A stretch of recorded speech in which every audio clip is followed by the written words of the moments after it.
Join our statewide coverage of Idaho in session. We will stay with the proceedings until the chamber adjourns. For complete coverage, go to idahoptv.org and click on Idaho in session.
You're watching the Idaho Senate.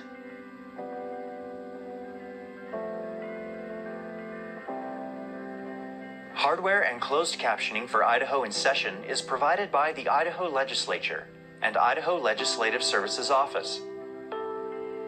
Additional funding is provided by the Idaho Public Television Endowment.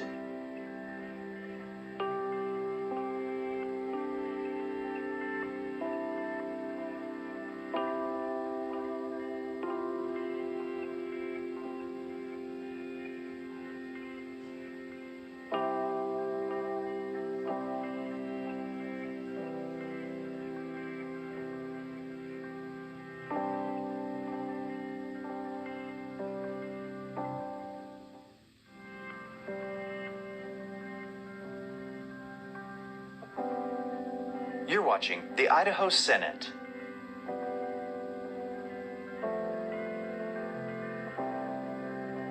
Hardware and closed captioning for Idaho in session is provided by the Idaho Legislature and Idaho Legislative Services Office. Additional funding is provided by the Idaho Public Television Endowment.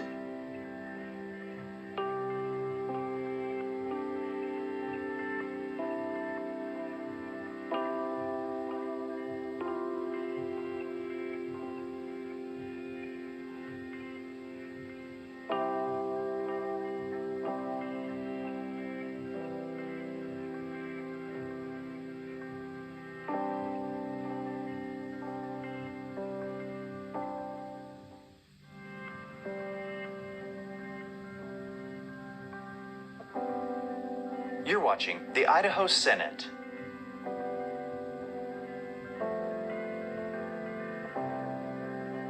Hardware and closed captioning for Idaho in session is provided by the Idaho Legislature and Idaho Legislative Services Office. Additional funding is provided by the Idaho Public Television Endowment.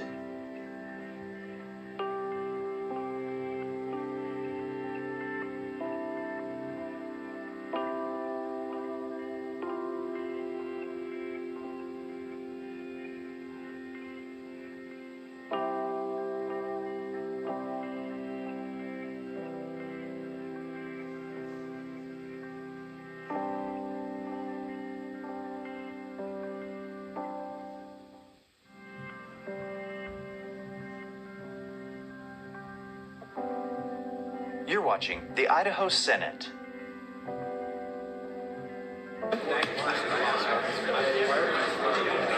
Hardware.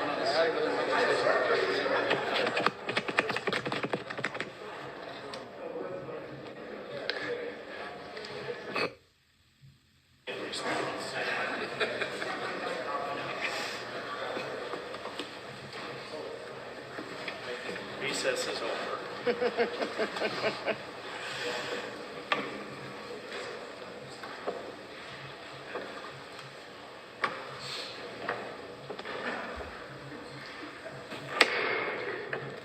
The Senate will be in order. The first order of business is roll call. The Senate Secretary will call the roll. Adams, Anthon, Byrd, Bierke, Blaylock, Burnshaw, Carlson, Cook, Den Hartog, Foreman, Galloway, Grove, Guthrie, Harris, Hart, Kaiser, Cole, Blakey, Lenny, Lent, Nichols, Okonowitz, Ricks, Ruckty, Semaroff, Shippey, Taylor, Taves, Van Orden, Wardingle King, Wintrow, Waller, Woodward, Zito, Seiderveld, Anthon, Bierke, Blaylock, Guthrie, Ruckty,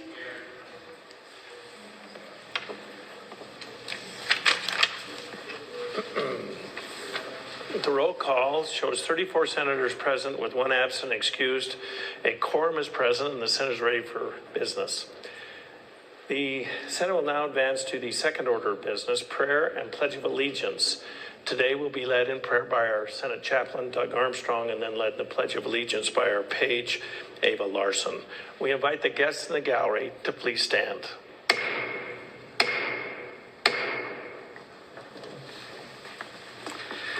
Good morning. Good morning. The great C.S. Lewis once wrote, quote, "There is one vice of which no one in the world is free, which everyone in the world loathes when they see it in someone else, and of which hardly any people ever imagine that they are guilty themselves. There is no fault which makes a person more unpopular, and no fault which we are more unconscious of in ourselves.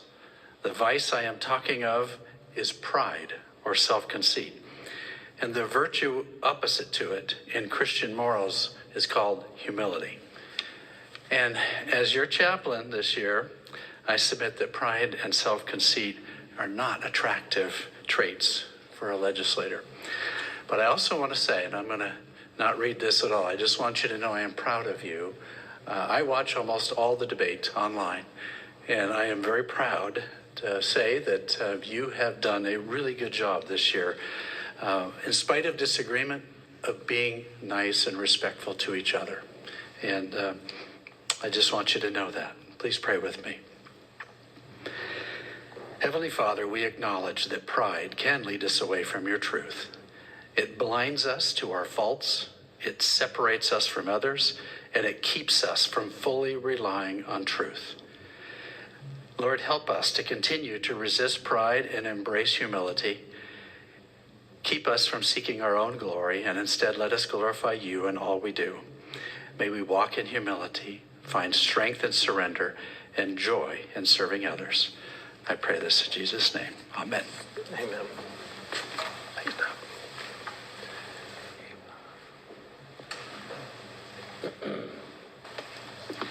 I pledge Allegiance to the flag of the United States of America.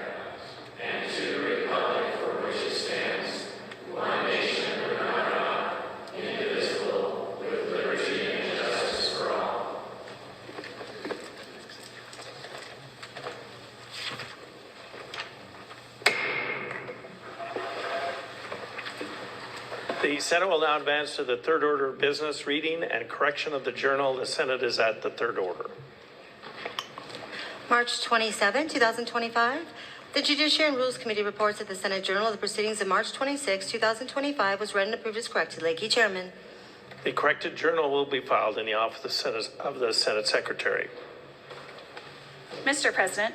Senator Den Hartog. Mr. President, I ask unanimous consent that the Senate advance to the sixth order of business. Without objection, the Senate will advance to the sixth order of business. Reports of standing committees. The Senate is at the sixth order. March 27, 2025. The Judiciary and Rules Committee reports that Senate Concurrent Resolution 113, Senate Joint Memorial 105, Senate Bills 1194, 1195, 1196, 1197, 1198, 1199, 1200, 1201, and Senate Bill 1202 have been correctly printed. Lakey, Chairman. Senate Concurrent Resolution 113 and Senate Joint Memorial 105 will both be referred to the 10th order of business and held for one legislative day. Senate Bills 1194, 1195, 1196, 1197, 1200, 1201, and 1202 will all be referred to the Finance Committee. Senate Bills 1198 and 1199 will be referred to the State Affairs Committee.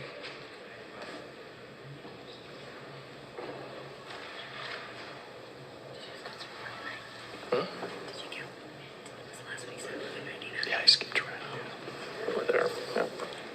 March 26, 2025, the Judiciary and Rules Committee reports that Enrolled Senate Joint Memorial 104 was delivered to the Office of the Secretary of State at 3:52 p.m. March 26, 2025. Lakey, Chairman. That memorial, or the paperwork, will be filed in the Office of the Secretary. March 26, 2025, the Judiciary and Rules Committee reports that Enrolled Senate Bills 1110, 1130, 1132, 1161, 1148, 1146, 1172, and Senate Bill 1173 were delivered to the Office of the Governor at 3:55 p.m. March 26, 2025. Lakey, Chairman. That report will be filed in the Office of the Senate Secretary.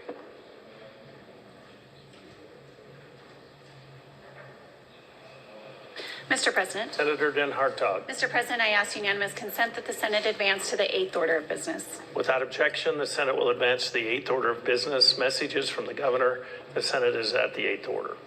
March 26, 2025, the Honorable Scott Bedke, President of the Senate. Dear Mr. President, I have the honor to advise you that I have signed on March 26, 2025, and am transmitting to the Secretary of State the following Senate bills to wit: Senate Bill 1024, 1046 as amended, 1120, 1126 as amended in the House, and Senate Bill 1139. Sincerely, Brad Little, Governor of Idaho. That correspondence will be filed in the Office of the Senate Secretary. There is no further business in the 8th order, Mr. President. The Senate will then advance to the 9th order of business, consideration of messages from the House of Representatives. The Senate is at the 9th order. March 26, 2025. Mr. President, I transmit herewith House Bills 439, 395 as amended, 444, 448, 450, 451, 452, 453, and House Bill 454, which have passed the House. McGinnis, Chief Clerk.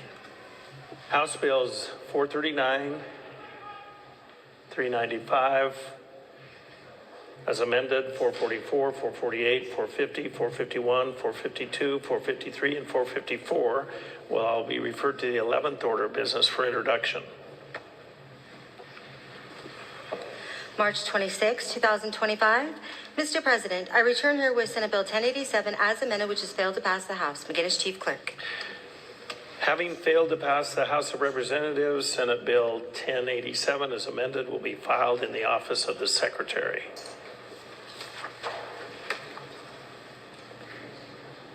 March 26, 2025. Mr. President, I transmit herewith enrolled House Bills 236 as amended in the Senate, 185 as amended in the Senate, 282 as amended in the Senate, 81 as amended in the Senate, 136 as amended in the Senate, 266 as amended in the Senate, 150 as amended in the Senate, and House Bill 102 as amended in the Senate for the signature of the President. McGinnis, Chief Clerk. Having been enrolled and signed by the Speaker and the President, House Bills 236 as amended in the Senate, 185 as amended in the Senate, 282 as amended in the Senate, 81 as amended in the Senate, 136 as amended in the Senate, 266 as amended in the Senate, House Bill 150 as amended in the Senate, 102 as amended in the Senate, will all be returned to the House of Representatives after I sign them.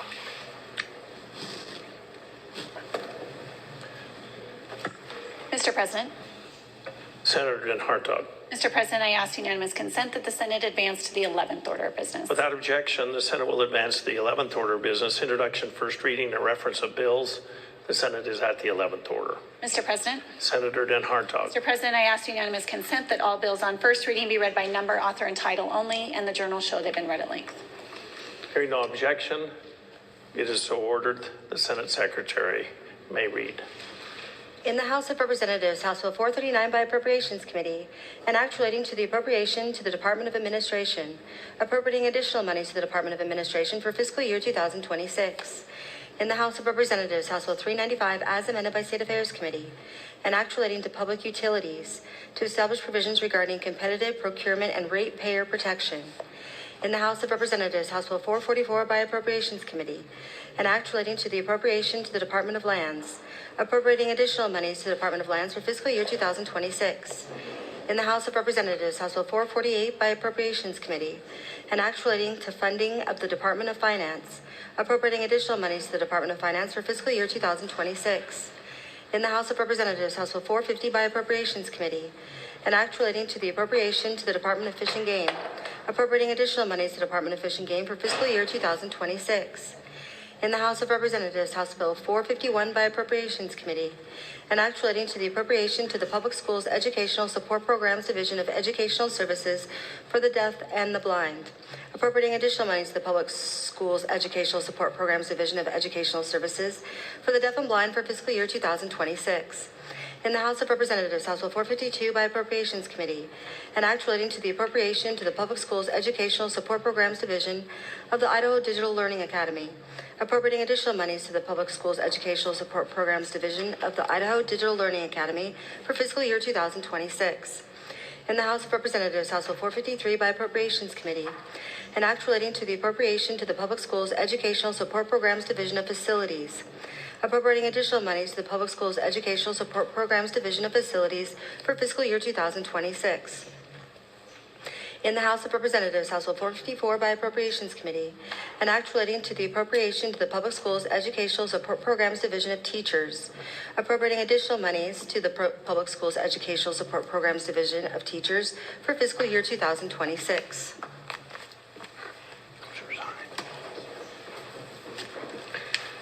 House Bill 439 will be referred to the Finance Committee. House Bill 395 as amended will be referred to the State Affairs Committee. House Bills 444, 448, 450, 451, 452, 453, and 454 will all be referred to the Finance Committee. There is no further business. The 11th order, Mr. President. The Senate will then advance to the 12th order of business, second reading of bills. The Senate is at the 12th order. Mr. President. Senator Den Hartog. Mr. President, I ask unanimous consent that all bills on second reading be read by number and author only, and the journal show they've been read at length. You've heard the request. Is there an objection? Hearing none, it is so ordered. In the Senate, Senate Bill 1179 by Judiciary and Rules Committee. In the House of Representatives, House Bill 355 as amended by Revenue and Taxation Committee. In the Senate, Senate Bill 1187 by State Affairs Committee. In the House of Representatives, House Bill 389 by State Affairs Committee. In the Senate, Senate Bill 1190 by Finance Committee. In the Senate, Senate Bill 1191 by Finance Committee. In the Senate, Senate Bill 1192 by Finance Committee. In the Senate, Senate Bill 1193 by Finance Committee. Senate Bills 1179, House Bill 355 is amended, Senate Bill 1187, House Bill 389, Senate Bills 1190, 1191, 1192, and 1193 will all be filed in the 13th order of business for the third reading. There is no further business in the 12th order, Mr. President. The Senate will then advance to the 13th order of business, third reading of bills. The Senate is at the 13th order. Mr. President. Senator Den Hartog. Mr. President, I ask unanimous consent that Senate Bill 1080 hold its place on the calendar for one legislative day. Hearing no objection, it is so ordered.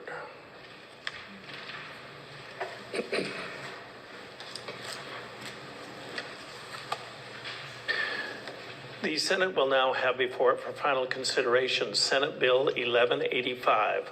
The Senate Secretary will read the bill. In the Senate, Senate Bill 1185 by Finance Committee, an act relating to the appropriation to the Judicial Branch, appropriating additional monies to the Judicial Branch for fiscal year 2020. Mr. President. Senator Cook. Mr. President, I request unanimous consent that further reading of Senate Bill 1185 be dispensed with, and that the journal show that it has been read the third time at length, section by section, and placed before the Senate for final consideration. You've heard the request. Is there an objection? Hearing none. Senator Cook, you have the floor to open the debate. Thank you, President. President, this is a enhancement bill for the court operations of the judicial branch. Two of the three enhancements provided in this bill are caused by three policy bills passed by the Idaho legislature this year. Starting out with House Bill 322, which passed this body on a vote of 26 for and 8 against. It provided a salary increase for Idaho judges. It amended Section 59-502 Idaho Code to provide a salary increase for each judicial position by $17,000. The total budget increase caused by House Bill 322 was $3,870,000. And you'll see that on line item 1 on the table 1 of the fiscal note. Moving to line item 2 on table 1 of the fiscal note, we'll start with the Senate Bills 1028 and 1029. Both passed this body on a vote of 27-8. Each one of those bills had a fiscal note of $408,100. It created an additional district court judge in the 1st Judicial District in Coeur d'Alene and an additional district court judge in the 7th Judicial District, which is in Idaho Falls. You should have received letters from those two districts talking about those district judges. Each of these new district judges require the support of a court reporter, as required by Section 1-1101 Idaho Code, operating expenditures for travel and training and capital outlay for the purchase of the computer equipment. The total budget increase from the additional district court judges is $821,400. That's just part of line 2 in table 1. So the next part of that, as part of the judicial resources enhancement from table 1 of the fiscal note, 2 magistrate judges were also included in this budget. One additional magistrate judge will be chambered in Bonneville County, and the other will be chambered in Twin Falls County.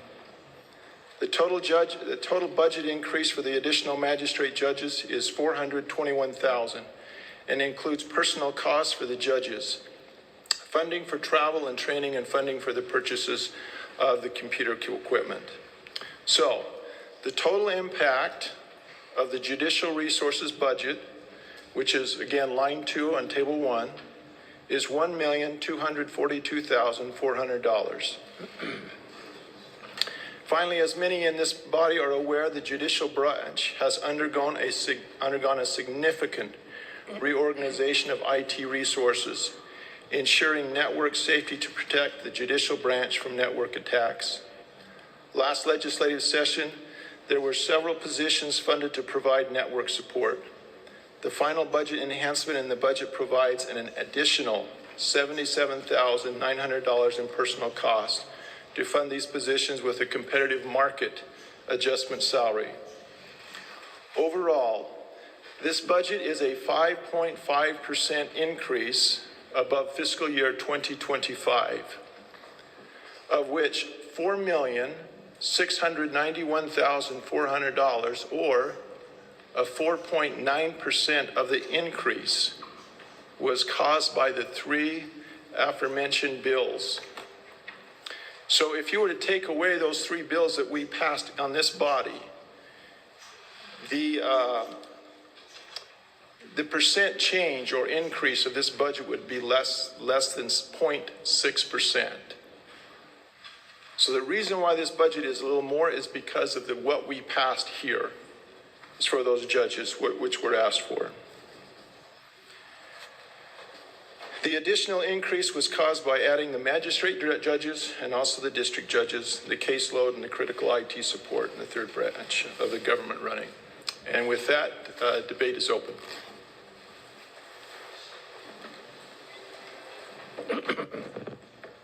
Is there further debate? Mr. President, Senator Adams. sponsor yield to a question. Senator Cook, will you yield to a question? I will yield. The senator yields. Thank you, Mr. President. The sponsor referred to 3 pieces of legislation that passed this body. Have those pieces of legislation become law and therefore statutorily required to fund? Senator Cook, where are they in the process? I believe they have, but I am not 100% sure. I am sorry, I don't have that information. If, maybe just to follow up, if for some reason those do not pass, this would be null and void as far as the thing, but I'm pretty sure that they passed, and it should be in your nice little yellow sheet there. That's why we pass these out every day. Mr. President, Senator Grow. yeah, just a comment. We're at that stage of the game. We've got about 46 budget or finance and appropriation bills, and we've been waiting for policy bills. And the policy that we follow, the practice in JFAC is, if it's passed about one body, we're going to be running and working on the budgets. Otherwise, we'll never get out of here because we have to wait for all the policy bills to pass and get signed, et cetera. If we waited that long, we would be out a few more weeks. So, yeah, we're trying to help all of us get out of here on time.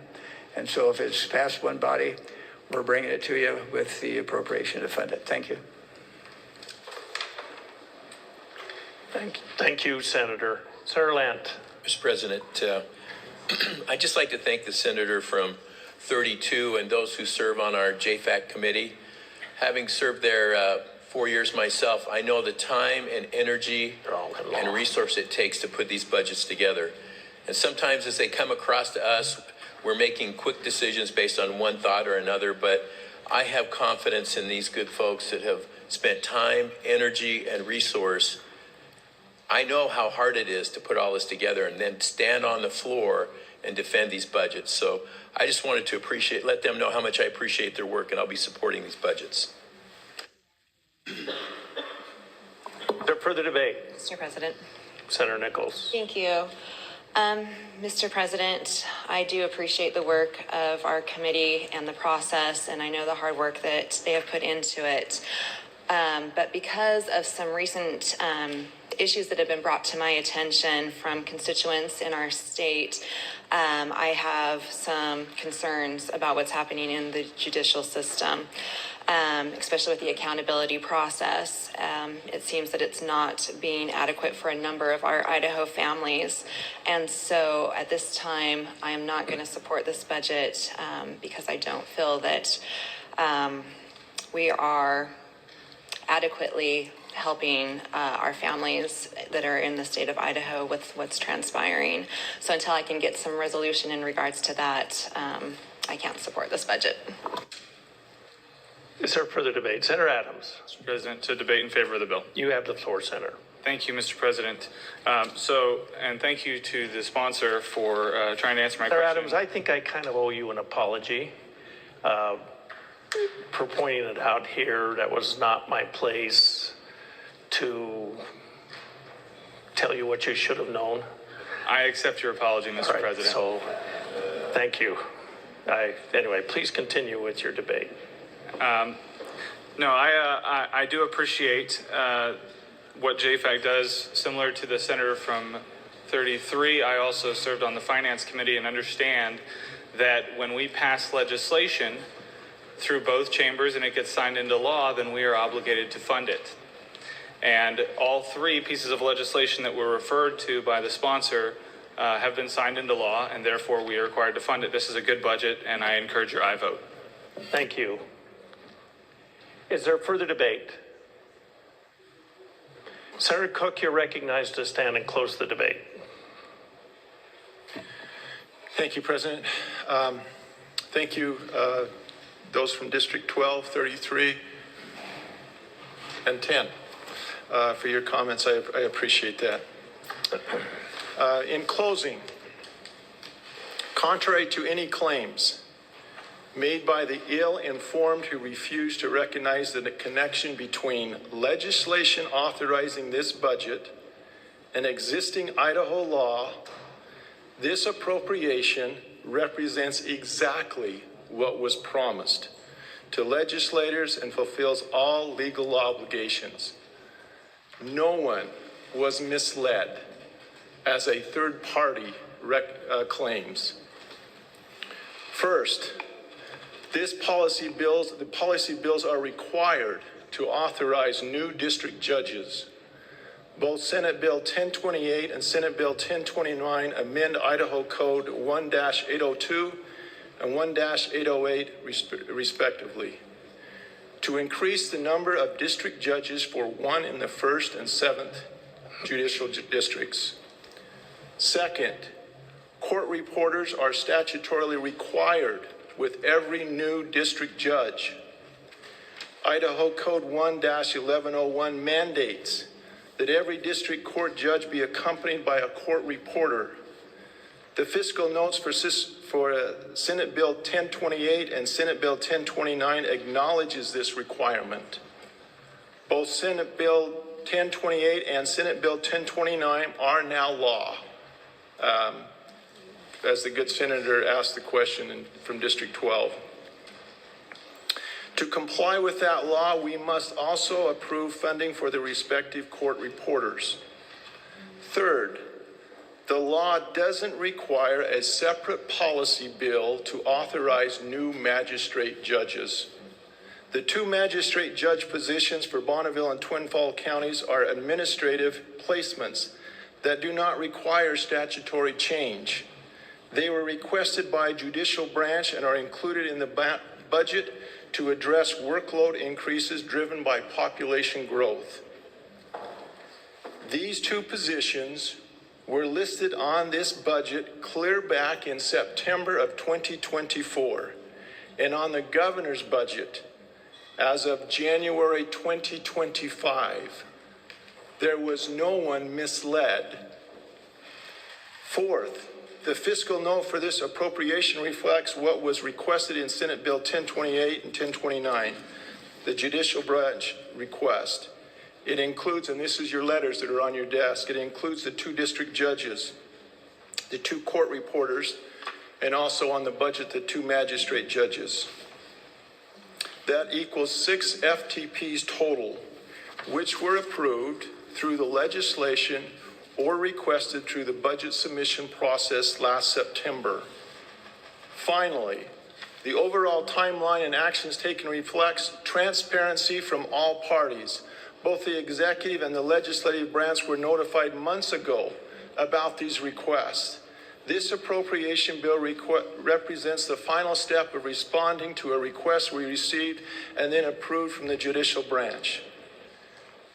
The budget contains no waste and certainly no deception and no bloat, just a fully transparent operational plan to implement what the legislature itself authorized, plus additional critical positions to handle increased demand as followed by Idaho law. Mr. President, regardless of what some may claim, I take great offense at anyone playing armchair quarterback who argues that this budget misleads legislators. Only someone who doesn't understand the legislative process, budgeting, or Idaho's current laws would make such a claim. From Senate Bill 1028 to Senate Bill 1029, the Idaho Code 1-1101, this budget demonstrates that we have done exactly what is required to approve new judges and funding of these operations. Finally, President, contrary to a third-party analysis, not every budget is inflation-driven or can be measured against inflation. For instance, the replacement of a bulletproof jacket for our patrol officers is not driven by inflation, nor is the replacement of a vehicle that has 250 miles on it, nor is the number of hospital beds required for our veterans. So what caused the judicial budget to rise? First, Idaho's explosive growth is the core driver. Idaho has seen 8.2% population growth in 5 years. When coupled with a 24% increase in cost of business, the baseline cost to maintain service climbs to 32%. That is exactly where the judicial branch's budget growth lands. Second, courts are not optional services. The courts are constitutionally obligated. The 1st and 7th judicial districts are overwhelmed. Bonneville County, for example, covers 10 counties and over 20,000 square miles. Kootenai County is one of the fastest growing counties in the state. Third, judicial salaries were lagging. House Bill 322 fixed that. Fourth, it's not expansion, it's catching up. The bottom line, this budget matches Idaho's population and economic realities. It's not a runaway growth. It's responsible investment in the essential function of justice. I know that members of the body have made every effort to understand the budgeting process and would never allow themselves to be confused by an uninformed analysis that accuses legislators or staff of misleading you. We all have an obligation to each other to represent our work here honestly and with integrity, no matter what any third party claims. Senators, I ask for your aye vote. Debate is closed. Debate is closed.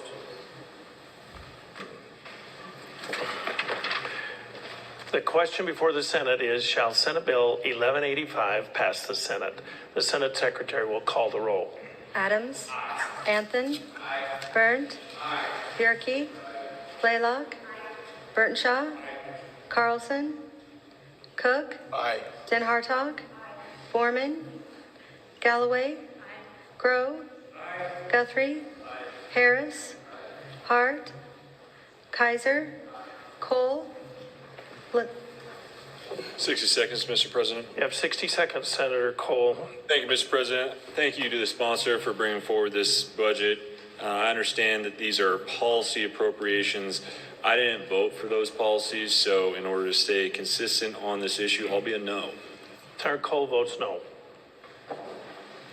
Lakey. Lenny.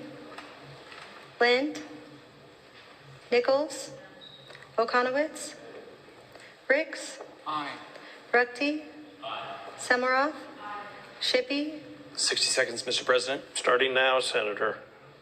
I voted for the policy bills, and the purpose that I did was in our Constitution, it says that the courts are to be open to every person and that a speedy remedy is afforded to every person for injury. And without the rule of law, we do not have liberty. So we need our competent judicial system. I very much support this budget because I very much supported the policies that brought about this budget. So this senator votes aye. Senator Shippey votes aye. Taylor. Taves. Van Orden. King. Wintrow. Bowler. Woodward. Zito. Seiderveld. Mr. President, 60 seconds. 60 seconds, Senator. Right, thank you, Mr. President. Senator 32 is assuming that we're ill-informed. I will let you know that I am very informed on the bills that I vote yes and no on. I actually voted no against 322, 1028, and 1029 for a very informed decision on that. And because I voted no on those, I will be also voting no on this, but I do not appreciate being assumed that we are making ill-informed decisions. Thank you for that explanation of your no vote. Carlson. Mr. President. Senator Carlson, you have 60 seconds to explain your vote. Thank you, Mr. President. Although I am very careful and have been trying to dig in on these budgets and JFAC, I am in support of this legislation. I was part of that work group, and just want to say I support the fact that the state is growing and we have needs. So therefore, my vote is an aye. Senator Carlson votes aye. Foreman. 60 seconds, Mr. President. Senator Foreman, you have 60 seconds to explain your vote. Thank you, Mr. President. I had fully intended to vote no on this based on some of the analyses that I had read, but having listened to the senator from 32's presentation, which I think was absolutely outstanding, it changed my mind. I vote yes. Senator Foreman votes aye. Hart? Lenny? Aye. Lent? Aye.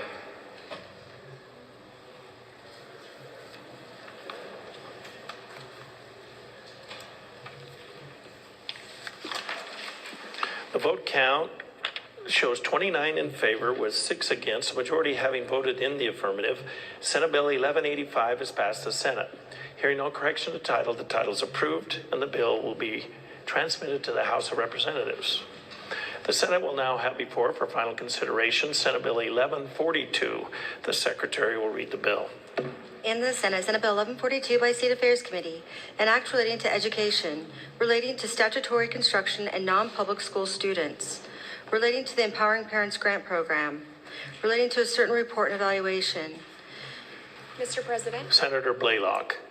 Mr. President, I ask unanimous consent that further reading of Senate Bill 1142 be dispensed with and the journal show that it has been read a third time at length, section by section, and placed before the Senate for final consideration. Is there an objection? Hearing none, Senator Blaylock, you have the floor to open the debate. Thank you, Mr. President. Senators, what you have in front of you today is Senate Bill 1142, which repeals the Empowering Parents Grant Program. I first want to take a few minutes to walk through how this program came about, where we are today, and why I think right now is the right time to bring it to an end. So back in 2020, when the COVID-19 pandemic upended education in Idaho, the state launched Strong Families, Strong Students, a grant program funded with $50 million in federal relief dollars. The goal was simple: to help families bridge the gap when schools were closed, online learning was unknown or inconsistent, and parents needed extra support. Families could use these grants to buy curriculum, tutoring, internet services, hardware like laptops, and other educational resources to help keep their kids on track during this incredibly disruptive time.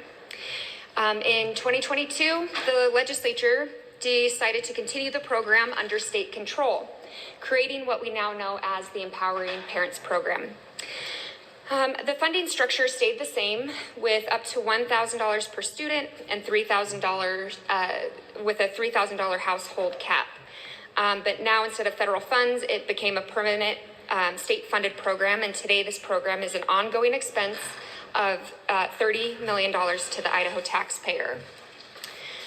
To be clear, I believe that this program did a lot of good for many Idaho families.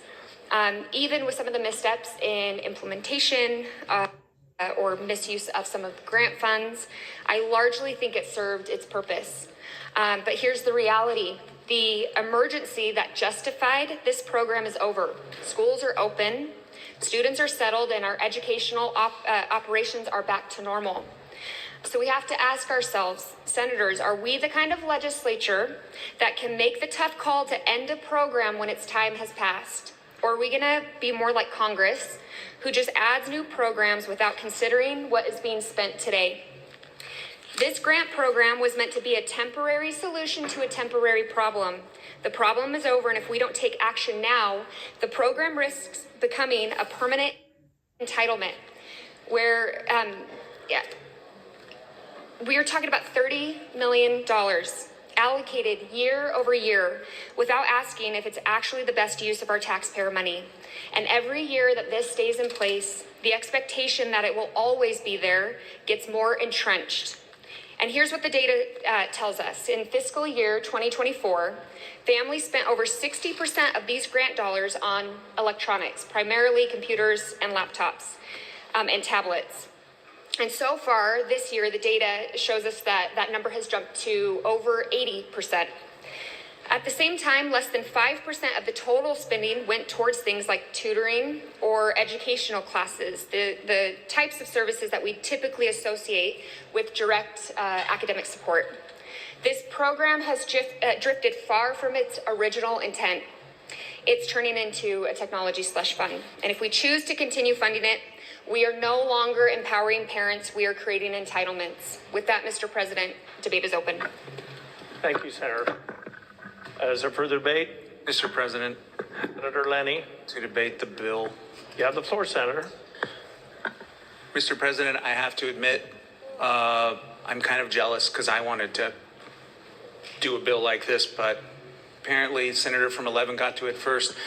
It's kind of like Christmas time. It's a great end of the year present. I've never been a fan of this program. As I've said many times, I don't think it empowered parents at all, as was just demonstrated. We just bought parents a bunch of stuff. This is a great bill, Mr. President. That's all I have to say. I think it's long past due that we ended this program, and I commend the Senator from 11 for bringing this forward. Thank you, Senator. Is there further debate? Mr. President. Senator Van Orden. Thank you, Mr. President. I was in favor of this program when I thought we could possibly use it to address school choice. And now that we have another school choice option, I think it's time that it's probably time for this program to be retired. With that, thank you.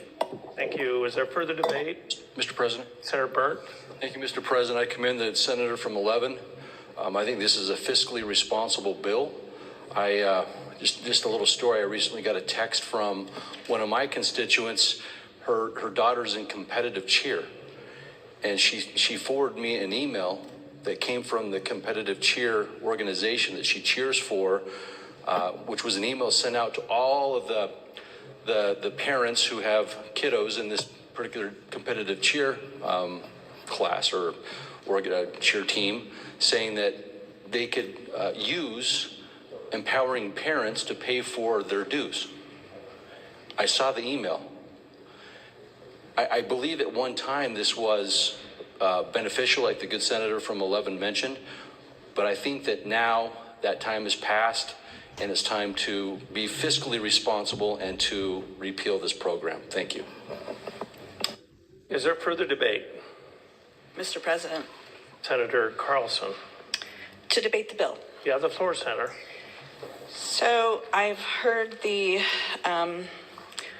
arguments to repeal this, and I have concerns. We have passed House Bill 93, and this might be a little premature to get rid of empowering parents. I believe that the funding awards probably need to be scrutinized a little better, but at this time, it may be a little premature. May I read from the annual report provided in December of 2024, provided by the Board of Education? Having cited the source, Senator, you may read. This report came out on December 18th, 2024. It states the Empowering Parents Grant Program was created by the Idaho Legislature and Governor Brad Little. The program provides eligible families with grant funds to use toward eligible education products and services. Initially, the legislature appropriated $51,035,000 as a FY 2022 supplemental appropriation to the State Board of Education for the administration of the program and program awards. The 2023 legislature appropriated $30 million, and the 2024 legislature appropriated $30 million ongoing to fund the program. Since the program's inception in 2022, 78,477 students have benefited from these grants. A total of 28,962 students received grants in 2024.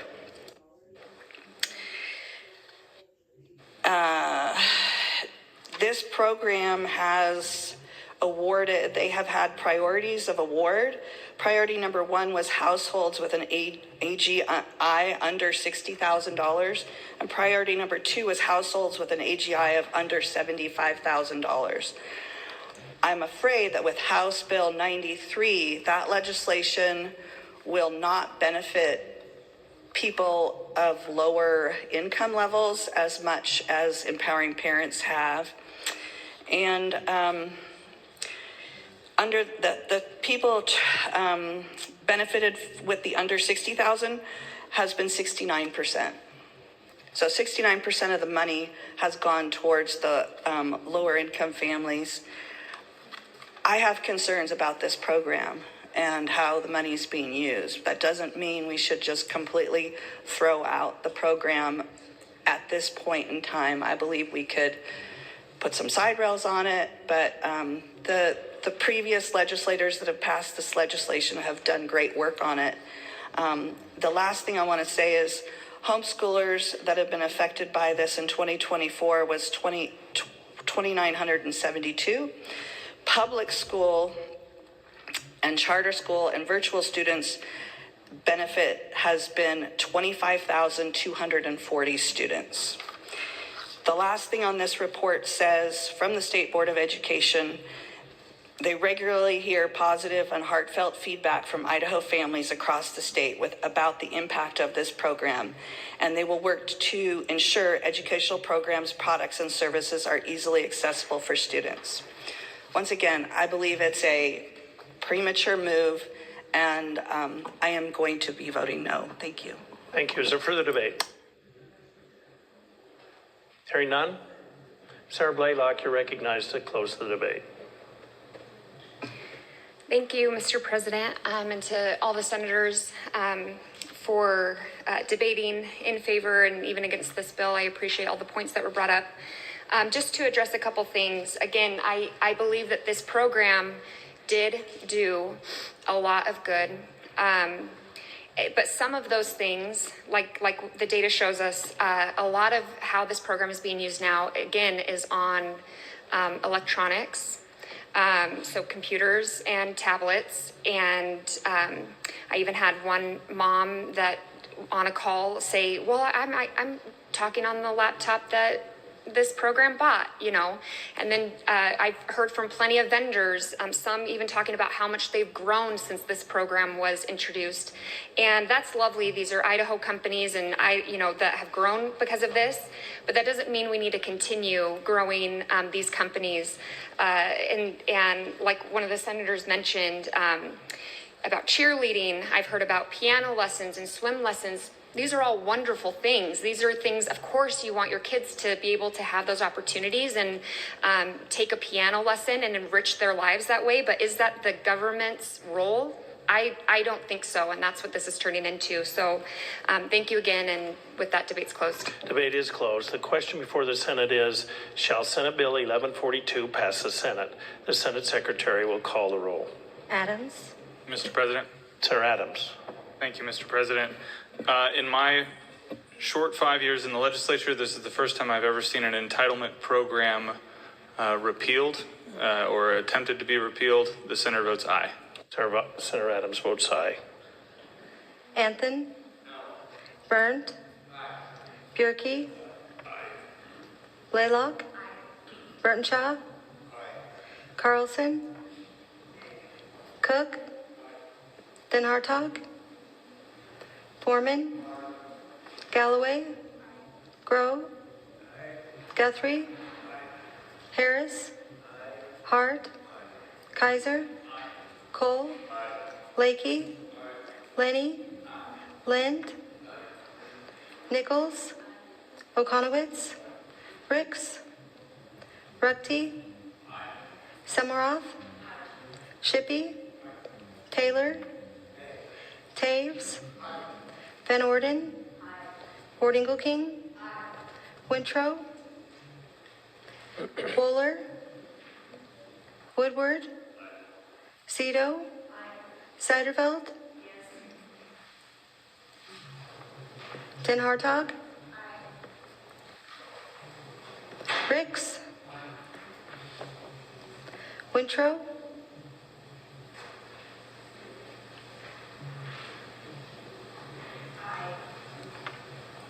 Buller?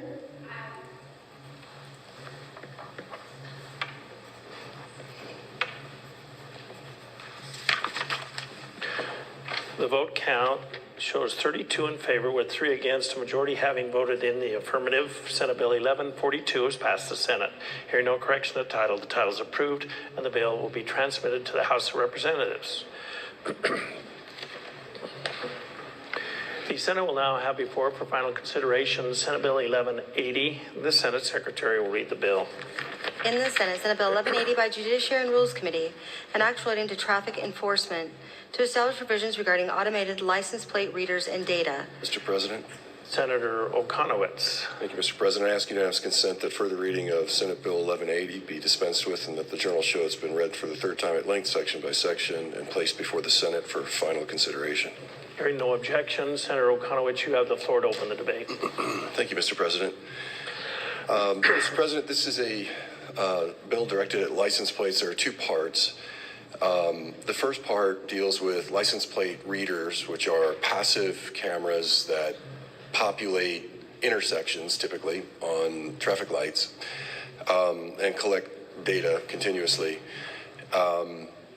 There's been a lot of concern from constituents around the state, including my district, that that information can be misused, be overly published, and so on. So the first portion of this bill puts sideboards on that use. It also provides that limits who can access the information, requires auditing, and so on. Importantly, I'll point out the Sheriff's Association and the Fraternal Order of Police are not opposed to this portion. The city of Boise is opposed to this portion. Now, the city of Boise's opposition extends from their concern that the language could perhaps preclude them from using the devices that they use today to ticket people when they park in an incorrect place or they've overstayed their meter. They have mobile devices, so the bill is directed toward passive devices, not active devices, so that doesn't apply to those things, and it won't impact those. And I spoke with a representative from the city of Boise as well. He seemed to agree with me, so I'm a little puzzled that they're still, we did all get an email this morning saying that they were concerned about it. My best guess is that maybe they're concerned that if they want to go to passive devices for the use of ticketing, that might be their motivation. I'm pretty sure that wouldn't sit well, at least with most of my constituents, and this bill does talk about not allowing tickets to occur essentially via the mail. So my guess is that that's where that angst is coming from. However, importantly, the police are fine with this portion of the bill.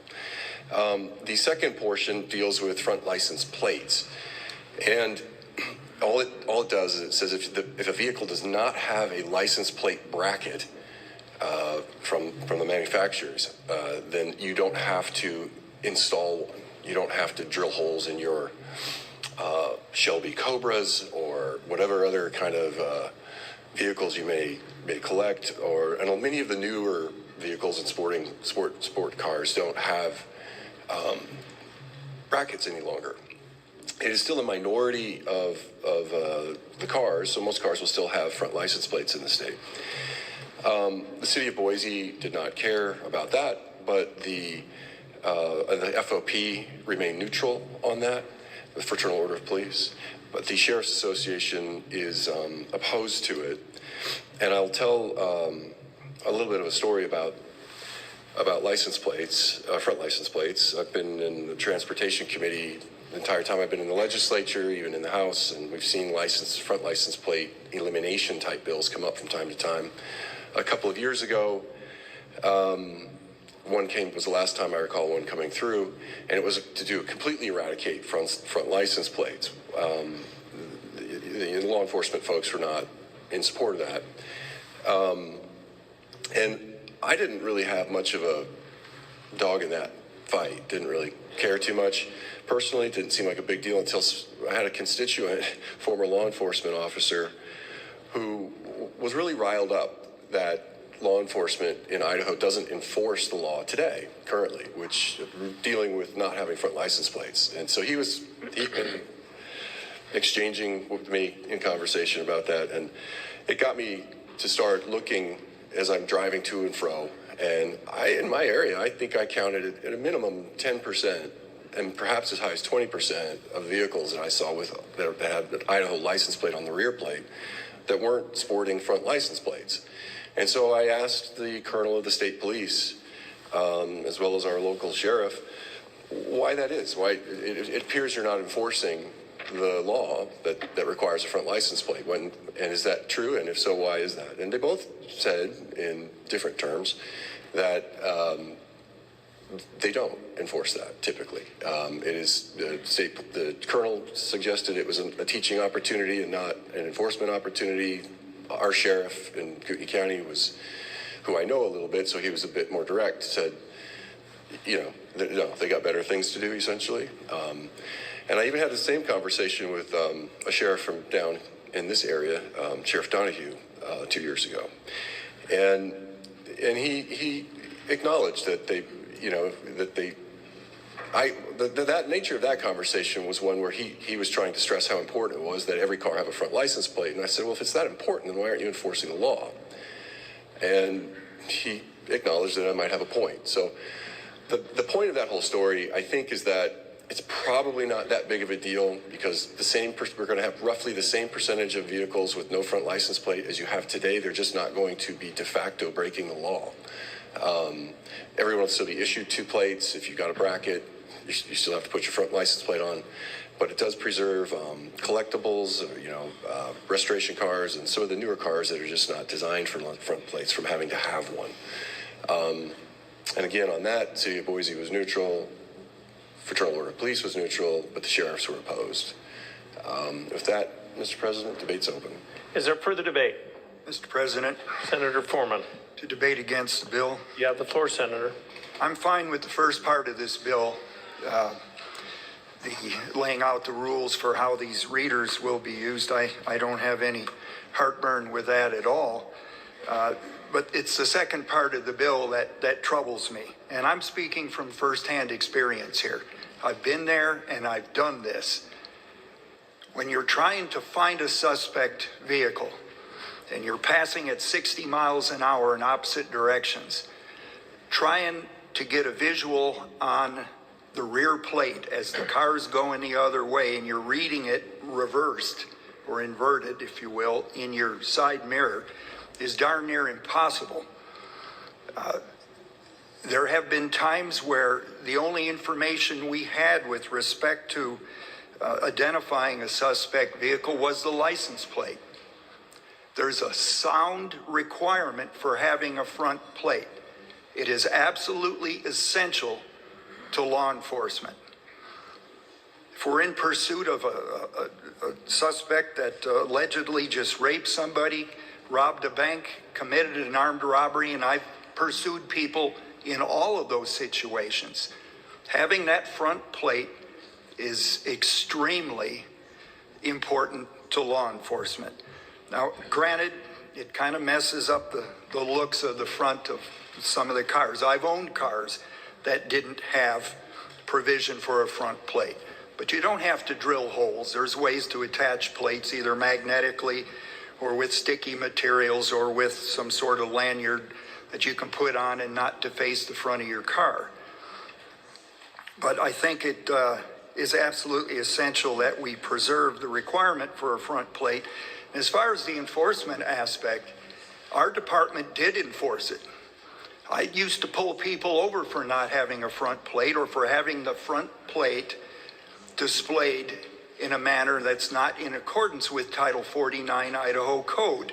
Having your front plate on your dashboard doesn't cut it. I can't read it if it's inside your vehicle. Our department did enforce that. Also, if your plate's obstructed by mud or snow, people would be pulled over and instructed to clean the plate. It's important. when we're looking for a suspect vehicle.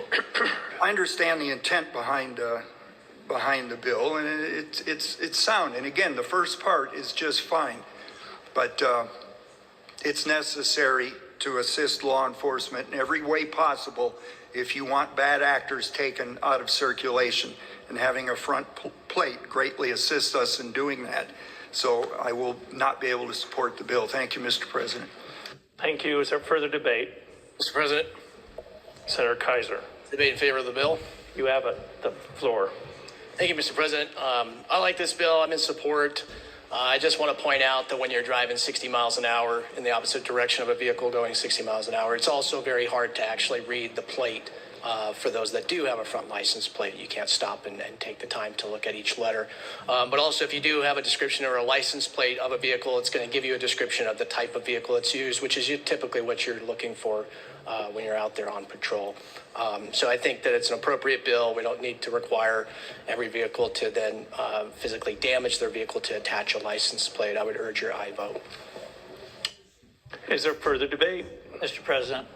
Senator Guthrie. Mr. President, will the senator from 3 yield to a question? Senator Okonowicz, will you yield to a question? Senator yields.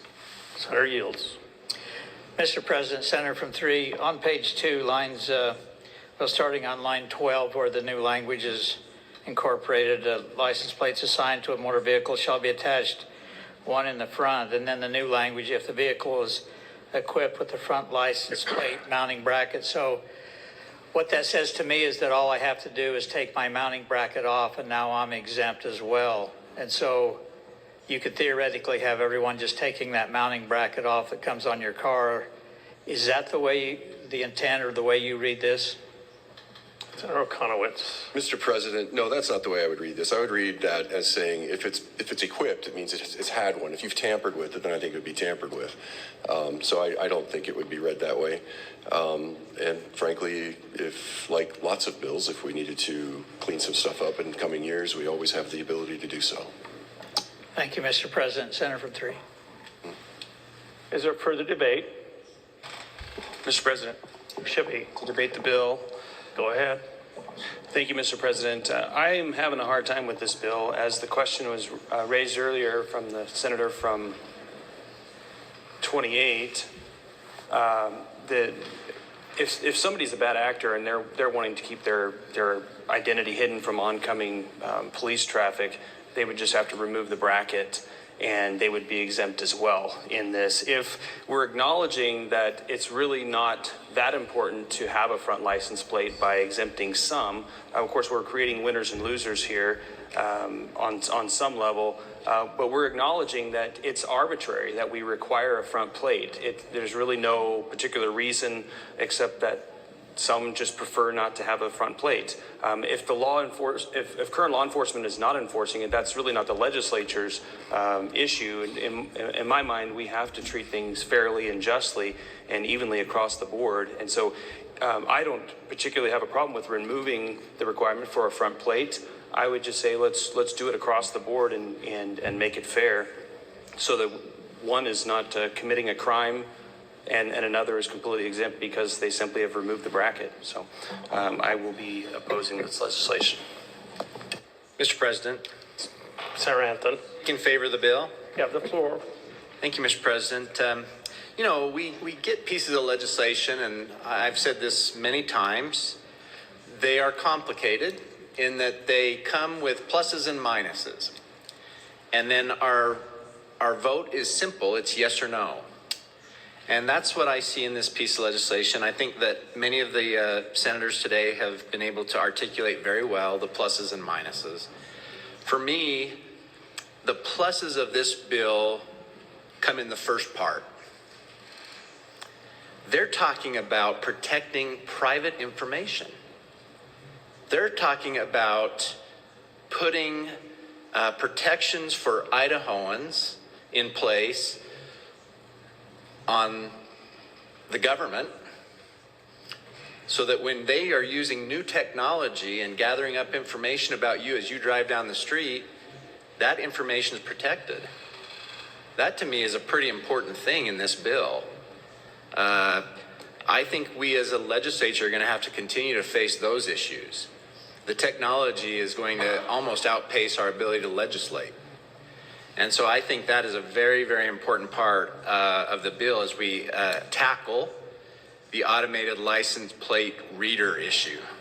That's a very important part of this legislation. I think that's the plus that will outweigh the negatives in this bill for me. So I'll be supporting the legislation. Thank you, Mr. President. Thank you. Is there further debate? Mr. President, Senator Nichols, debate the bill. go ahead. Thank you. I also really like the security portion of this, the privacy sections. I think that is a huge portion. And with the development of AI technology, you know that we're just going to continue to go down this road, and that automation, readers, all those sorts of things are going to just get smarter and be able to gather information.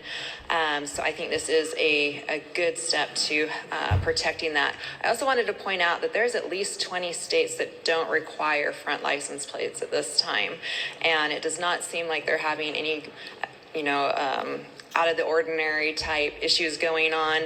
So this is not a new concept. It happens in a lot of other states.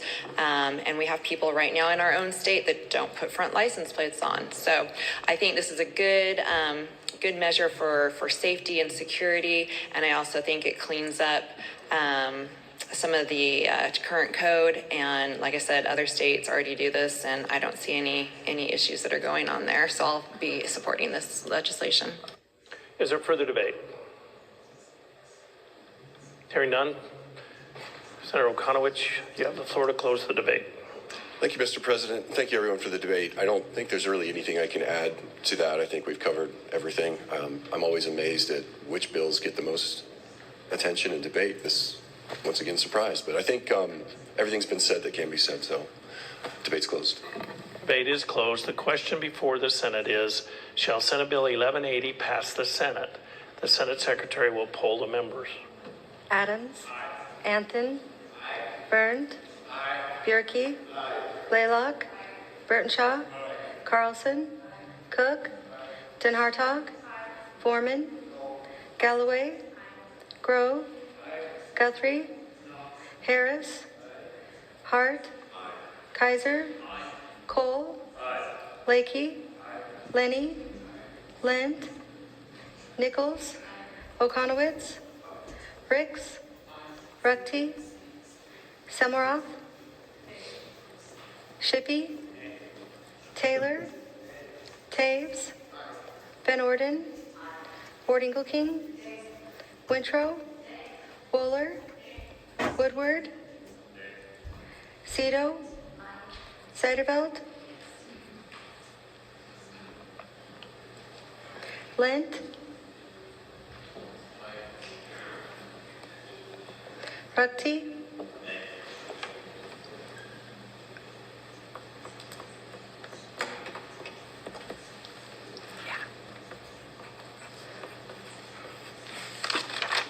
The vote count shows 25 in favor with 10 against, a majority having voted in the affirmative. Senate Bill 1180 has passed the Senate. Hearing no correction of the title is approved. The bill be transmitted to the House of Representatives. The Senate will now have before it for final consideration Senate Bill 1073 is amended in the House. The Senate Secretary will read the bill. In the Senate, Senate Bill 1073, as amended in the House by Local Government and Taxation Committee, and actually into municipal corporations. Mr. President. Senator Adams. Mr. President, I ask unanimous consent that further reading of Senate Bill 1073 as amended in the House be dispensed with, and the journal show it has been read a third time at length, section by section, and placed before the Senate for final consideration. Is there an objection? Hearing none. Senator Adams, you have the floor to open the debate. Thank you, Mr. President. Last time this legislation came across this chamber, there was some opposition from some cities. There was some opposition from certain companies that had franchise contracts with cities. And upon passing it across this chamber and over to the House, discussions began to come together. There are two changes in this legislation, and it does not change the intended purpose of this legislation. The first change we initially had taken out by exclusive or non-exclusive means for cities. We put that back in because initially the intent was to avoid redundancy by taking that out. However, in all the portions underneath that, it speaks in plural, contracts, franchises, and so having that out of there could have been interpreted as a city being required to hire more than one and franchise with more than one company, bulk waste provider is what we'll call them. And so we put that back in there to add clarity. That brought a lot of people back to the table. And also, in terms of defining temporary project specific, the way this statute is written, since it's in city statute, the city would automatically be triggered to define those terms and put parameters around this competitive part of the temporary waste market. However, by adding as defined by city ordinance, gave a lot of assurance to some of our cities. And so as of now, this legislation has no opposition from cities or the current franchisees of cities, and is supported still by the General Contractors Association and hundreds of small businesses across the state. I vote and debate is open. Is there further debate? Hearing none. Senator Adams, you have the floor to close the debate. Thank you, Mr. President. Debate is closed. Debate is closed. The question before the Senate is, shall Senate Bill 1073 as amended in the House pass the Senate? The Senate Secretary will call the roll. Adams. Anthony. Byrne. Bierke. Blaylock. Burtonshaw. Carlson. Cook. Den Hartog. Foreman. Galloway. Grove. Guthrie. Harris. Hart. Kaiser. Cole. Lakey. Lenny. Lent. Nichols. Okonowitz. Ricks. Ructi. Semoroth. Shippey. Taylor. Taves. Van Orden. King. Wintrow. Bowler. Woodward. Zito. Seiderveld. Shippey.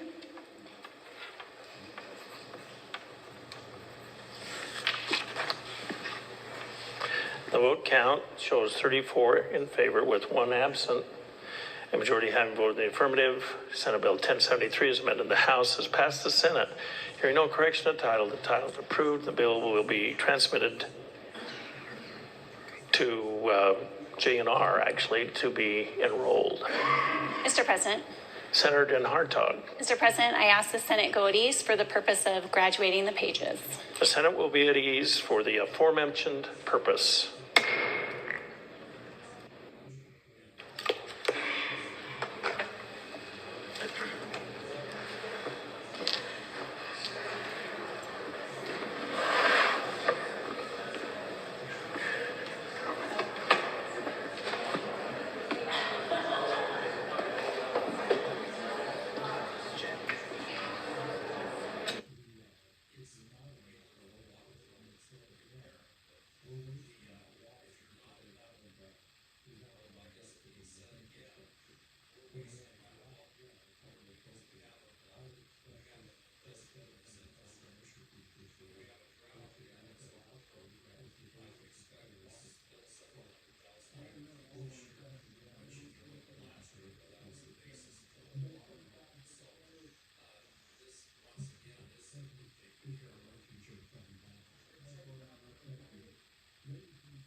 I'd like to welcome you to the PAGE program today.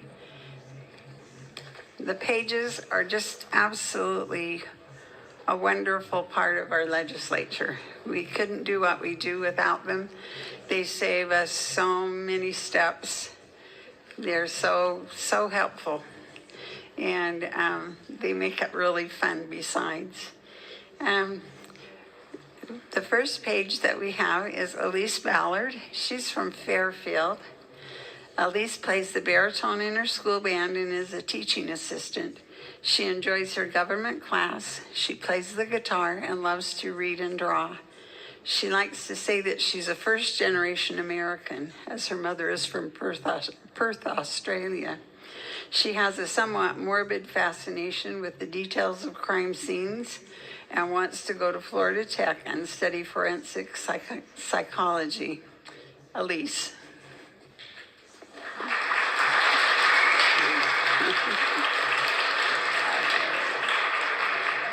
Lucy Barton is from Preston. Lucy's favorite class is government. She's a member of the cross-country team specializing in distance running. She started a club at school called the Just Serve Club. It has grown to 35 members who serve their community in a variety of different projects.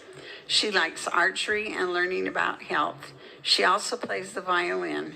She plans on attending the University of Utah to major in political science and history. She would like to become a constitutional lawyer.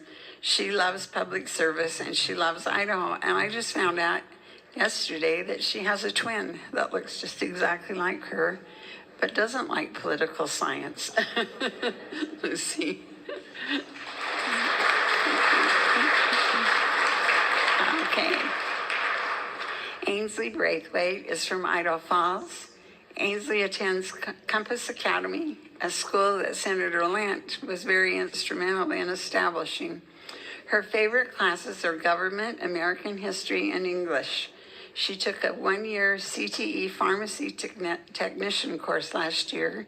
She is involved in student council and public speaking. She is in theater and has been in 25 plays. She also sings and crochets. She interned at an orthodontist's office and works as a dental assistant. She wants to attend BYUI in the pre-dental program, then go to Creighton to study dentistry. Her goal is to become an orthodontist, and she also was the one that put this program together. She's worked really, really hard on the presentation. Thank you, Ainsley.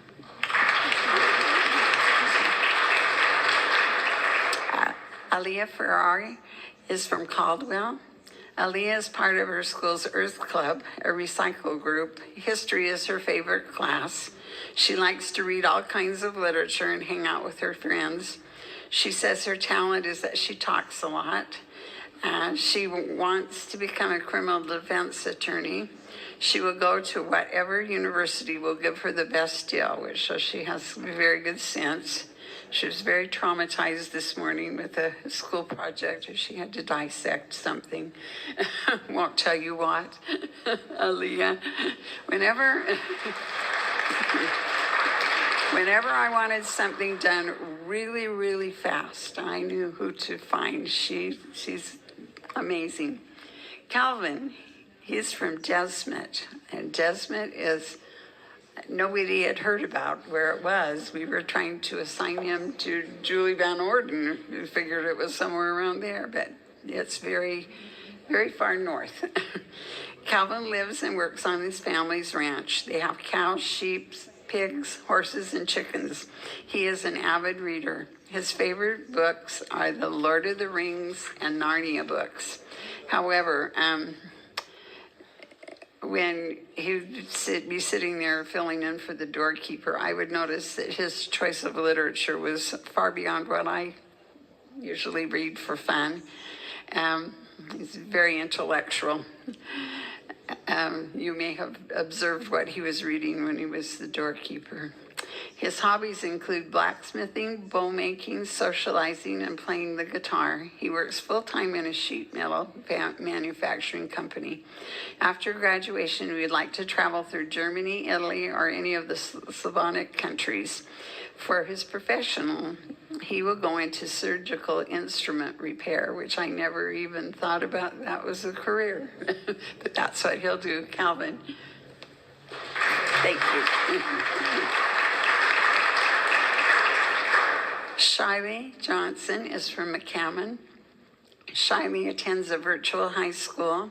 She is also already working very hard on her career. She earned her CNA last summer and will have her associate's degree from CWI by August. ISU has offered her some very substantial scholarships, and she will be beginning her journey to becoming a nurse anesthetist. I know that, and the one where you do the face. I'm always sorry when the kids are doing that one because I can't say that one either. Anesthetist is what she's going to be. She enjoys her anatomy and physiology classes. She is involved in National Honor Society, high school scholars, and student leadership. She enjoys playing the violin, running, and walking her dog. She works at a trucking company. She loves Idaho and wants to stay in Idaho. And I might add, she has been a volunteer all of this time. And if she did this next year, she wouldn't have to be a volunteer, but so she deserves extra thanks. Thank you, Shiley.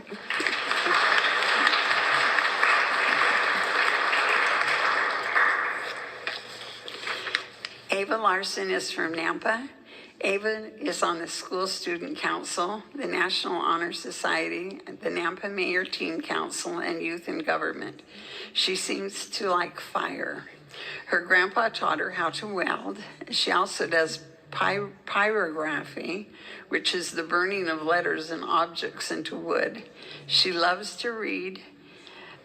Her dream is to get her English second language certification and teach English abroad. She gained a love of the Asian countries when her family lived in Cambodia for 3 years as they served a mission.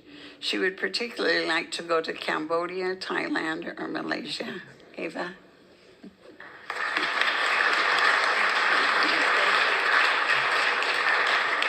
Emma is from Eagle. Emma is homeschooled. She's worked at Target for 2 years. She loves to read and study political science and criminology. She's working on dual credits from CWI. She wants to get a degree in political science.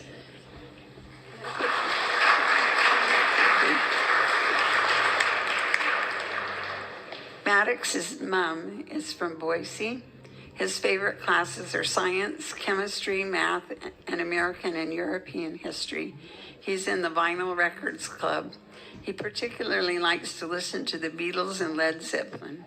He is a member of the Green Club. He likes to golf, play baseball, fish, and hike. He enjoys reading, drawing, watching TV, and movies.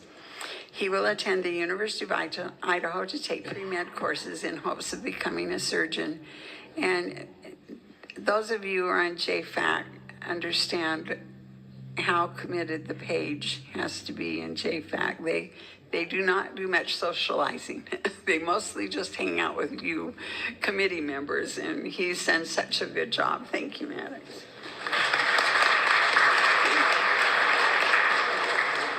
Declan Nash is from Meridian. Declan likes math and writing. He's involved in a theater group, a theater co-op that puts on original plays. He plays the drums and is a particularly talented pianist. We had a piano in here for a program, and I needed someone to test it out and see if it was put together the way it needed to be. And oh, I could not believe the beautiful music he was playing. He's very, very talented. He really likes hanging out with his father, visiting or watching sports together. He's halfway through his associate's degree at CWI. Upon completion of that degree, he will attend NNU. Declan. A great job, Declan. Thank you. Boston Young is from Meridian. Boston is involved in AP government classes, speech, and debate in his school. He also does track and field and golf. He's interested in government. He likes to bike and hike and play play the football video game Madden with his dad. He likes to fly fish, and he built his own rod in school. He's particularly excited about serving a mission in Mexico for the Church of Jesus Christ of Latter-day Saints. He leaves July 14th. Upon his return, he will attend BYU. He wants to become a seminary or institute teacher. He loves Idaho. He wants to stay here. Boston.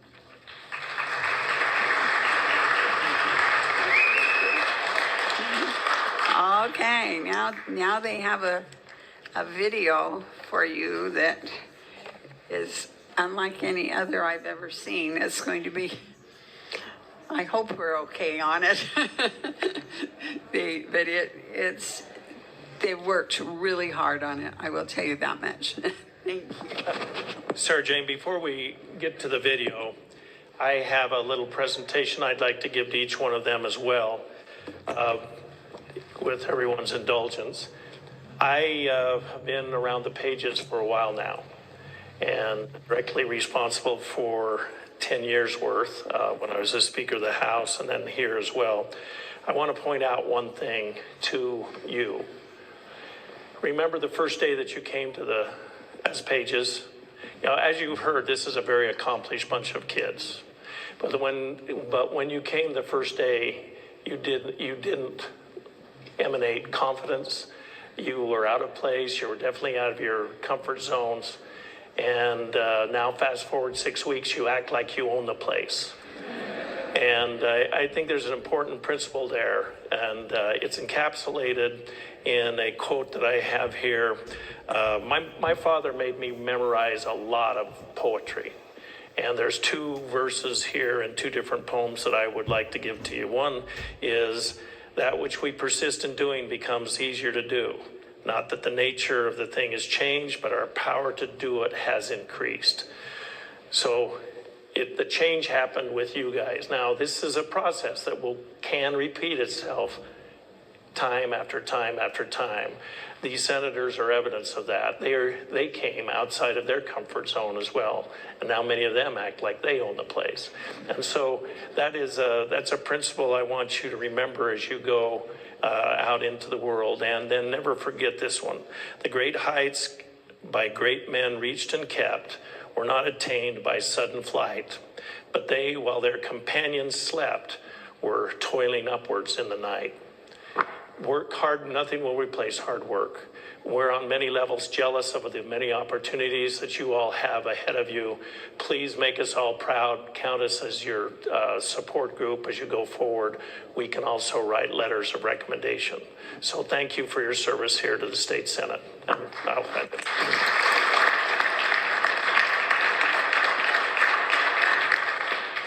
And I'd just like to thank the senators and the lieutenant governor also. You're just deeply interested in these pages and their success. And I see you helping them to move forward and gain some advantages in life. And thank you so much for your support of them. Thank you.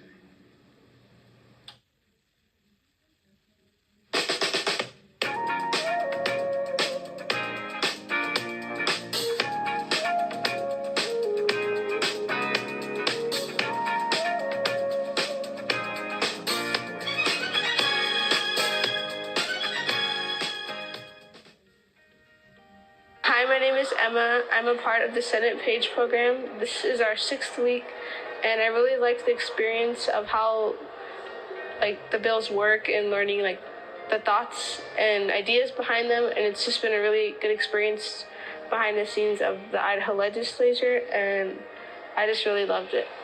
Hi, my name is Calvin. I'm on the Transportation Committee of the Idaho Senate, and I live up by Coeur d'Alene. The fun fact about me is I have 10 other siblings, and I live on a ranch. My name is Elise Ballard. I'm part of the Agricultural Affairs Committee. I'm from Fairfield, Idaho, and I love playing guitar. Hi, my name is Declan. I'm from Meridian. The committee that I page on is Commerce and Human Resources, and the most important thing that I learned while I was here was watching all of the legislators get along with each other, even when they disagree on things. I'm Ava Larson. I live in Nampa. I am in the Judiciary and Rules Committee, and I really like travel and hope to travel to different countries to teach English in the future.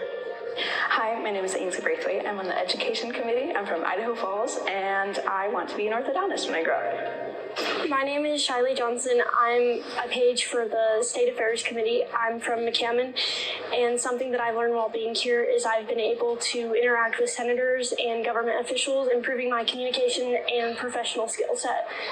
Hi, my name is Lucy Barton. I am part of the Resources and Environment Committee. I'm from Preston, and a fun fact about me is I have a twin sister. My name is Maddox. I'm with JFAC. I'm from Boise, and I have 2 younger brothers. Hi, my name is Aaliyah Ferrara. I'm the page for the Local Government and Taxation Committee, and I'm from Nampa, Idaho. And my favorite part about being here is talking to everyone and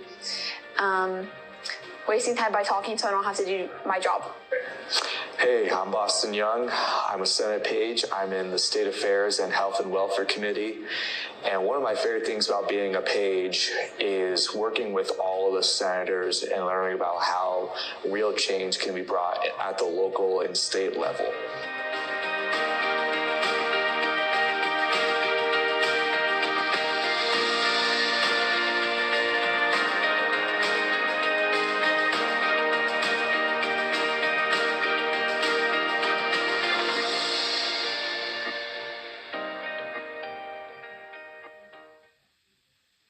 Okay, so these are civics exam questions, and these are like the top 10 hardest ones.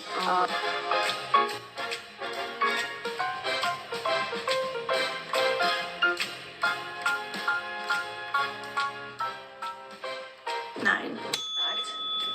Because I don't know. Okay. I mean, I can look it up. I'm pretty sure it's either 8 or 9. Yeah. 1 Chief Justice and 8 Associate Justices. Okay. I'm a criminal justice major, so I should know that. How many amendments does the Constitution have? Why are you asking me these questions again? Well, the Bill of Rights has 10, and then after that, is it 24? Yeah. Yeah. No. Name one of the 2 longest rivers in the United States. Mississippi, and then Lake Powell. Like, I don't know. I feel like those 2 are pretty accurate. Can you name one of the writers of the Federalist Papers? I cannot. No. Yeah, see? I don't read it. I haven't either. Who is the Chief Justice of the United States right now? Chief Justice is not John Marshall. No. Roberts, yeah. I always get that mixed up. John Marshall, I was going to say, it's John Roberts, right? Yeah. Who was the president during the Great Depression in World War II? In World War II? Oh, Hoover. Oh, no, Great Depression, World War II. Roosevelt? Can you name one of the 2 longest rivers in the United States? If you know Real Housewives, I know. Mississippi? Yeah, totally. The House of Representatives has how many members? I have no idea. Twice as many as the Senate. Yeah. 70. Is it 70? Okay. Do you know one of the writers of the Federalist Papers? Alexander Hamilton. Yeah. Name one of the 2 longest rivers in the United States. In the United States. Mississippi. When was the Constitution written? 1787. Very simple. Okay. The House of Representatives has how many members? In the state of Idaho, 70. What is the rule of law? The rule of law is following what the law states and relying on the court system, the judicial system. Thank you. Who was the president during World War I? Guys, I haven't been in high school in like 7 years. 6 years. Not that long. Oh, it wasn't. No, I have 2 hours left. I see his face. I don't know who it is. Who is it? It's Woodrow Wilson. What is the rule of law? So the rule of law is natural law that is dictated by divine law, which is instituted by God, which is written on the hearts of men, and by their conscience know that like murdering someone is wrong. And that's given by divine natural law that we can understand through logic and the conscience that the Lord has blessed us with. And so that is the rule of law that we fall under and are supposed to follow. How many justices are on the Supreme Court? 9. Okay. Who's the Chief Justice of the United John States? Roberts. Who was president during Great Depression, World War II? Oh, Hoover. And? FDR. Who was president during World War I? Oh, Jesus. Oh, who was that? Coolidge? No. Who was it? Someone. Krista, do you know who? I know this. Oh, God, I never seen that. Truman. Oh, that's 2. Those 2. Starts with a W. Woodrow. Woodrow Wilson. Yes. Name one of the 2 longest rivers in the United States. Oh, Columbia. What? Mississippi. Yeah. I don't know. Cut that part And out. Minnesota. Will you cut that part out? It's the Missouri. Yeah, it's Missouri and I'm Mississippi. thinking Lewis and Clark. Columbia. How many amendments does the Constitution have? 27. Name one of the writers of the Federalist Papers. Benjamin Franklin? No. Hamilton? That's Yes. Oh my God. What? The House of Representatives on the federal level has 435. What's the rule of law? The Constitution. When was the Constitution written? 1776. No, yeah. No, that was the Declaration of Independence. 1787. If you could sign this old picture. Okay. Okay, thank you.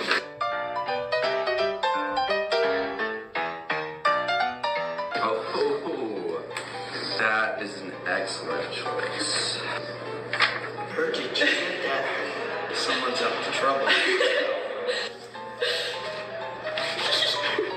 Sign something for me. Is that you? Yeah, that's That is adorable. Look it up. Oh, yeah, that's my mom. That is Sign it. You have to.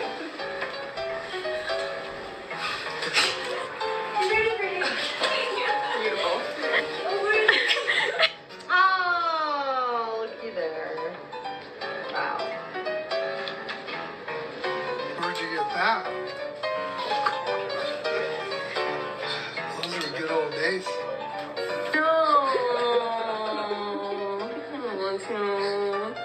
Looks great. 10 out of 10. Thank you. No. Sign it. How do you got my mom's Facebook? We know.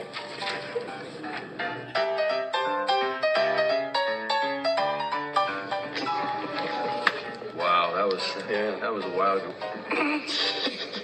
I had a different name back then. Oh, actually? What was it? I'm not gonna tell you. Yeah, that's pretty cool. That brings back a lot of memories. It's crazy.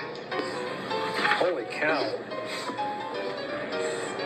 That was a while ago. Oh my gosh. Where'd you find that? You want me to sign it? Like an actual autograph? Okay. Got a glamour shot? I'm in high school. Of course. Obvious. Oh, yeah. Nice. Doug in high school? Yeah. Let me see. Wow, you were jacked in high school. That's last year. Yeah, right. Oh, gosh. Oh my gosh. Never would I ever thought at this time I would be a senator. Oh my God, where'd you get that? I'm amazed to see that picture. Thank you so much. Where did you get this?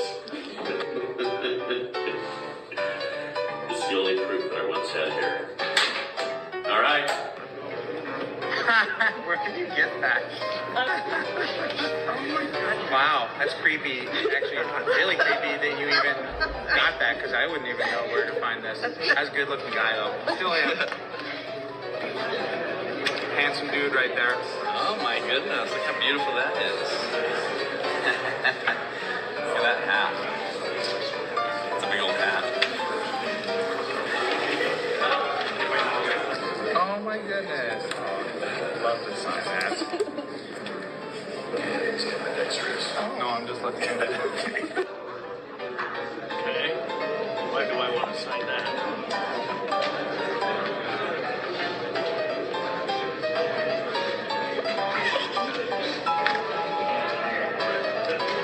Just a mere child. Listen, I'm gonna bring in my high school photos tomorrow. It's really fun. Got the big family. Oh, Secretary, I had to find out.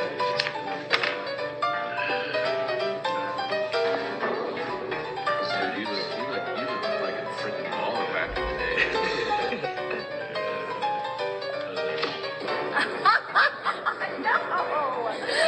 No, the internet is a terrible place. The internet is a terrible place. You guys are terrible, terrible people. Oh, I love you guys. Where that's from? Hilarious. You know, I just got my haircut then too. It used to be almost as long as yours. Yeah. Wow. I'm guessing this was probably. Yeah. You guys cracked me. Yeah. Take that, Lenny. Where did you get that? It's a good picture. Oh. I was like, it's not really that much different, right? Really does. Oh God, what is an S? Just down around. Played football. Guys, can you sign this? And that is funny. This is great. That's me running the marathon. And that was like mile 19 and I had just grown up. And my friend was like running with me and she took a picture. That's the picture of me like, okay, it's cute.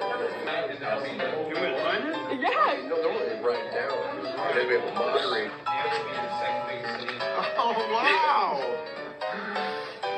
Oh, awesome. That's been a few years ago. Good looking guy there.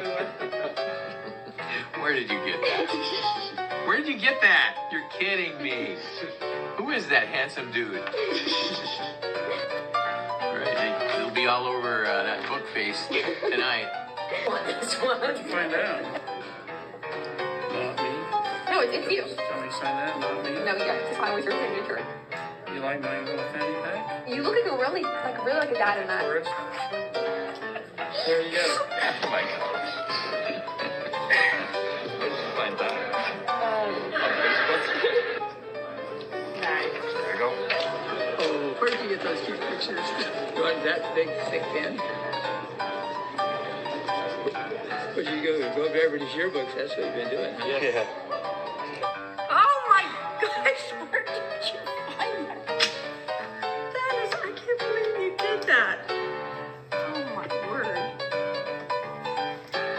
All right, you guys are very good investigators. And that wasn't my best picture, by the way.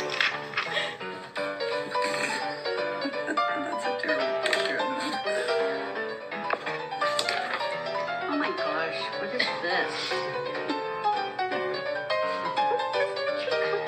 You guys, this is ancient, whatever it is.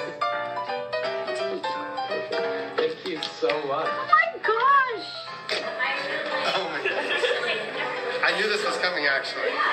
Because when you guys asked what high school we were from, I immediately knew that you were going to go find our pictures. Oh my gosh, you should have done mine. There you go. That's the best you could do. Where did you find that?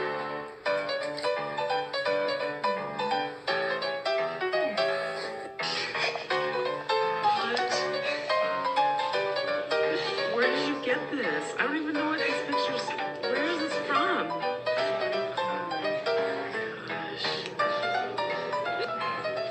I'm wearing a choker. Yep, no, you can have it. Who is that? There you go. Thank you very much. Where'd you go?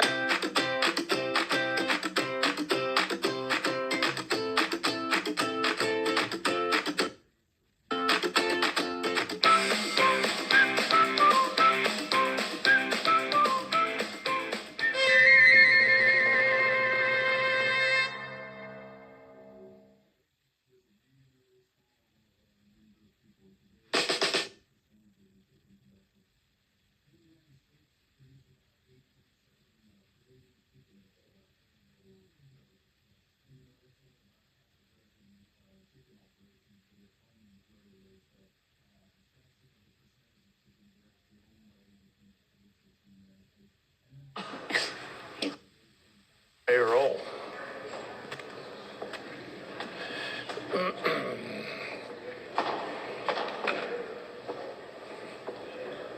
Senators, while we're at ease, I already had a suggestion from some folks with green tags that maybe a way to raise money would be to auction those photos off. So you might want to track down the pages and get a hold of those. Senators, we're still at ease. My wife, Joelle's here. My youngest daughter, Clara. Gray was here last week, but just so you see them, and they're here today.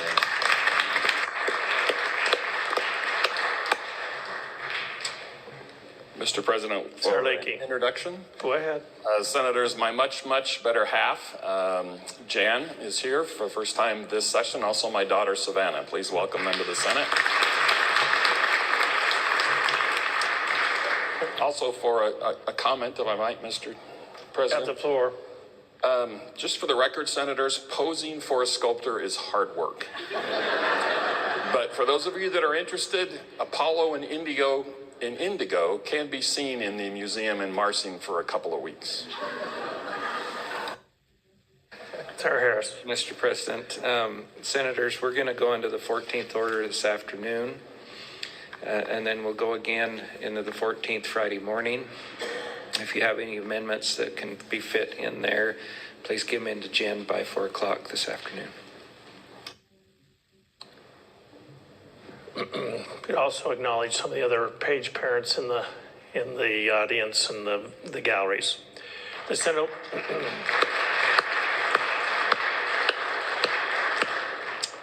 The Senate will be in order. Prior to going into recess or the break we took, we were in the 13th order. Mr. President. Senator Den Hartog. Mr. President, I ask unanimous consent the Senate return to the 5th order of business. Without objection, the Senate will return to the 5th order of business, presentation of petitions, resolutions, and memorials. The Senate's in the 5th order. Mr. President, I ask unanimous consent the Senate advance to the 6th order of business. Hearing no objection, the Senate will advance to the 6th order of business, reports of standing committees. The Senate's in the 6th order. Mr. President, I move that the Senate recess until 2:30 p.m. today. Mr. President, I second the motion. You've heard the motion. All in favor say aye. Opposed say nay. The ayes have it. The Senate stands in recess until 2:30 p.m. Legislative coverage. Watch or stream Idaho Reports. And closed captioning for Idaho in session is provided by the Idaho Legislature and Idaho Legislative Services Office. Additional funding is. The Senate will be in order. Prior to going to recess, the Senate was in the 6th order of business. The Senate is in the 6th order of business. The Secretary will call the roll to establish a quorum. Adams, Anthon, Berndt, Bierke, Blaylock, Burtonshaw, Carlson, Cook, Den Hartog, Foreman, Galloway, Grow, Guthrie, Harris, Hart, Kaiser, Cole, Leakey, Lenny, Lent, Nichols, Okonowitz, Ricks, Ruckty, Semaroff, Shippey, Taylor, Taves, Van Orden, King, Wintro, Wohler, Woodward, Cito, Seiderveld, Adams, Anthon, Galloway, Lakey, Nichols, Ruckte, Shippey,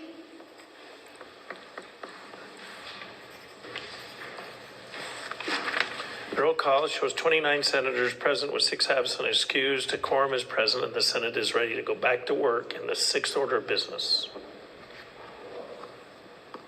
March 27, 2025. The Judiciary and Rules Committee reports that Senate Bill 1073, as amended in the House, has been correctly enrolled. Lakey, Chairman. Senate Bill 1073 is amended in the House. We signed by the Speaker, or we signed by the President, and then sent to the House for the signature of the Speaker. Yeah. March 27, 2025.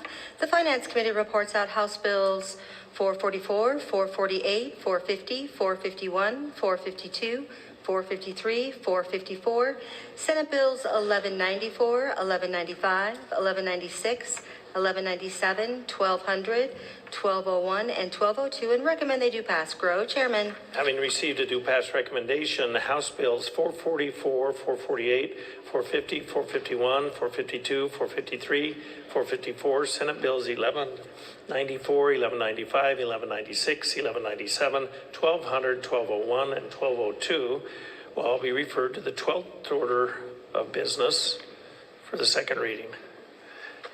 Senator Lakey, Senator Anthon, Senator Shippey, and Senator Galloway will all be recorded as present at this, the 6th order of business in the PM. Mr. President. Senator Den Hartog. Mr. President, I ask unanimous consent that the Senate advance to the 9th order of business. Without objection, the Senate will advance to the 9th order of business. Messages from the House of Representatives. The Senate's at the 9th order. March 27, 2025. Mr. President, I transmit here with enrolled House Bill 174 as amended in the Senate and House Bill 239 as amended in the Senate for the signature of the President. McGinnis, Chief Clerk. Having been enrolled and signed by the Speaker and the President, House Bills 174 is amended in the Senate and 239 is amended in the Senate will be returned to the House of Representatives. March 27, 2025. Mr. President, I return here with Senate Bills 1141 is amended, 1133 is amended, 1175, 1177, 1178, and Senate Concurrent Resolution 112, which have been signed by the Speaker. McGinnis, Chief Clerk. Having been signed by the Speaker, Senate Bills 1141 as amended, 1133 as amended, 1175, 1177, and 1178 will be referred to the Judiciary and Rules Committee for transmittal to the Governor.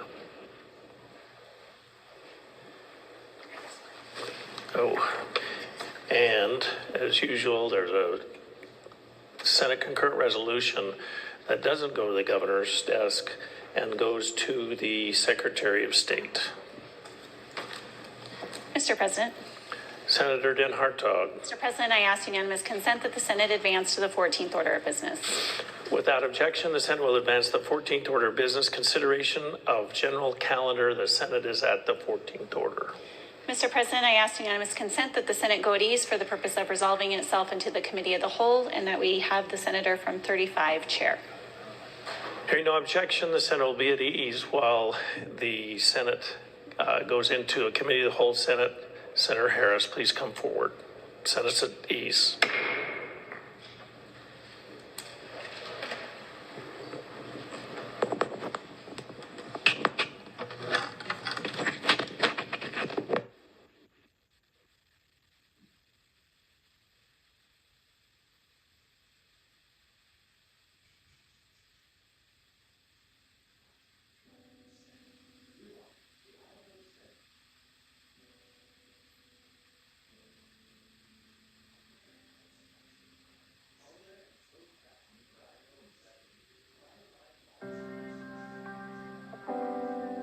You're watching the Idaho Senate.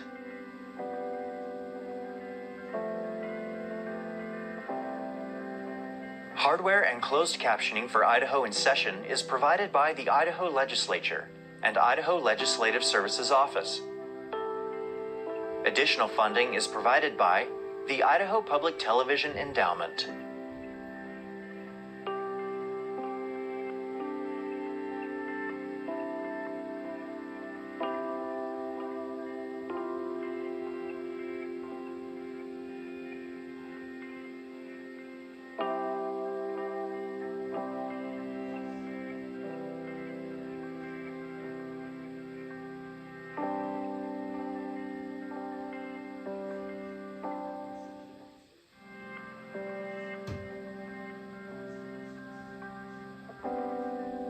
You're watching the Idaho Senate.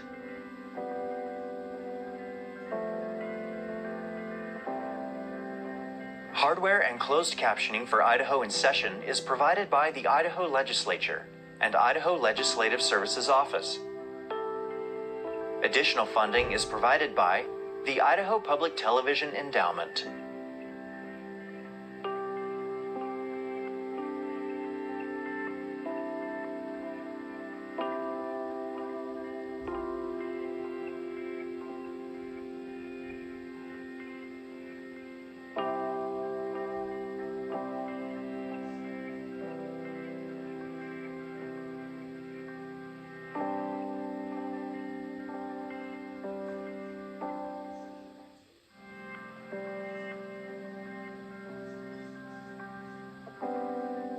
You're watching the Idaho Senate.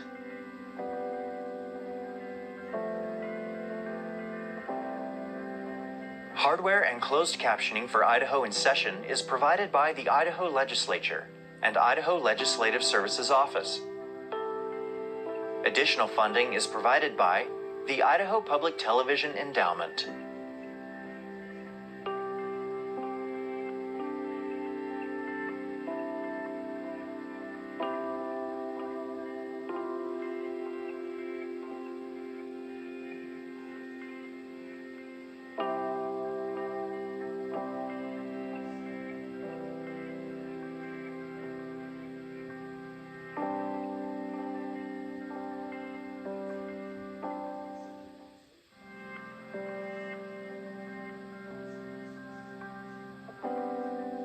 You're watching the Idaho Senate.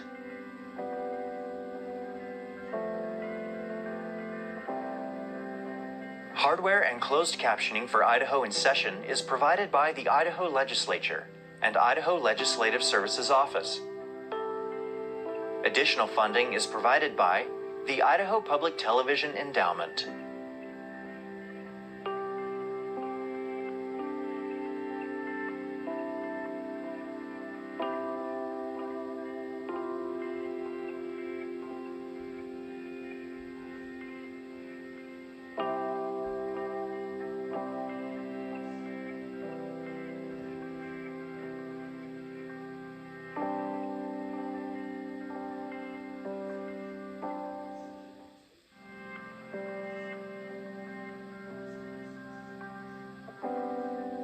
You're watching the Idaho Senate.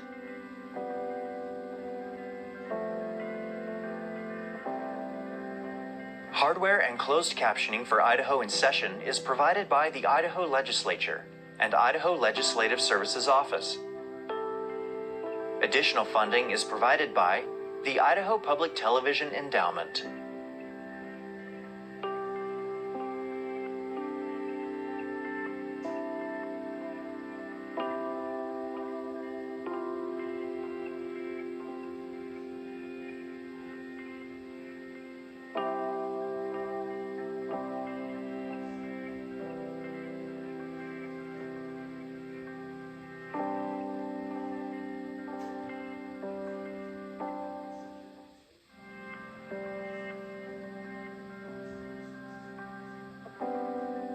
You're watching the Idaho Senate.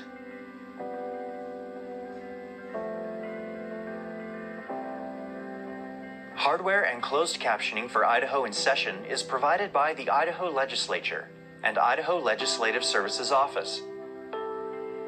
Additional funding is provided by the Idaho Public Television Endowment.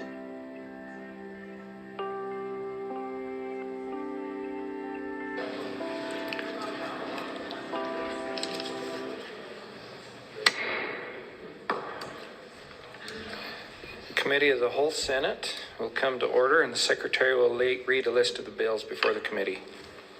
House Bill 6 with one amendment, Senate Joint Resolution 101 with no amendments. Senate Bill 1063 with no amendments. House Bill 129 with no amendments. Senate Bill 1124 as amended with no amendments. House Bill 180 with one amendment. House Bill 253 with two amendments. Senate Bill 1162 with three amendments. House Bill 339 with one amendment. House Bill 130 as amended in the Senate with no amendments. Senate Bill 1188 with no amendments. House Bill 315 as amended with no amendments. And House Bill 378 with no amendments.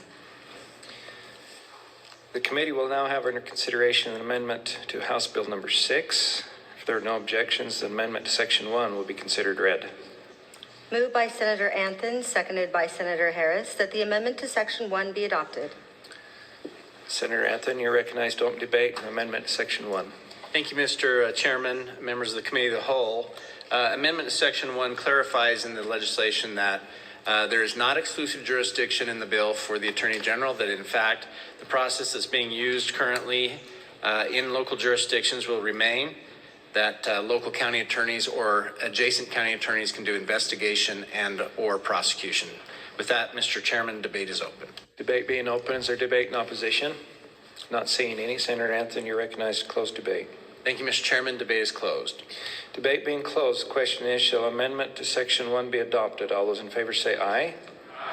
Any opposed say no. Ayes have it, and amendment to Section 1 will be adopted. If there are no objections, the amendment to Section 2 will be considered read.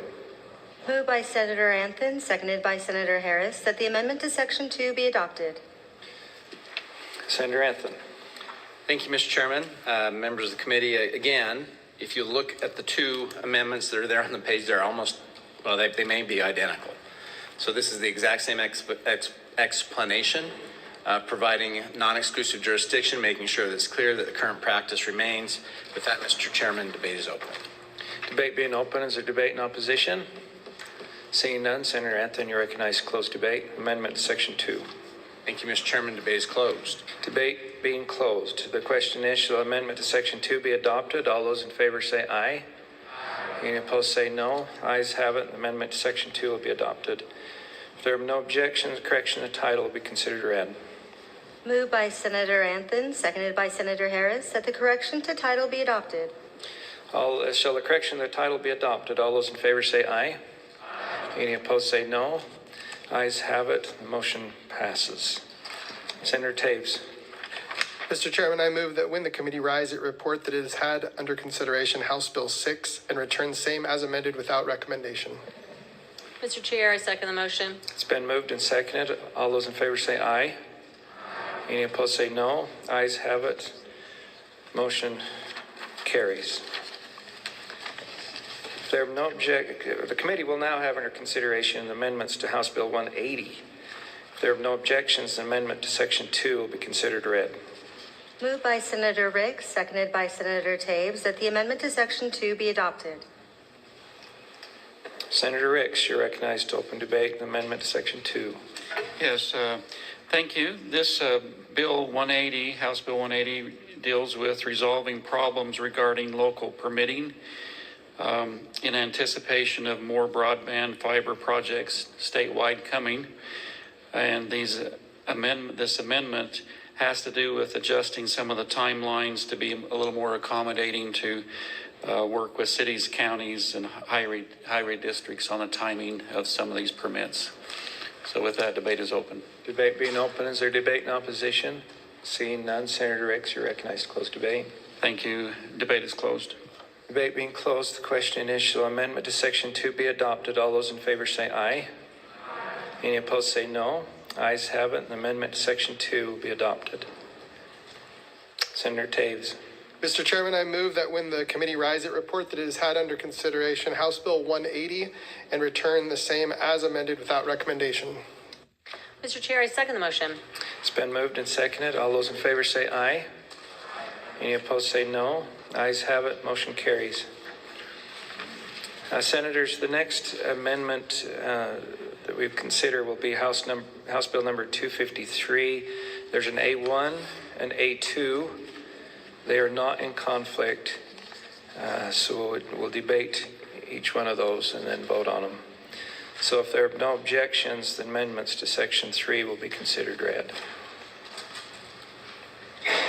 Moved by Senator Burns, seconded by Senator Guthrie, that the amendment to Section 3 be adopted. Senator Burnt, you're recognized to open debate on amendment to Section 3. Thank you, Mr. Chairman. Grateful for this opportunity this afternoon.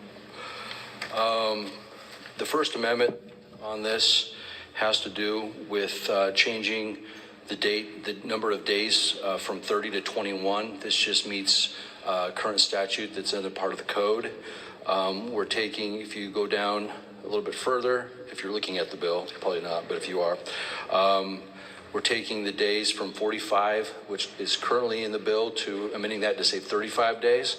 And then right after that, we are deleting a whole section that would require, or which would allow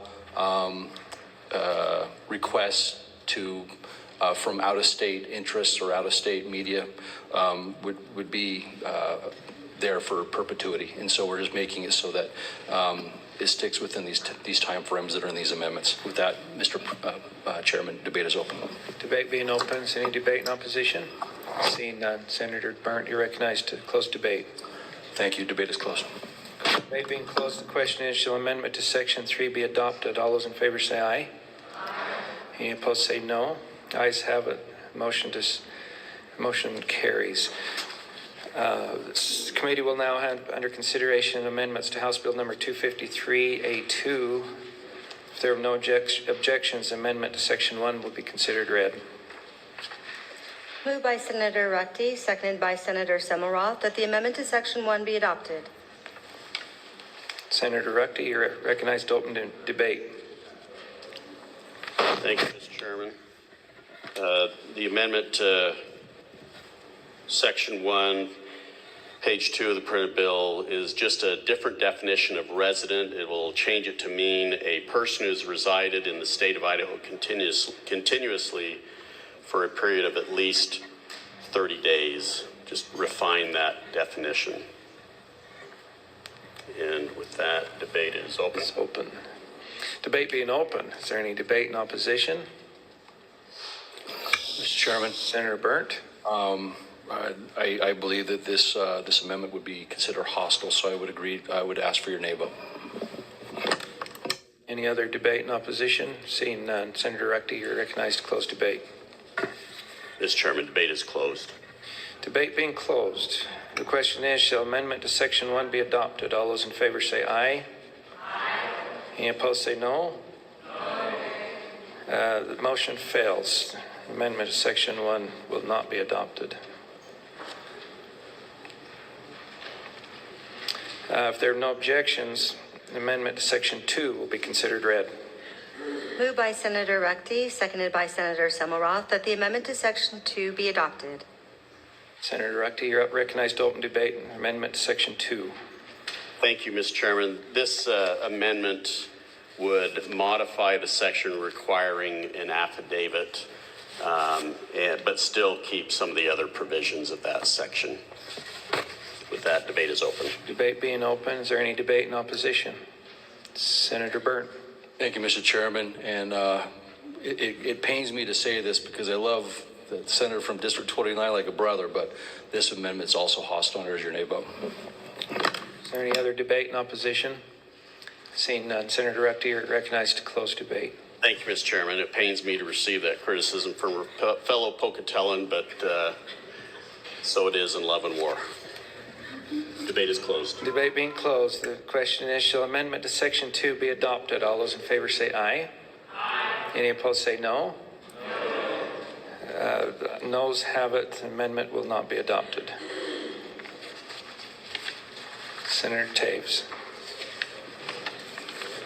Thank you, Mr. Chairman. I move that when the committee rise, it report that it has had under consideration House Bill 253 and report that it has had and return the same as amended without recommendation. Mr. Chair, I second the motion. It's been moved and seconded. All those in favor say aye. Any opposed say no. Ayes barely have it. The motion carries.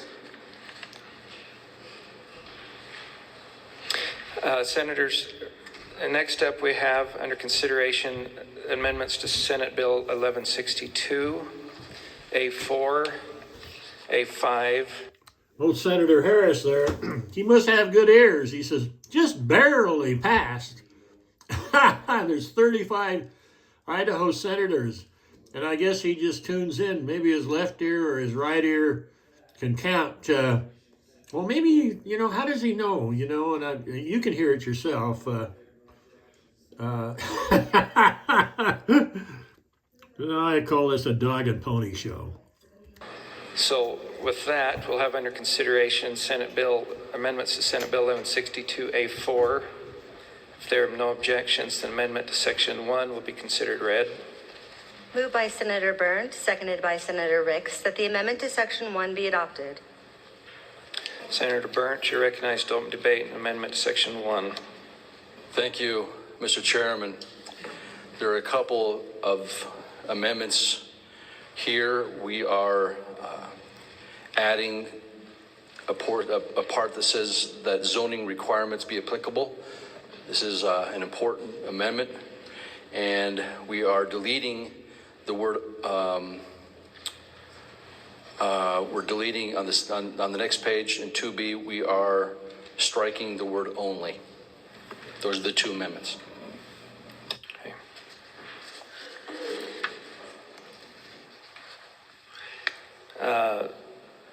The debate being open, is there debate in opposition? Hearing none, Senator Burnt, you're recognized to close debate. Thank you, Mr. Chairman. Debate is closed. Okay, if there are no objections, then amendments to Section 1, A5 will be considered read. Moved by Senator Burnt, seconded by Senator Lenny, that the amendment to Section 1 be adopted. Senator Burnt, you're recognized to open debate. Amendment to Section 1. Thank you, Mr. Chairman. This amendment adds that this fee section is just pursuant to 63-1311 instead of it just being no more than a $50 fee what the original bill stated. Thank you. Debate being open, is there debate in opposition? Seeing none, Senator Burnt, recognized to close debate. Yes, thank you. Debate is closed. The committee will now have under consideration amendments to Senate Bill 1162A3. If there are no objections, amendment to the bill will be considered read. Moved by Senator Woodward, seconded by Senator Harris, that the amendment to the bill be adopted. Senator Woodward, you're recognized to open debate on amendment to the bill. Thank you, Mr. Chairman. The amendments here reflect the input I've received from home in Sandpoint, but I believe that these also reflect the desires of other areas in the state that have a high influx of short-term rentals. I think what we're trying to do is find that balance between property rights and the ability to zone. We know that our property is ours, but we also know you can't build a hotel in the middle of a residential neighborhood. And so to go through these would take a few minutes, but there's quite a bit of detail here. Happy to answer any questions in debate, but I'll let everybody read those comments, the pieces. Okay, debate being open. Is there any debate in opposition? Senator Lenny. Mr. Chairman, to debate this amendment? Go ahead, Senator. Yeah, short debate. There must be something in the water here today because this is a hostile amendment as well. Yeah, so this is a hostile amendment. There we go. Thank you, Mr. Chairman. Any other debate in opposition? Senator Burnt. Thank you, Mr. Chairman. This bill basically inserts an old section and inserts an entirely new section, completely changing the bill that was previously debated and passed through the House or the Senate. So I would consider this to be very hostile. Thank you. Senator Woodward, you're recognized to close debate. Thank you, Mr. Chairman. I think that hostile is in the eye of the beholder. And I would say that what I've learned specifically this year is that sometimes when not all parties are at the table, then it works really well to get them back at the table, and that's the hope. Thank you, Mr. Chairman. Debate being closed. No, we got to go back. Never mind. So we'll go back to A4. vote on the amendments to the bill 1162A4. Okay, and if A4 passes, then A3 is gone. So, the question is, shall amendment to section 1 be adopted? All those in favor say aye. Aye. Any opposed say no. Nay. Ayes have it. Motion carries. We'll move on to the amendment to 1162A5. And the question is, shall amendment to section 1 be adopted on A5? All those in favor say aye. Aye. Any opposed say no. Ayes have it. The motion passes. Senator Taves. Mr. Chairman, I move that when the committee rise, it report that it has had under consideration Senate Bill 1162 and return same as amended without recommendation. Chair, I second the motion. It's been moved and seconded. All those in favor say aye. Aye. Any opposed say no. Ayes have it. Motion carries. Committee will now have under consideration amendments to House Bill number 339. If there are no objections, amendment to section 3 will be considered read. Moved by Senator Taves, seconded by Senator Harris, that the amendment to section 3 be adopted. Senator Taves. Thank you, Mr. Chairman. Senators, this amendment is simply adding some data security measures to the legislation. That debate's open. Debate being open, is there debate in opposition? Senator Wintrow. Thank you, Mr. President. Would the senator from, I think it's 6? 4. Stand for a question. Senator Taves, will you yield? Senator yields. Senator Wintrow. Thank you, Mr. Chair, and Senator from 4. Could you just give me a little more explanation? I'm trying to read through all these amendments and just kind of help me understand this a little bit better. Senator Taves. Thank you, Mr. Chairman. Senator, this legislation, there's concerns about data integrity, making sure that the data that's collected is protected. And so this simply uses, I'd say, industry standards to make sure that people know that whatever data is collected by the Secretary of State, it's also protected from somebody in a case of like a breach, to make sure that it's in the cloud, in a safe, secure cloud, and using cryptography standards consistent with federal regulations. Thank you, Mr. Chair. Is there any debate in opposition? Seeing none. Senator Taves, you're recognized to close debate. Thank you, Mr. Chairman. Debate's closed. Debate being closed, the question is, shall amendment to section 3 be adopted? All those in favor say aye. Aye. Any opposed say no. Ayes have it. Motion carries. Senator Din Hartog. Mr. Chair, I move that when the committee rise and report that it has had under consideration House Bill 339 and return same as amended without recommendation.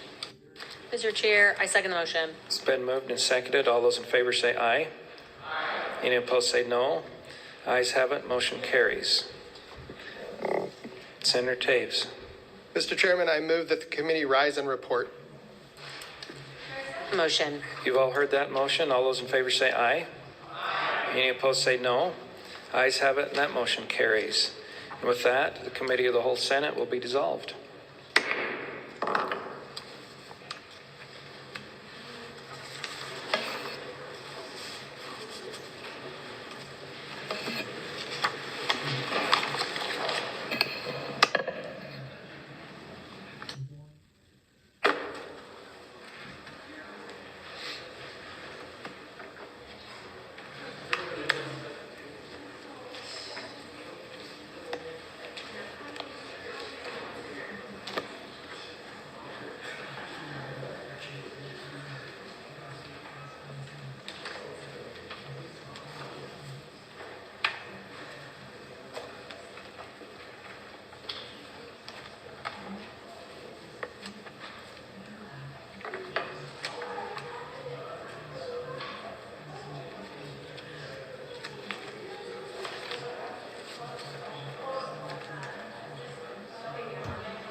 I remember the as amendeds this time.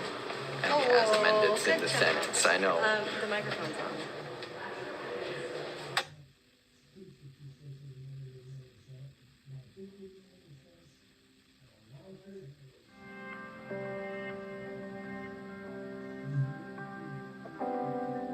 You're watching the Idaho Senate.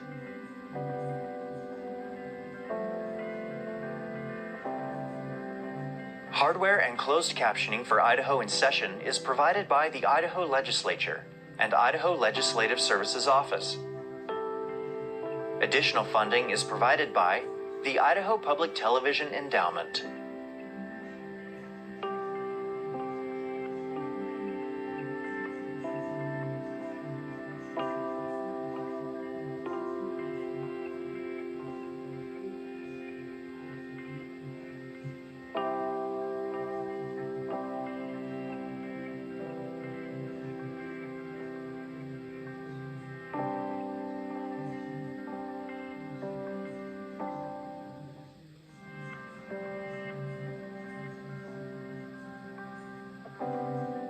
You're watching the Idaho Senate.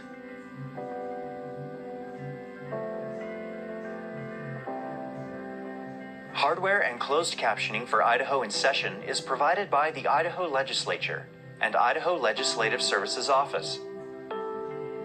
Additional funding is provided by the Idaho Public Television Endowment.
You ready? The Senate will be in order. The Senate is in the 14th order of business. Senator Harris. Mr. President, we, your Committee of the Whole Senate, beg leave to report we have had under consideration House Bill 6, House Bill 180, House Bill 253, Senate Bill 1162, and House Bill 339, returned same as amended without recommendation.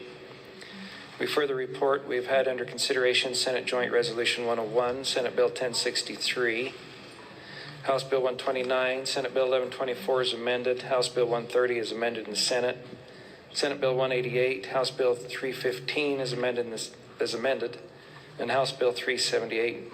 Report progress and beg leave to sit again. Mr. President, I move the adoption of the committee report. Mr. President, I second the motion. It's been moved and seconded that the Senate adopt the committee report. All in favor, say aye. Aye. Opposed, say nay. The ayes have it. The report has been adopted.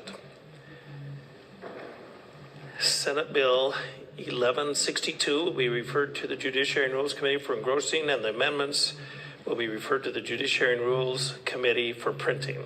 House Bill 6, 180, 253, and 339 will be filed for their first reading as amended, and the amendments thereto will be referred to the Judiciary and Rules Committee for printing. The following measures will retain their place in the 14th order.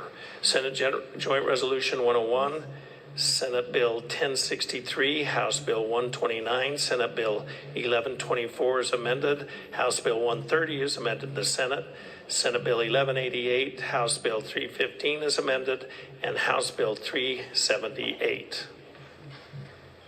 Mr. President. Senator Den Hartog. Mr. President, I ask unanimous consent that SJR 101 and Senate Bill 1124 as amended be returned to the State Affairs Committee. Senate Joint Resolution 101 and what? Senate Bill 1124 as amended. So you've heard the unanimous consent request that the Senate Joint Resolution 101 and Senate Bill 1124 as amended be returned to the Senate State Affairs Committee. Is there an objection? Hearing none, it is so ordered. And Mr. President, I ask unanimous consent that Senate Bill 1188 be returned to the Education Committee. You've heard the request. Is there an objection? Hearing none, it is so ordered. Mr. President, I ask unanimous consent that the Senate return to the 13th order of business. Without objection, the Senate will return to the 13th order of business, third reading of bills.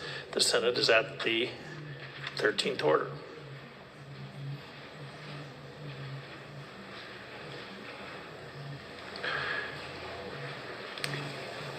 Right. Mr. President.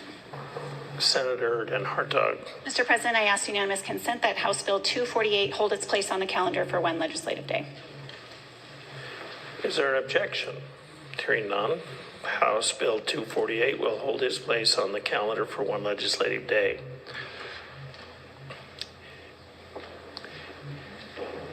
Each one of those requests requires a little bit of paperwork, and we're waiting until that is completed.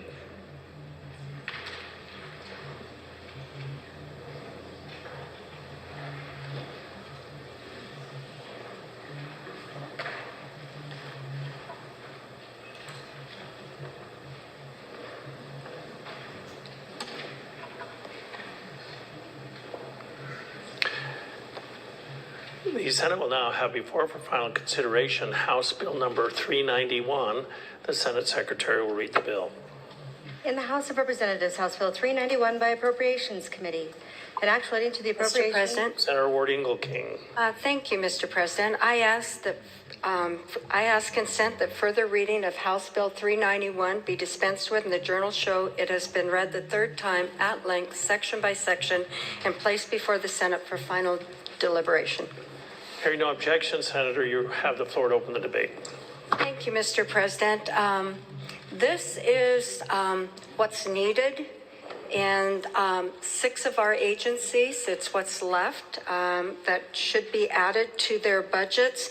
These are replacement items, and in my opinion, replacement items should be part of the maintenance budget because they're absolutely essential to the business that's taken place in these agencies. This bill adds additional appropriation to 6 agencies, and these agencies are being considered together because they're only asking for replacement items. These appropriations total $654,100 in one-time monies, of which $416,500 is from the general fund, and $580,000 is from various dedicated funds specific to each agency. Now, these agencies include the Commission for the Blind and Visually Impaired, Office of the Lieutenant Governor, the Idaho State Lottery, Brand Inspection Division, Commission of Pardon and Parole, Utility Commission, Public Utility Commission, and Idaho Public Television. So I just want to go through each of these agencies and tell you what they're asking for as far as replacement equipment. For the Commission for the Blind and Visually Impaired, they need $28,900 from the general fund for replacement and computer equipment as recommended by the Office of Technology. The Commission, for those of you that may not know, the Commission assists individuals who are blind and visually impaired to achieve social and economic independence. Activities include the provision of needed services, such as those provided for the Assessment Training Center here in Boise, which allows individuals to build skills needed to participate fully in society. In addition to other services, such as connection to employment opportunities, that's also included. They run many of the vending machine business here in Idaho. And so, and also they have a storefront that sells Braille equipment and phones and things like that to help them be fully independent. So that's what this agency needs. It needs some technology equipment, some computer equipment. For the office of the Lieutenant Governor, he needs $32,600 from the general fund. And again, it's for replacement of IT equipment as recommended by the Office of OITS, which is the Office of Information and Technology Services. As you know, he's one of 7 constitutional officers in Idaho and serves as the presiding officer of the Idaho State Senate. So, and he also acts as governor when the governor is absent from the state and is first in line for the governorship if something were to happen to the governor. Third agency is the Idaho State Lottery. They need $176,700 from dedicated funds. And in that, they need for computer and server replacements as recommended by the Office of Information Technology Service. The Idaho Lottery was approved by Idahoans in 1988, and its mission is to maximize net incomes which are distributed to the Permanent Building Fund and then to facilities as dictated in House Bill 292. Okay, let's move on to the next agency is Brand Inspection Division, and it is asking for $289,200 from dedicated funds, which includes 4 Ford F-150s and 2 Dodge Rams, and as well as tablets and laptop replacement items. And I just want to give you a little bit of information on these vehicles. One of their vehicles has 221,621 miles. It was purchased in 2013. Another Ford F-150 has 188,707 miles. It was purchased in 2013. A third vehicle, Ford F-150, has 172,182 miles and was purchased in 2017. The fourth Ford F-150 they want to replace has 170,038 miles, purchased in 2019. The Dodge Ram that they want to replace has 196,000 miles, 196,283 miles, purchased in 2019. And the final vehicle has 181,065 miles, and it was purchased in 2019. And that mileage was when their budgets were submitted this fall. So just for those of you that don't know, the Brand Inspection Division provides protection to the livestock industry for losses by theft and illegal slaughter. And they have to do inspections if any kind of trade or sale of livestock is done in this state. So they're on the road a lot. Another agency that's in this budget, the fifth agency, the next agency is the Commission of Pardon and Parole.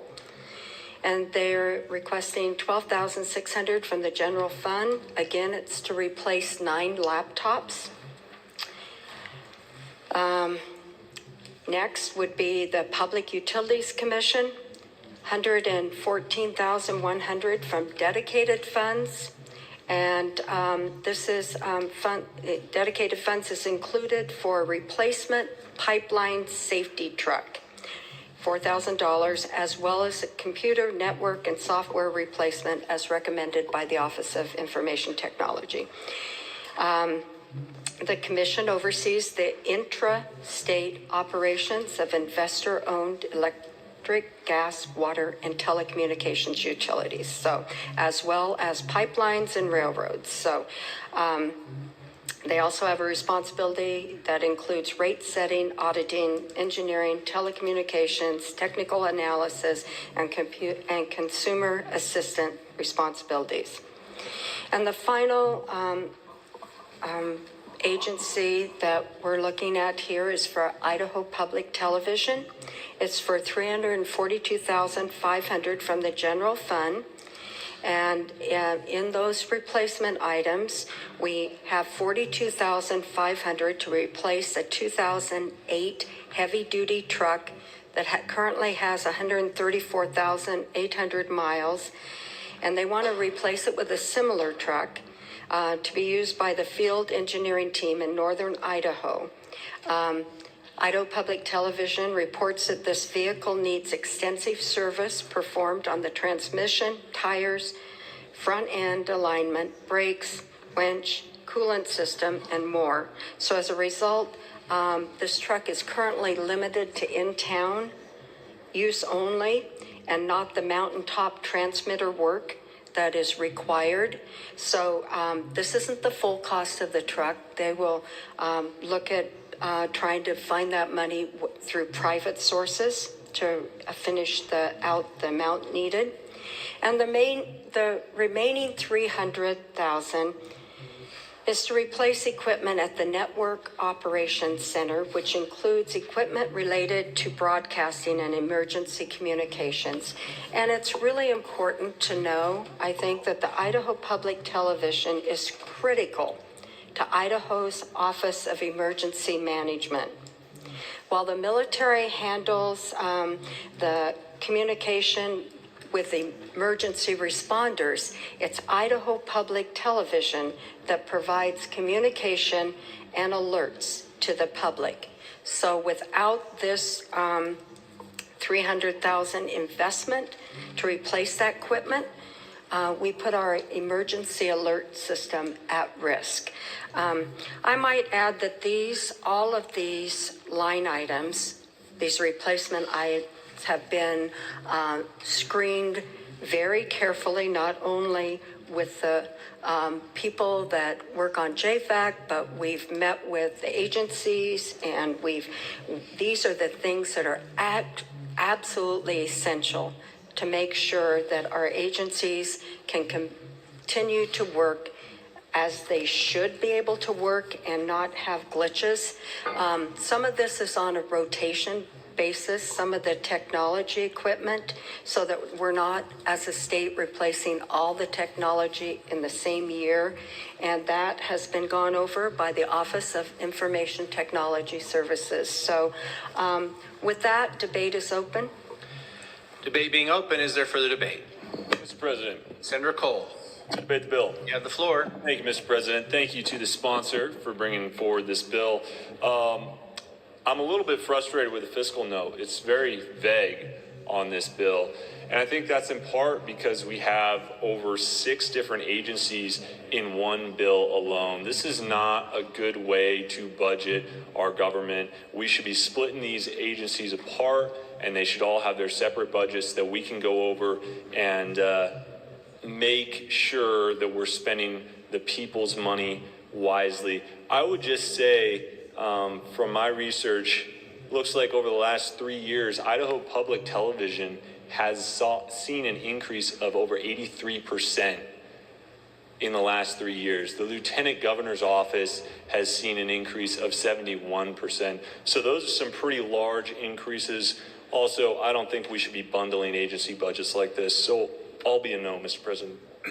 Is there further debate? Mr. President. Senator Lenny. Look at that, I got a new microphone, so I don't have to hold it anymore. To debate the bill. You have the floor. Echoing the comments from the senator from 25, I was getting kind of excited when reading this bill, because I thought, man, if I was on the receiving end, it felt like we're watching an Oprah Winfrey show. You get a laptop, you get a car, you get a computer. It's just a big junk drawer bill. And I was going to look at the SOP. Again, we didn't plan this, but I was going to say the same thing-ish. You know, it's not broken out, so it feels like it's not a very transparent bill. I mean, we're funding lottery, Idaho Public Television, which I think Idaho Public Television could stand on its own 2 feet without our money, but that's another debate. It just feels like it's not very transparent. I mean, we're buying trucks for the TV station. I guarantee you, someone's going to get up from JFAC and tell me I don't know what I'm talking about. But it just feels like a bit much. And seeing that I'm the only person on this floor who voted against the budget for NPR and PBS, I think I should be consistent and vote against the one for Idaho Public Television and all this junk drawer stuff as well. Thank you, Mr. President. Is there further debate? Senator Zito? Thanks, Mr. President. I appreciate it. I'm kind of envious of the new microphone that the gentleman behind me has, so I'm going to try to get this one to sit where I'd like it to sit. Anyway, Mr. President, I'm going to debate against this bill as well, against this appropriation bill. I'm kind of unhappy with the fiscal note the way it is. I don't see any transparency there. I don't believe that public television is a proper role of government, and to be consistent in all my years in the legislature, I've never voted either for their budget in any way, shape, or form. I know it's important to have an emergency broadcast system, but that could be divided off and that could be taken care of in a separate way. I know that I would agree that there are going to be those on JFAC, and it's not that I don't appreciate their work. I do, because that's what we're here for. We are here to spend the people's money, and to spend the people's money in a very responsible and just fiscally responsible way. And so it's important for all of us in the legislature to have a say and to have purview and oversight over what happens in these budgets. The Commission for the Blind and the Visually Impaired, their budget's gone up 21% plus in the last 3 years. Not only that, they rely heavily on all this federal funding, and we know that every federal dollar that comes in comes to us with strings. There's no guarantee of its continuance, and if it goes away, then our state has to pick that up. The brand inspection, it's gone up 24% in the last 3 years. And, having grown up on a ranch, I understand the importance of the brand inspecting it and what it does. But at the same time, we have to be fiscally responsible of the money that goes into those budgets. I'm taking notes here as I go because we didn't have the fiscal note. And I think the last thing that I have to say is I'm not 100% sure that it's a responsible and a proper role of government to be involved in gambling this way. We tell the people that they can't, but then we turn around as a government and we sanction it and say it's okay if we control it, but we don't give people the choice and the option, the individual citizen, to be able to do it without government interference. So, Mr. President, I'm going to vote against this budget bill. Thank you so much. Is there further debate? Mr. President. Senator Adams. To debate in favor of the bill. You have the floor. Thank you, Mr. President. I have heard some numbers thrown around, and I've heard 3 years thrown around several times already in debate.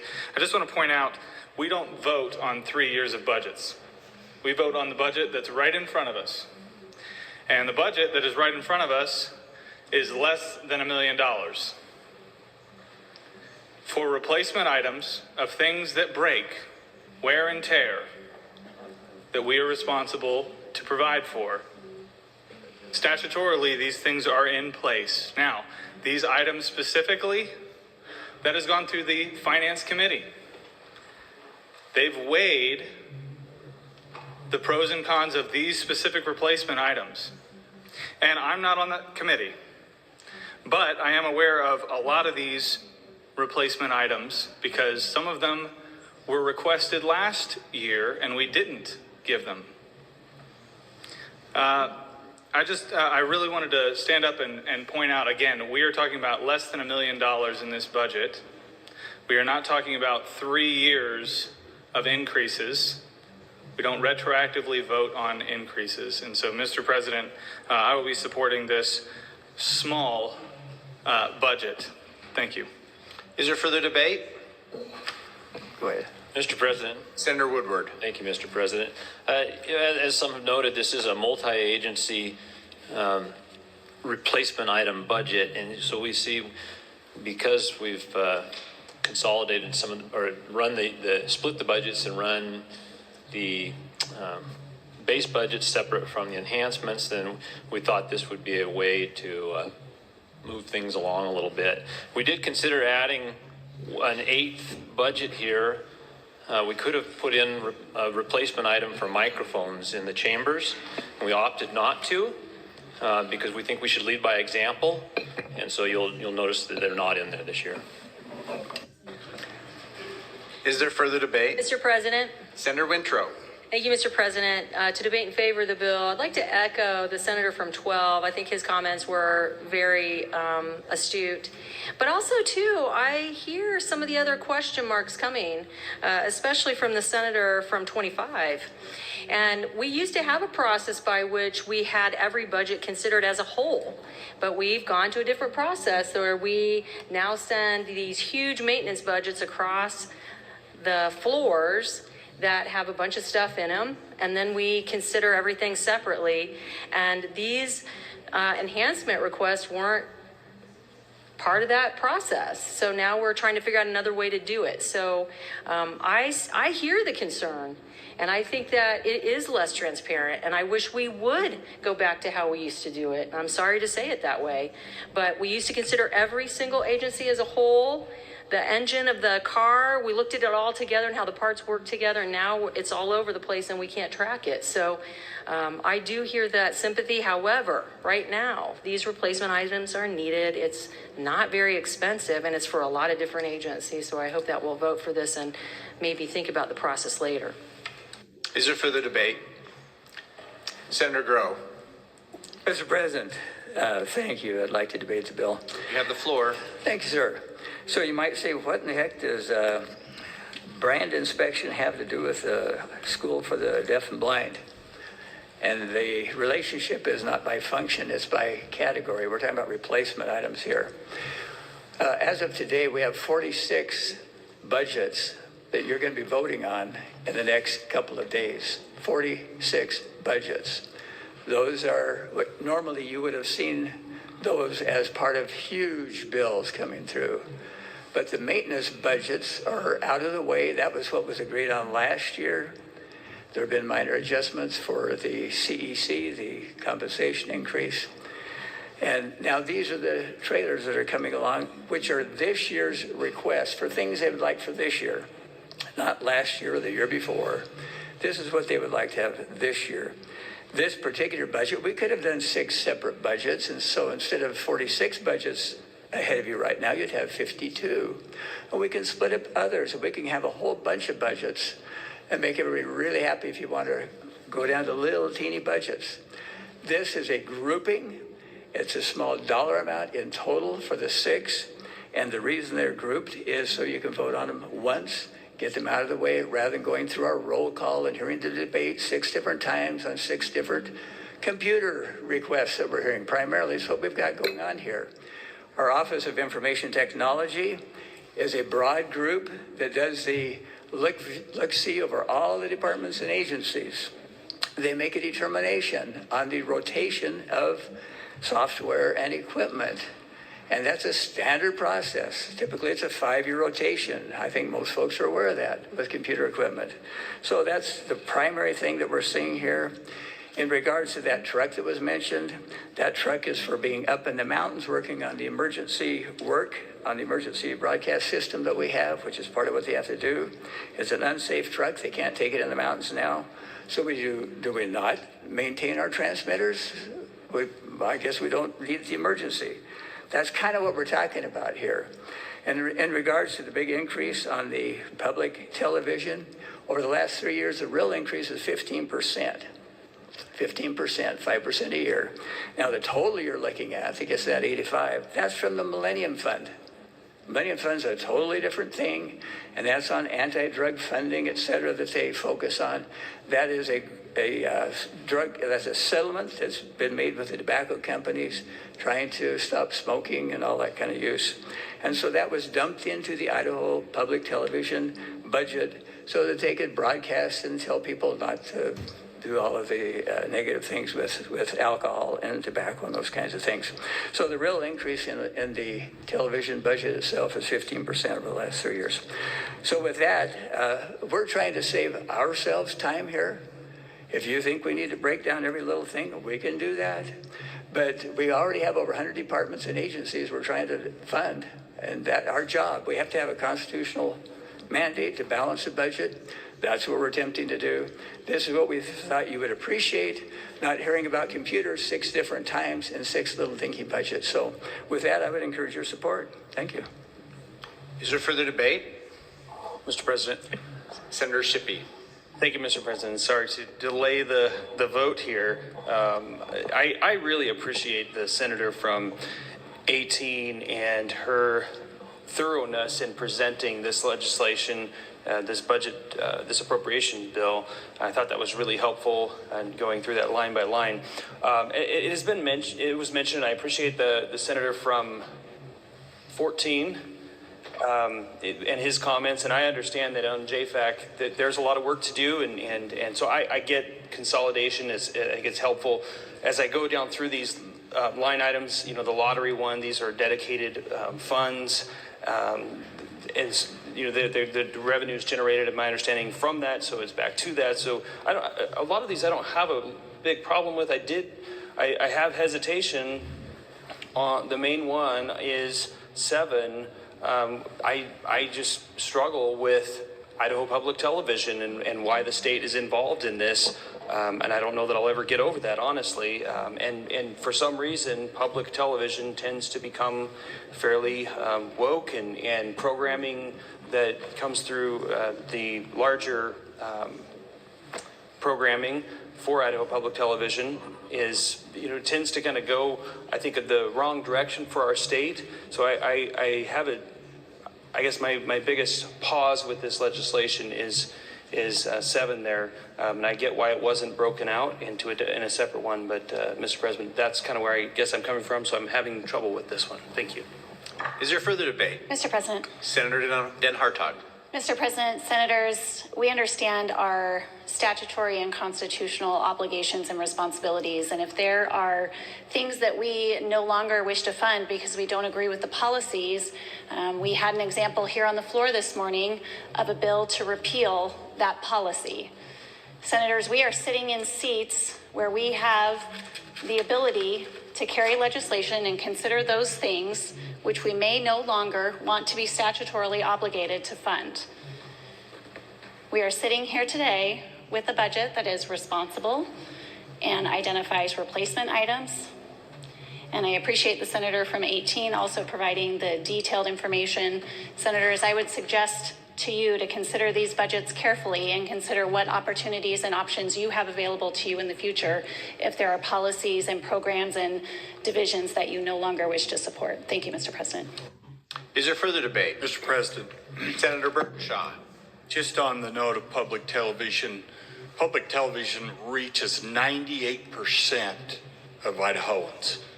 It's part of our emergency broadcast system and has been and always will be. And so it's significant and important. The brand inspection division that we talk about, state law requires that I can't buy or sell cattle without an inspection. These cattle are scattered from hell to breakfast. And these guys have to go all over the state to inspect cattle to make sure who the owner is. And these vehicles, the typical brand inspection vehicle is a single cab, 2-wheel drive, half-ton pickup that can't go over 50 miles an hour if the wind blows. And they are run till the wheels come off. And so when we talk about that, I pay brand inspection dues, and everybody that I buy cattle from pays inspection dues. We're saying to ourselves, we want to keep this industry going. And so we tax ourselves, if you want to call it, with a brand inspection to pay for these vehicles. A commission of the blind and visually impaired, if there's anybody that needs our help, they do. And with that, I support this budget. Is there further debate? Mr. President. Senator Zeiderveld. Thank you, Mr. President. I would like to remind you, Mr. President, and the senators that this is an enhancement bill. We are not defunding any of these because we've already approved the maintenance bill from last year, which will keep them going. But in this time when our constituents in Idaho is struggling to pay their bills, to pay their power bills, to figure out what prescriptions they're going to be buying, they're cutting back. This is saying that we're not ever going to fund or that we haven't funded it already. What we're saying is that we're not going to, we're going to freeze this for right now because we understand that. How are we ever truly going to give a tax relief to our constituents if we're not willing to cut back on some of these things? Some of these things that is stated here, again, is in the maintenance. This is above that. The other thing, we do have the power of the purse. So yeah, it might be in statute, but what does our Constitution say? Every single one of us stood at the beginning of this session and raised our hand and took an oath to uphold the Constitution. Maybe we need to dig in and see what the Constitution says on what we should be funding in all of this. The other thing is, it was stated about we don't want to look back 3 years. Again, it is a slow fade when we give ourselves away. And we are slowly getting ourselves further and further to where our constituents cannot keep up with the rate that we are spending. So let's send them a message. Let's lead by example. Let's say, you know what? Let's cut back. Also, I'd like to bring up, the maintenance bill has everything that they need. And that's the reason why we're holding up one of them. So that way we can try to get some of these other bills through before we sine die. Why is it that we could sine die if we pass the last maintenance bill? Because we really don't need these. These are enhancements. But again, it's not saying we're saying not, never will we do this. We're saying not right now. Not right now, because we understand the struggles our Idaho constituents are having. And so, senators, I really hope that you will consider and think about what kind of burdens we are putting on our people. Is there further debate? Yes, Mr. President. Senator Taylor. Thank you. I'm going to change tack here. I'm not on JFAC for a reason.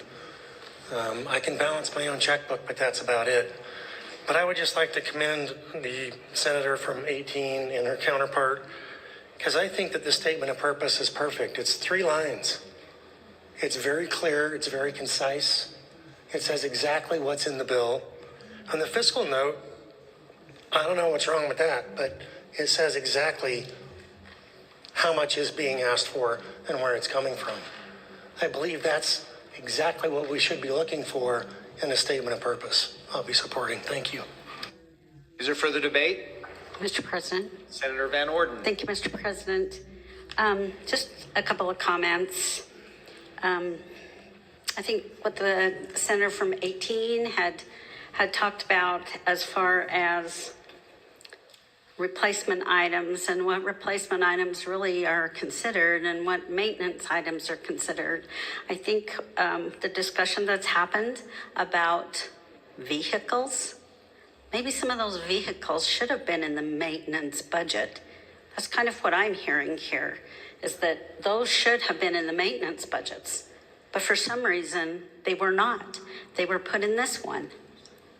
I'm a little confused as to why we would say that they are a replacement supplemental piece when it sounds like from the good senator from 31 that a lot of those should have been in the maintenance budget. And Idaho Public Television, the increase, if you remember a number of years ago, we took all those funds that we got to see that they got in from dedicated funds and removed those. So their budget looked like the next year it was pretty high because all of those dedicated funds from the fundraising that they do were taken out because we don't need to have any say on those. That belongs to Idaho Public Television. Those funds are given to them. So if you look at some of the things that have happened in the back years, in the out years, or the behind years, those budgets might look like an increase, but it's because they have taken those funds they've raised and put them in another bucket, so we don't have to see those. So with that, I would support this budget. Is there further debate? Senator Guthrie. Thank you, Mr. President. You know, we've seen this year, more of a reoccurring theme all the time on these budgets, and I will tell you, senators, if a reason to vote against the budget is what you seek, you will always be able to find a reason. You'll always be able to find something. And I guess when you have a floor sponsor like the senator from 18 go into the granular level that she did, talking about vehicles with over 200,000 miles and those kinds of things, I mean, imagine if we did that on every budget, went into that kind of detail. And I think the sponsor did that because we're seeing some pushback on some of these budgets that are really pretty modest in nature. And quite frankly, something that we need to consider funding these. And to suggest that we can just go on with a maintenance budget, yeah, you can do it for a year or two, but eventually that will catch up with you, and then the financial outlay to catch up with that can really be problematic. So I just think we, for one, maybe have to trust the process a little bit, and especially when the detail is expressed to us on the floor as it was on this budget. And I would encourage your yes vote on this. Is there further debate? Mr. President. Senator Nichols. Thank you, Mr. President. Debate the bill. You have the floor. Thank you. I too am concerned. I don't have a problem with the new budget process myself, and I'm fine with consolidation if it makes it easier or faster that way. My main concern is I want to see the breakdown of what's going on, though. I want to see if we're the adjustment for inflation or how much federal funding we're getting into these different accounts, if you will. You know, like the public television, they do have their Friends account, and that's something that we've had some purview over in the last before, but it's continuously appropriated. We no longer get to see those funds. They're not ones that we get to scrutinize because we no longer direct the use of appropriating that through the legislature. So I think that's where the frustration lies, is that, you know, the senator from 18 did a great job explaining all of it, but I want to be able to see what we're actually looking at, like we do in a lot of our other maintenance budget bills. And that's where my concern is that that is not broken down to be able to view in the normal manner in which we do. So I want to be able to make sure on what I'm voting on, and if it is appropriate. And again, we already passed the maintenance portion of it. This is the extra. And is this really needed? Is it something that we're really needing to fund?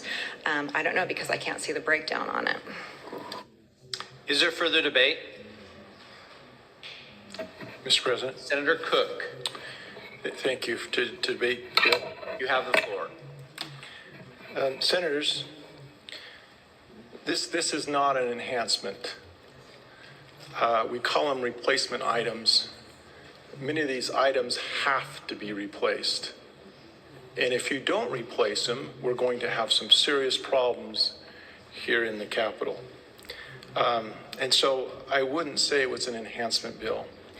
The next thing, senators from District 25 and 10 talked about that it's not being transparent.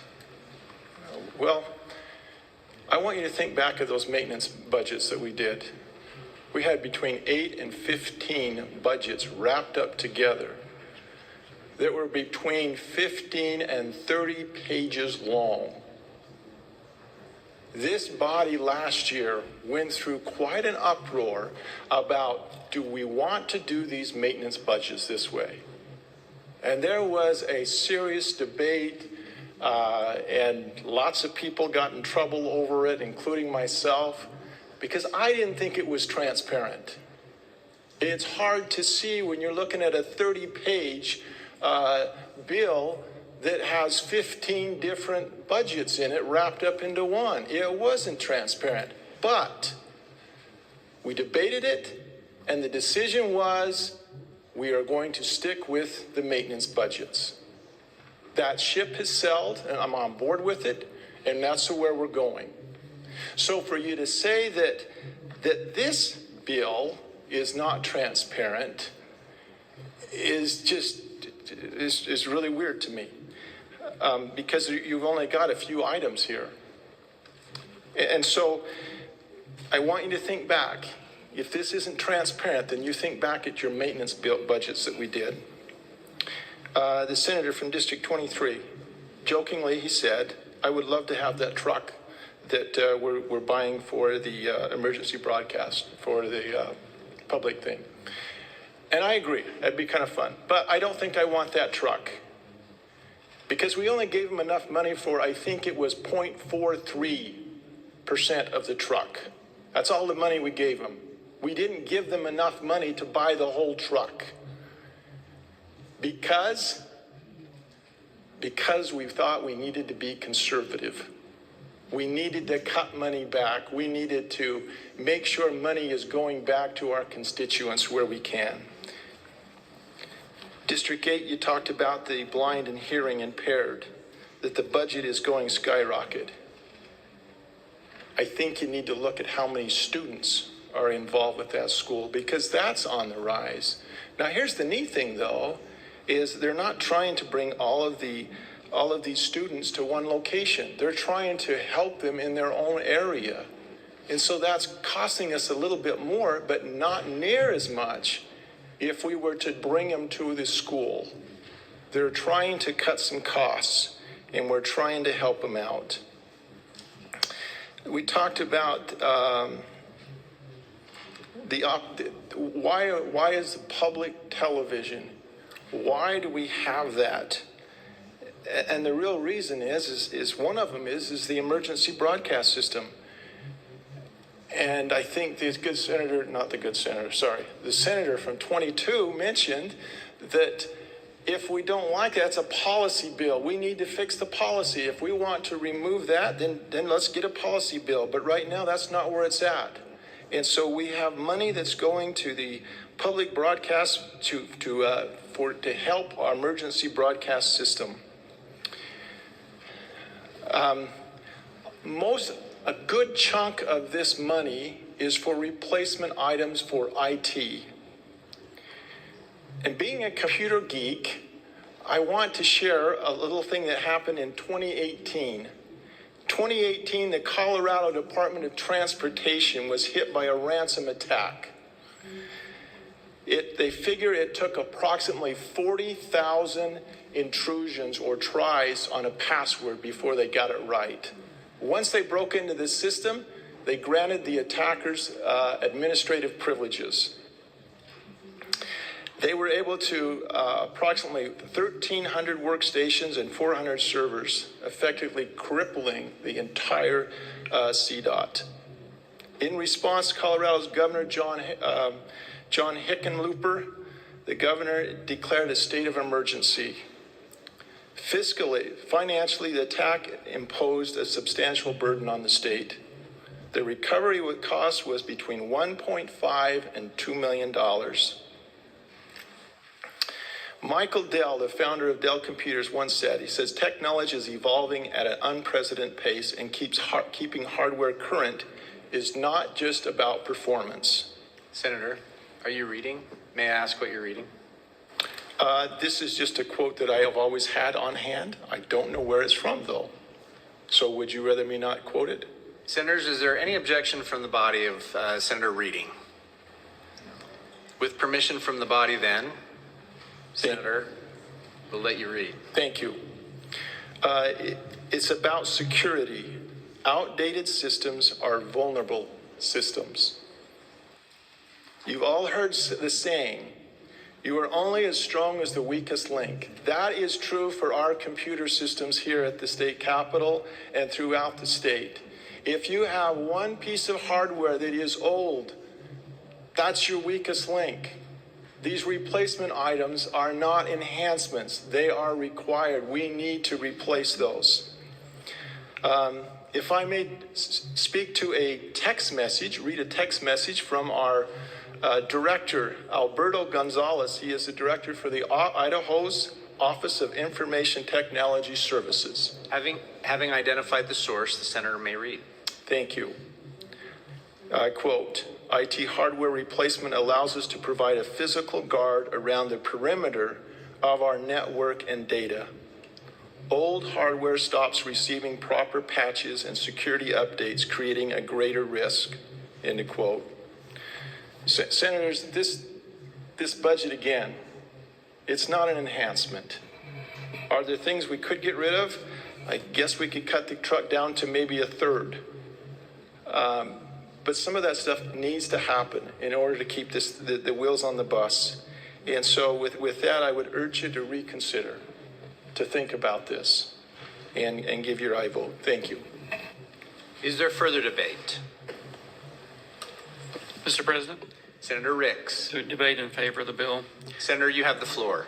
Senators, I'm proud of the fact that this year we have given $400 million in tax relief. We've already carved that out of our budget.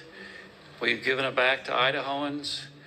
We're trying to do the best we can with the money that's left. I feel comfortable with this. I will support it.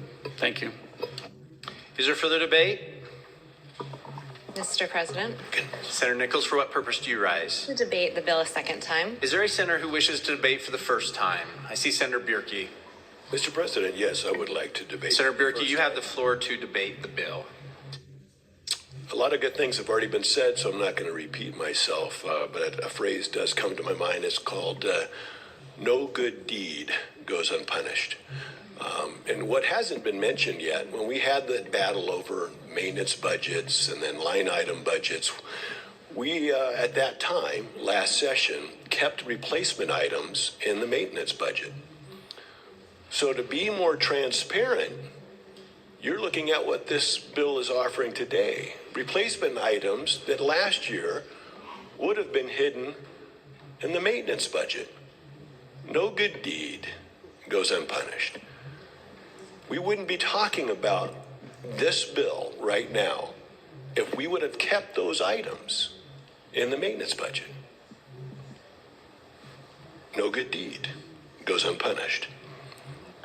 Unfortunately, I see most of what we talk about, and I've got 4 budget bills that are going to be coming up, as philosophical differences on most of these things. I hear people talking about constituents, but the constituents that we represent are the people asking for these replacement items. Those are the people we represent. So those constituents who are in public service here in the state of Idaho can serve our other constituents. That's what we're here to do. And at some point, we're supposed to put our philosophical differences aside to do what's right for the state. It's a tough thing being on JFAC. You either have to decide that you are a part of the equation of working on and presenting these budgets, or you're not. And there is a role for others in this body. If you don't like a budget, whip some votes and kill it. But that's not going to change my perspective, because my job, what I swore an oath to the Constitution when I took the oath here for the state of Idaho, was to actually come here and do work and take the licks for doing so from all the other people sniping at us all the time. And I will take those licks, and I will do my part, and I will not begrudge somebody else for their philosophical difference or their desire to whip a vote and kill a budget, because it's all part of the game. I just ask that you support the fact that there are people that are legitimately working to try to fund this government. Whether you like government or not, we owe it to the citizens of this state to provide services appropriate for what we can appropriate here. Thank you, Mr. President. Is there further debate? Mr. President. Senator Nichols. Mr. President, to debate the bill a second time. Senators, is there anyone who wishes to debate for the first time? Seeing none, Senator Nichols, you're recognized to debate for the second time. Thank you, Mr. President. I just want to kind of hone it back down. I'm not saying that I have a problem with what is in the budget. The senator from 18 gave quite a list, quite an extensive list of different items. I just can't see them. And I think we owe it not only to ourselves to be able to study those bills, whether they're 20, 40, 60, 100 pages long. I want to see the breakdown, and I think the people of Idaho deserve that because it's their tax dollars that are being utilized to spend that money, and I think they deserve to know what it's being spent on. We may need these items. We may need every single thing that's being presented in the list that the senator from 18 gave. But I want to be able to see it. I want to be able to see what we're spending that money on and how it's broken down. And like I said, if the bill is 20, 30, 40, whatever pages long, that's what I think we deserve. And that is transparency. It's making sure that we are being honest and open and letting the people see what we see. And I can't see it, therefore I can't regurgitate that to my district when I go back to them and tell them what we spent money on. Is there further debate? Mr. President, Senator Cook, for what purpose do you rise? to debate a second time. Is there any other senator who wishes to debate for the first time? Seeing none, Senator Cook, you're recognized to debate for the second time. Just a comment to the senator from District 10. Everybody here, including the entire state of Idaho, has access to the same data, the same line items that members of JFAC does. You've had access to those from day one. You could have looked at the budget in September, as well as the JFAC members. We could look and see the governor's budget after he made his State of the State address. This bill, you knew it was coming. There was no surprise about budgets coming forth before this body. We knew that they were coming. We can wait until everybody goes back and reads the bill, but I don't think we have time for that. Everything that we have is available publicly. Thank you. Is there further debate? Senator Zito, for what purpose do you rise? I would like to ask a question of Senator Cook. Senator Cook, would you yield to a question from Senator Zito? I would Senator yield. Senator Zito, you may proceed with your question. Thank you, Mr. President. So, Senator Cook, the way I understand it then, starting back whatever the first date he gave us was, I could go to a page in the budget book or I could go to the governor's ask and I could find exactly what's in this bill today, written exactly as this bill is, so that my constituents can go there and know exactly what I'm going to be voting on when this comes to the floor with the bill number. Senator Zito has asked a question through the chair. Senator Cook, you may respond through the chair. Thank you, Mr. President. The answer would be I can give you even something better than what you're asking for, because we have talked about that this bill is so hard to read and so it's not transparent. You could go and look at the individual budgets that are wrapped up into this, and you can see what they asked for. You can see what the actual agency asked for, and you can see their description of it and why they felt like they wanted it. In fact, our co-chairs on JFAC says, we want you to go a little bit further. We want you to tell us why and how are we going to measure if it's successful? And if we do give you this money, how do we know that you used it right? What was the ROI on it? Yes, all of that is available to you at a very finite level. Thank you. Senator Zito? Mr. President, may I have a follow-up? Senator Cook, would you yield to a further question? Yes, I will. Senator Cook yields. Senator Zito, you may proceed with another question. Thank you, Mr. President. So then, if I'm to understand this, when the governor makes his request and all of the agencies make all of their requests, that is exactly what will be in these pieces of legislation. that JFAC doesn't have to make any decision what to fund, what not to fund, whether to fund them at the full amount that the agencies and the governor ask for? Because if that's the case, then my constituents can go to those budget books and those asks and those agency asks, and when these bills come up, they will match exactly. Am I understanding this correctly, Mr. President? Senator Cook, for your response, please. The budget book has the agency's ask. It has the governor's ask. You can also go see the motion that was put forth before JFAC to vote on. That motion is by individual department. So I can't remember, there's 5 or 6 departments that are rolled up, or 5 or 6 agencies rolled up into this budget, into this bill you're voting on. You could go see motions for those. This particular one, I could be wrong, but I believe we rolled this one all up together because of trying to speed things up for us. And so you would see a motion with all of the replacement items on this. We are not trying to hide anything. You can see all of that. There is a lot to see. It just bury you in data. But you can see the motion. You can actually go and see who voted for those motions and who voted against it. All that's out there for public notice. There is nothing. This is the state government. There is nothing that we are trying to hide or pull over. And that's why I was so upset with what we talked about this morning when we claimed that we were misleading people. All of that data is available. Thank you.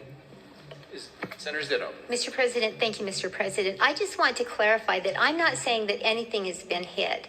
Senator Zito, are you asking to debate? I'm going to debate a little bit and then ask one more question, Okay, maybe. Senator Zito How would you like me requested to do that? Debate for a second time. Is there another senator who would like to debate for the first time?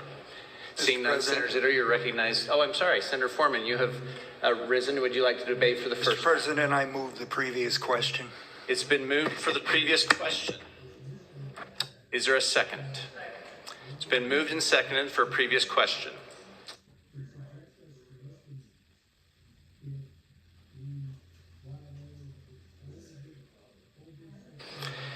It's been moved and seconded that we call the previous question. This is a non-debatable motion.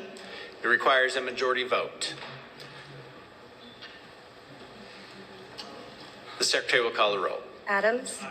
Anthony. Aye. Berndt. Bierke. Blaylock. Burtonshaw. Carlson. Cook. Den Hartog. Foreman. Galloway. Grow. Guthrie. Harris. Hart. Kaiser. Cole. Lakey. Lenny. Lent. Nichols. Okonowitz. Ricks. Ruckte. Samaroff. Shippey. Taylor. Taves. Van Orden. Ford King. Wintrow. Wohler. Woodward. Sito. Seiderveld. Cole. Lenny. Nichols.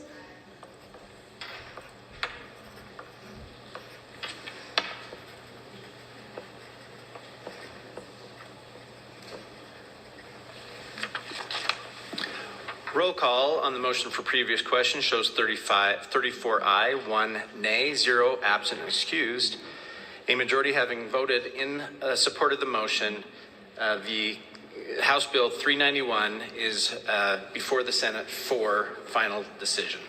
The question before the Senate is, shall House Bill 391 pass the Senate? The Secretary will call the roll. Adams. Anthony. Aye. Berndt. Bierke. Blaylock. Burtonshaw. Carlson.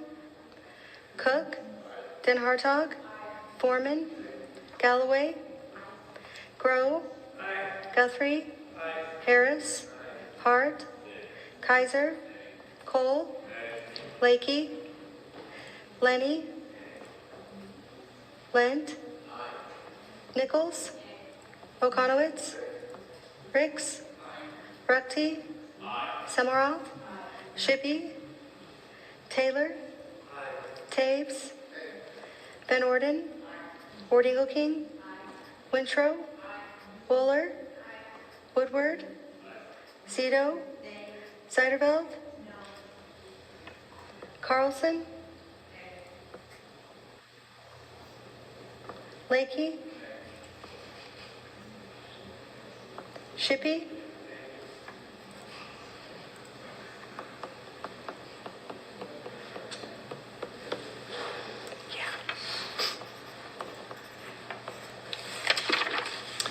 Roll call shows 22 aye, 13 nay, 0 absent and excused.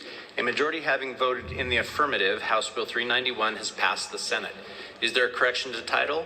Hearing none, the title is approved and House Bill 391 will be returned to the House of Representatives.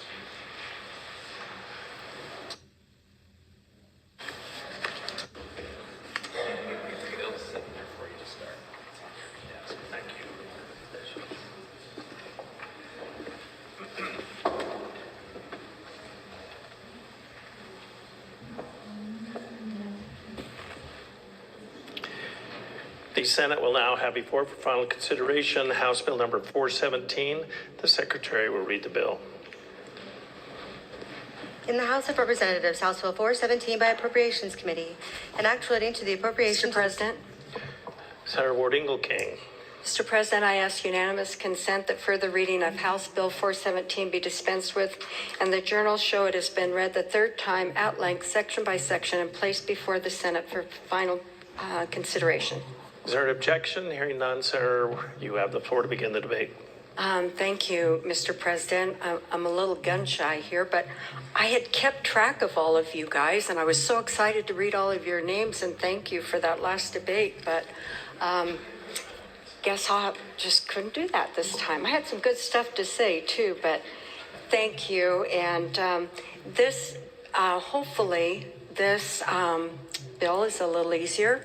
And I do want to let you know that all of these budgets are in the budget book that's available to us, but all of these budgets are on Transparent Idaho also. So this information is out there in numerous places, but this one, and I hesitate to say these are enhancements because I really believe that what we're doing now is absolutely essential for these budgets for these agencies and these colleges to exist and to run efficiently. This bill is for the community colleges, and JFAC heard evidence this session that the community colleges are experiencing a very high demand for their programs, and that's what this bill deals with. It's called EWA, which is Enrollment Workload Adjustment. We take a look at how many new people are enrolled in our community colleges.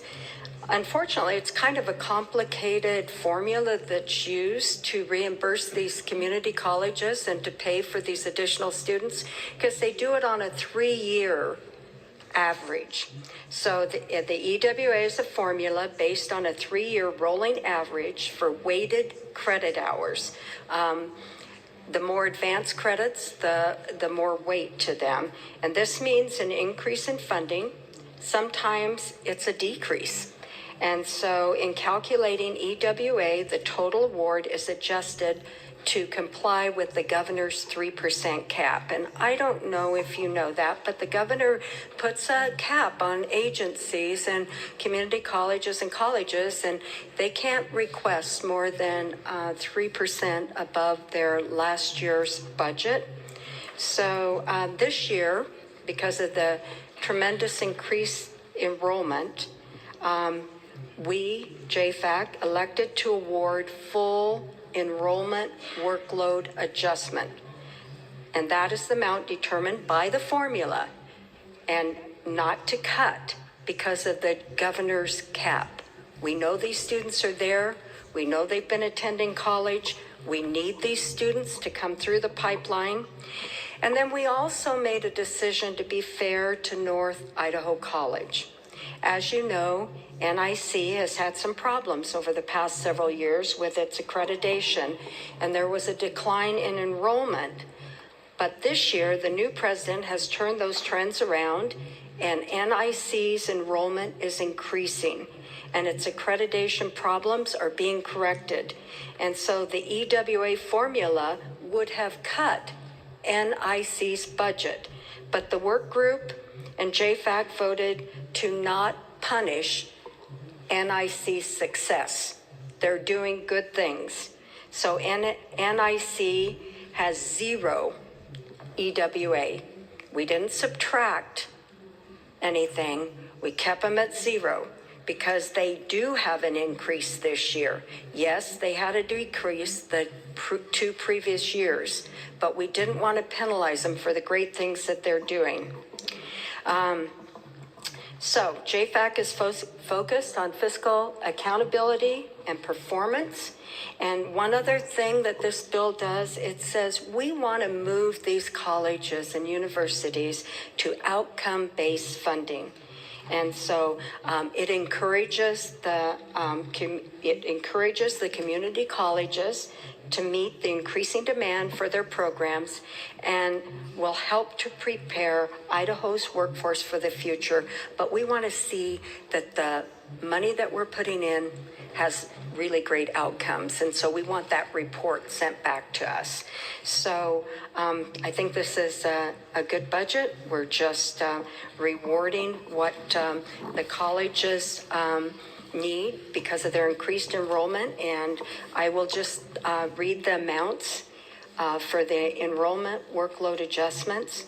For CEI, that's College of Eastern Idaho, $496,800.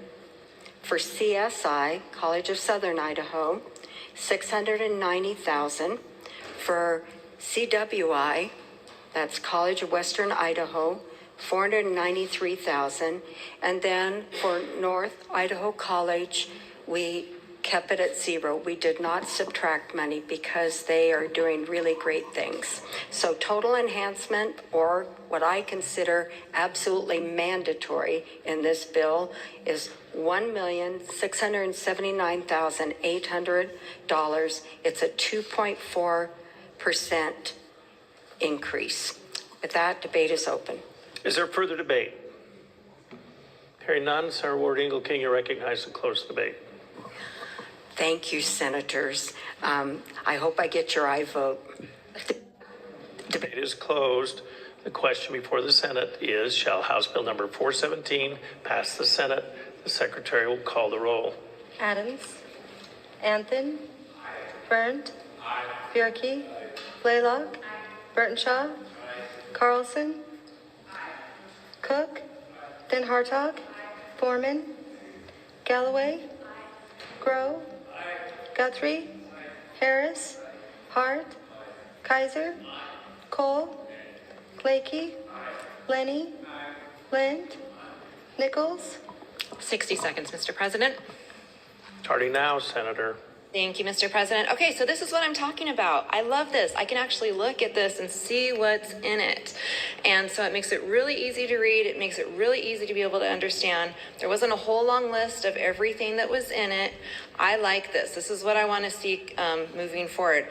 I can't support this because I'm not supporting the extra, but I really appreciate having all the information at my fingertips to be able to look through it and see what it is we're actually looking at, what's broken down. And so I appreciate that, but I'm voting no. Senator Nichols votes no. Okonowitz. Ricks. Rutte.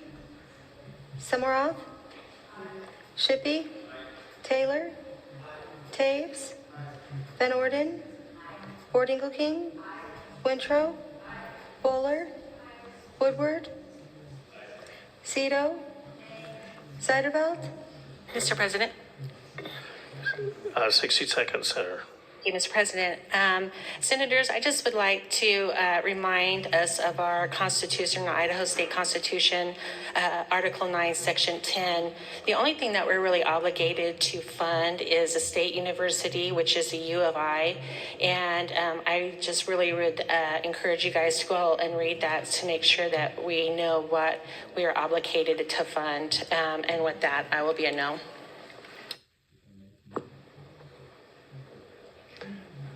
Senator Zeidenfeld votes no. Adams? Ruckte?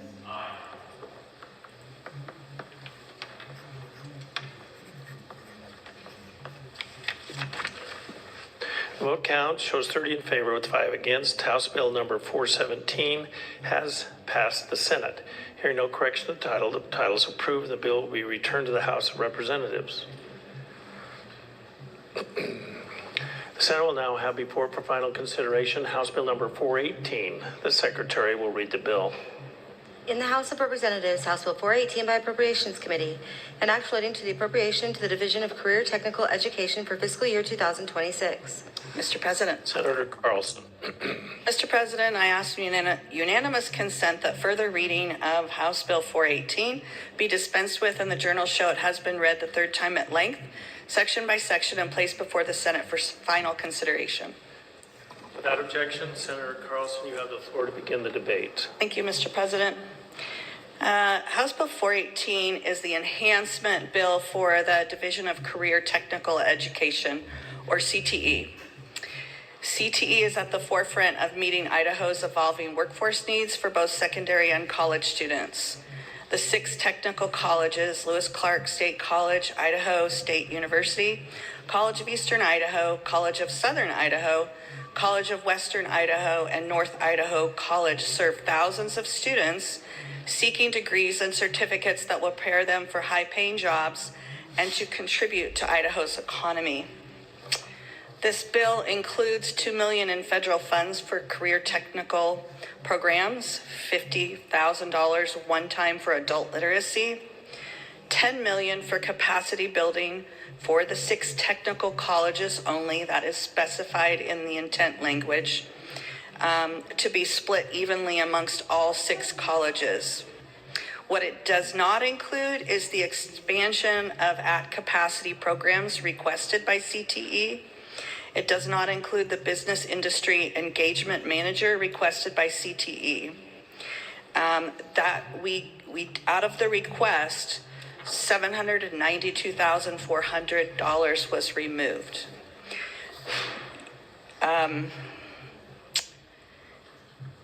Your JFAC Education Working Group, in my mind, we worked hard on many budgets. And this was one budget that we left quite a bit of money in because we wanted this CTE money to go to these technical colleges directly, and we wanted it done and split evenly. And so it's got a 12.2% increase in the budget. I have supported this budget, and I ask for I vote, and with that, debate is open. Is there further debate? Mr. President. Or Lenny? Debate the bill. You have the floor, Senator. Briefly. Thank you, Mr. President. Looking at the SOP right now, it's a 12.6% increase. As the senator next to me said, they left quite a bit of money in this bill, and that's the enhancement is double digits on top of 16% increase. So we got double digit on top of double digit growth. And something that I think is that's been in my mind for 3 years, so I might as well say it, Mr. President, is... You may say it as long as it's pertinent to the bill. It is pertinent to the bill, and it's pertinent to what the senator also mentioned in her opening. We hear quite frequently with the budget bills, JFAC worked really hard on this, which I agree, and I'm grateful for that and thankful for that. But the impression I get is that how I'm receiving that is we worked really hard on this, so just vote yes. Well, if that's the case, then every committee then we shouldn't even have floor debate. If we're just supposed to trust what the committee did and just automatically vote yes. So I appreciate the rigorous debate here, Mr. President, and JFAC does work very hard, more probably than anyone in the building, but that doesn't necessitate that we end debate. I think these things are still up for debate. Mr. President, thank you. Thank you. Is there further debate? Hearing none. Senator Carl's. President, to debate the bill. Senator Cole. Thank you, Mr. President. I just want to echo the words of my colleagues. I really appreciate that we have a fiscal note that actually tells us truly the breakdown here. It's transparent, some might say. So I appreciate that, and it's not as vague. However, 12% in 1 year growth, that's a lot of growth, and I'll be voting no. Thank you. No further debate? Mr. President. Mayor Lakey. Debate in favor of the bill. You have the floor, Senator. Senators, I look at this. CWI used to be in my district, and I've watched that community college grow, and it's growing because of demand. We talk about needing trades. Not everybody wants to go and get their degree in philosophy or whatever at our universities. We need more welders. We need more diesel mechanics. And I know CWI has a waiting list of hundreds of students. So I don't see this as growth of government. I see this as growth of a community college that is there and needs to meet the demands of our constituents and needs to meet the demands of our employers. So I would urge your aye vote. Thank you. Is there further debate? Mr. President. Senator Cook. Sorry, Senators, but this CTE is very important to me. If you look at the line items 2 and 4, you got a $50K for adult education and $2.3 million for spending authority for federal grants. All of that is going to local education agencies, technical colleges, the Idaho Department of Corrections Adult Education Program, and Idaho Educational Services for the Deaf and Blind.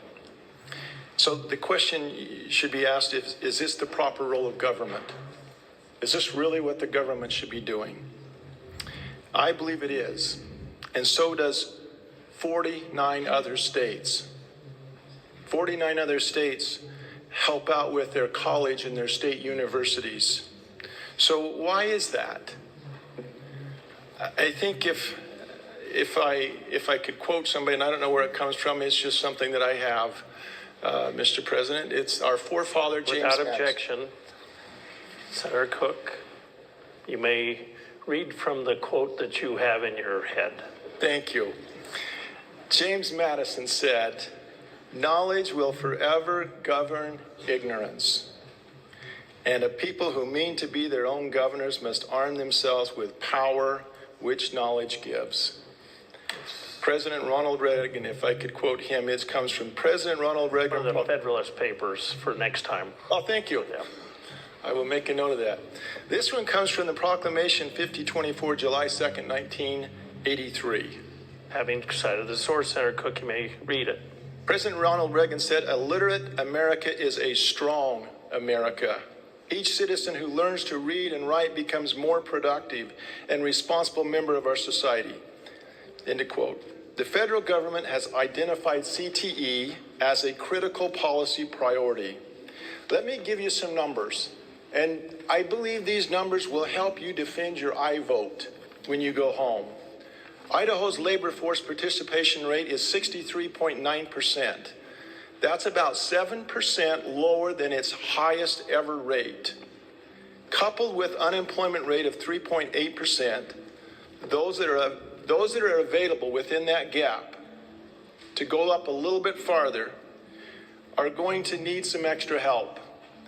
Remediation in reading, writing, and math to be successful in workforce training programs. They need that help if we're going to raise it up. Idaho's employers, if Idaho employers cannot find employees, there's two options. One, don't grow, and second, expand your business outside of Idaho.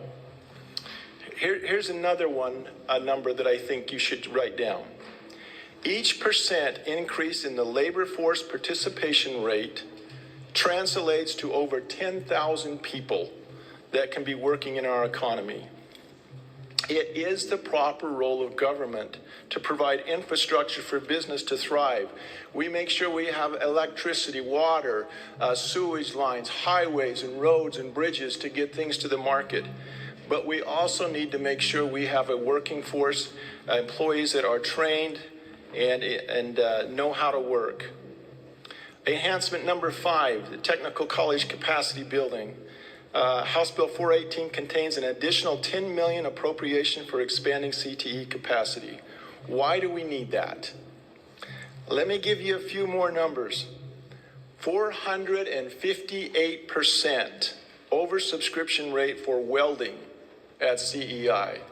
I believe the senator from District 23 mentioned that. 239% oversubscription rate for diesel technology at Lewis Clark State College. Every single college and university that has anything to do with CTE has a waiting list where we have kids, young adults that are waiting to get trained so they can go to work, be productive employees, and be able to pay taxes and to help out our community. 97% for secondary students and 98% of post-secondary students are in a positive placement. There's those that say that there are no numbers for launch. Why are we putting $10 million more back into launch when we have nothing to prove that it's going well? And these numbers are showing you 97% of secondary students and 98% of post-secondary students are in a positive placement, which means 1, they found a job, 2, they moved into a continued post-secondary education, or 3, they went into military. That's why we're putting money into that. And with that, I'll shut up and sit down. Thank you. Is there further debate? Mr. President, Senator Anton, to debate in favor. you have the floor, Senator. Senators, when you live in Declo, you live in a small town because you want to live in a small town. That's just the truth. And I've noticed that people who move to a place like Declo are moving there because they want to live in a small town. And one of the unfortunate parts, if there is an unfortunate part of living in a town like Declo, is that when your children grow up, it's hard for them to stay because there will be only so many jobs. And in my career, what I've tried to do is work on economic development. You know, find opportunities for the children that are there to have a place to stay. And that has been the ultimate goal of all that work in those rural communities. And when we talk about economic development, we're not trying to turn a little place like Declo into a Salt Lake City. We're simply asking the question, how can we grow the economy just enough to allow our children, if they want to stay, to get a job? And as we've gone through that process and as we've done that work and we've found some success in it, one thing we've realized is that we have to have the educational piece in the community to back that up. And we have to recognize what has been said, I think, by the good senator from 23, that not everybody is going to be able to get a sociology degree or an anthropology degree or whatever and stay in Declo and make a living. That the trades matter, that welding matters, that diesel mechanics matter. And that when you have a really, really good community college like the College of Southern Idaho just down the road who can offer a program that will allow a child that is raised in that rural community get the education that they have so they can stay close to family, that's solid gold. And so it's been a great thing to see. And I will tell you that when you look at the numbers at College of Southern Idaho in their enrollments, just look at the last year, 2024, the enrollments are way up. And that makes me excited Because what that says is that my local community's children are finding opportunities to be educated and possibly stay at home. And so that's a huge success for rural Idaho. And I see that this bill is going to provide a little more capacity so that rural families can stay in rural Idaho. So I'll be supporting the bill. Thank you, Mr. President. Thank you. Is there further debate? Mr. President. Senator Zeiderfeld. Thank you, Mr. President. I just want to say before I get started here that I do understand and I respect the hard work that goes into the committee to go over all these appropriations. But what I think we have forgotten what our original intent is with the government. And again, I think maybe we need to get back to the basis of what we are obligated to fund.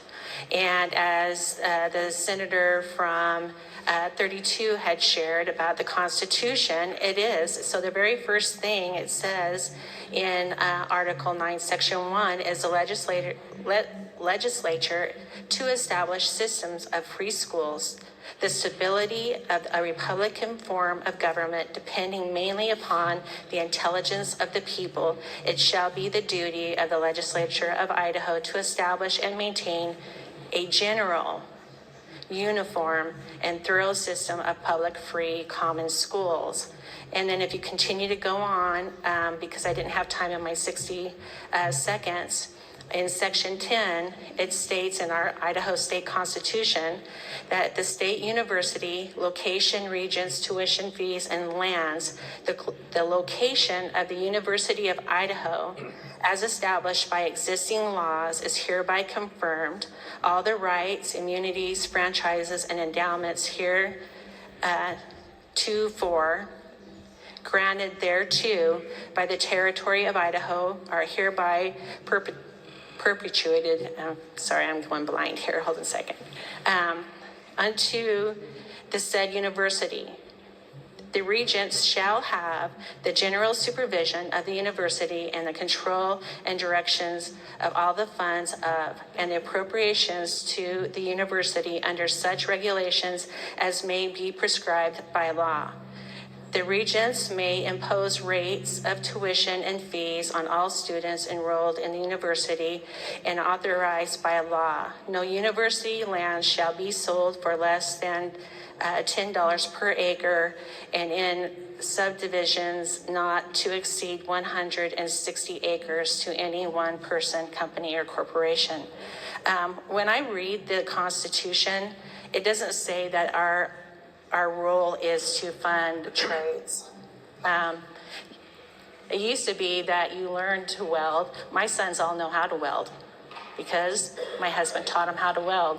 They didn't go and take somebody else's tax dollars to go and teach them to weld. They also know how to mechanic because my husband taught them how to do that. And I know many of you will say, well, a lot of children don't have that opportunity. Again, there's a lot of people out there that would love to be able to teach somebody a trade if they'll come and work for them. For example, my youngest son is an electrician. He went and worked for an electric company. They said, we'll pay for your school the first, as long as you get an 80%, because they wanted him to come work. There's other ways to do it besides taking this money. And if you look at our overall budget for education, we're at $3.3 billion. And we keep on asking for more and more and more. And I also want you to know as well is that $10 million is the governor's request to do more workforce training. And again, I signed up to be a senator, to be a representative of the state, not a CEO of Idaho Corp. Thank you. Is there further debate? Senator Zito. Thank you, Mr. President.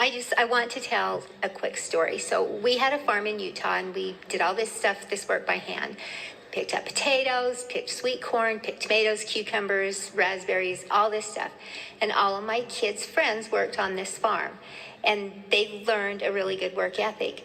Well, there was this one young man that came to our fruit stand one day and he said, my dad said I should come here and get a job. And I'm like, okay, fine.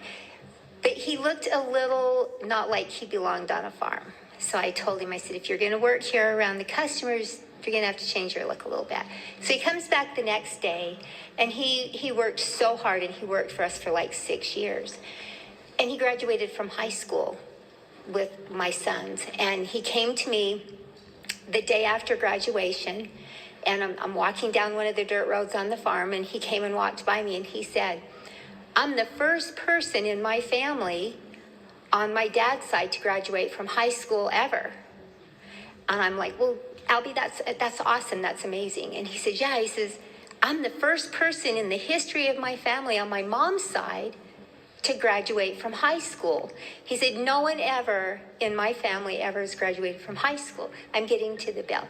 So he said, and not only that, he said, I got a scholarship to go to welding school.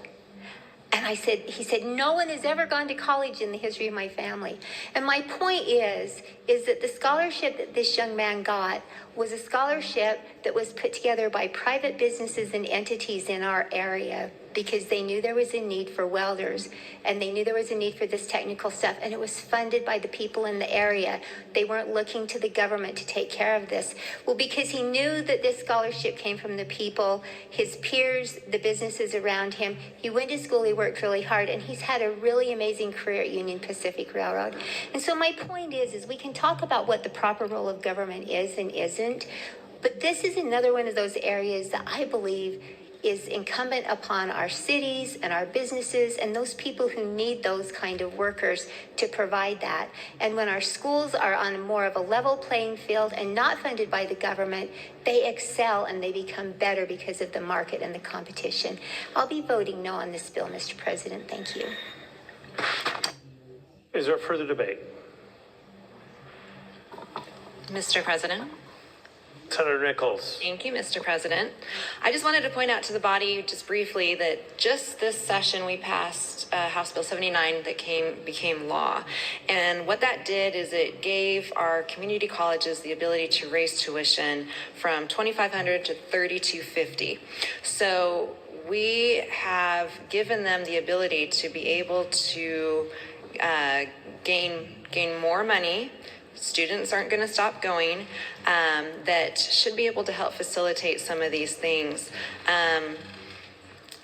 There's a bit of federal spending here. Again, I appreciate the fiscal note. I really, honestly, I mean that sincerely. But we did pass that, and that is going to give our colleges the ability to have more money coming in to those programs. So I just wanted to make sure that I got that information out. I think it's like a 30% increase. But anyway, wanted to make sure I got that onto the floor in the debate. Is there further debate? Mr. President. Senator Woodward. Just one point. Thank you, Mr. President. The cap on tuition has been raised, but tuition has not been raised.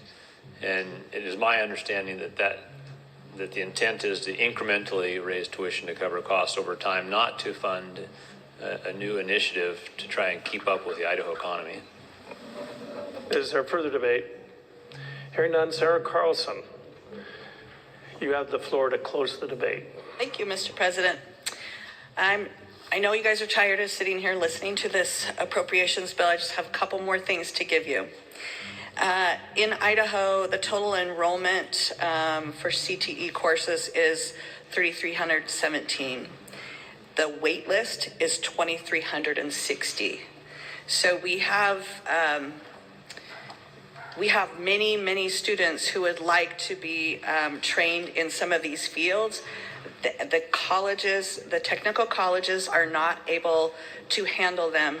This money will go towards salaries for them to increase the nursing programs, to hire the people, the professors that they need for the programs that are in the highest need.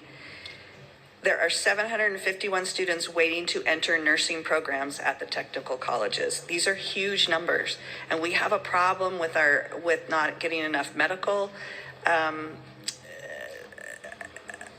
jobs in this state. With that, debate is closed. Debate is closed. The question before the Senate is, shall House Bill number 418 pass the Senate? The Secretary will call the roll. Adams, Anthony. Burnt. Bierke. Blaylock. Burtenshaw. Carlson. Cook. Den Hartog. Foreman. Galloway. Grow. Guthrie. Harris. Hart. Kaiser. Cole. Lakey. Lenny. Lent. Nichols. Okonowitz. Ricks. Ruckty. Semoroff. Shippey. Taylor. Taves. Van Orden. Ward King. Winthrop. Bowler. Woodward. Cito. Seiderfeld. Adams.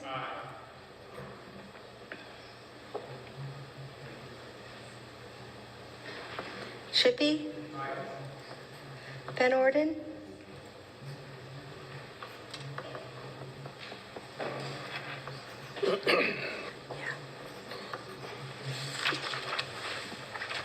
The vote count shows 27 in favor with 7 against and 1 absent.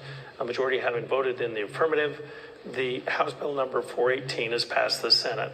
Hearing no correction to the title is approved and the bill will be returned to the House of Representatives. The Senate will now have before it for final consideration House Bill number 390. The Secretary will read the bill. In the House of Representatives, House Bill 390 by Appropriations Committee, an act relating to the appropriation to the Public Employee Retirement System, appropriating additional money. Mr. President, Senator Galloway. I ask unanimous consent that further reading of House Bill 390 be dispensed with and the journal show it has been read the third time at length, section by section, and placed before the Senate for final consideration. Hearing no objection, Senator, you have the floor to open the debate. Thank you. Today, I'm going to ask you to vote yes on spending about $3.5 million for PERSI. That's our Public Employee Retirement System.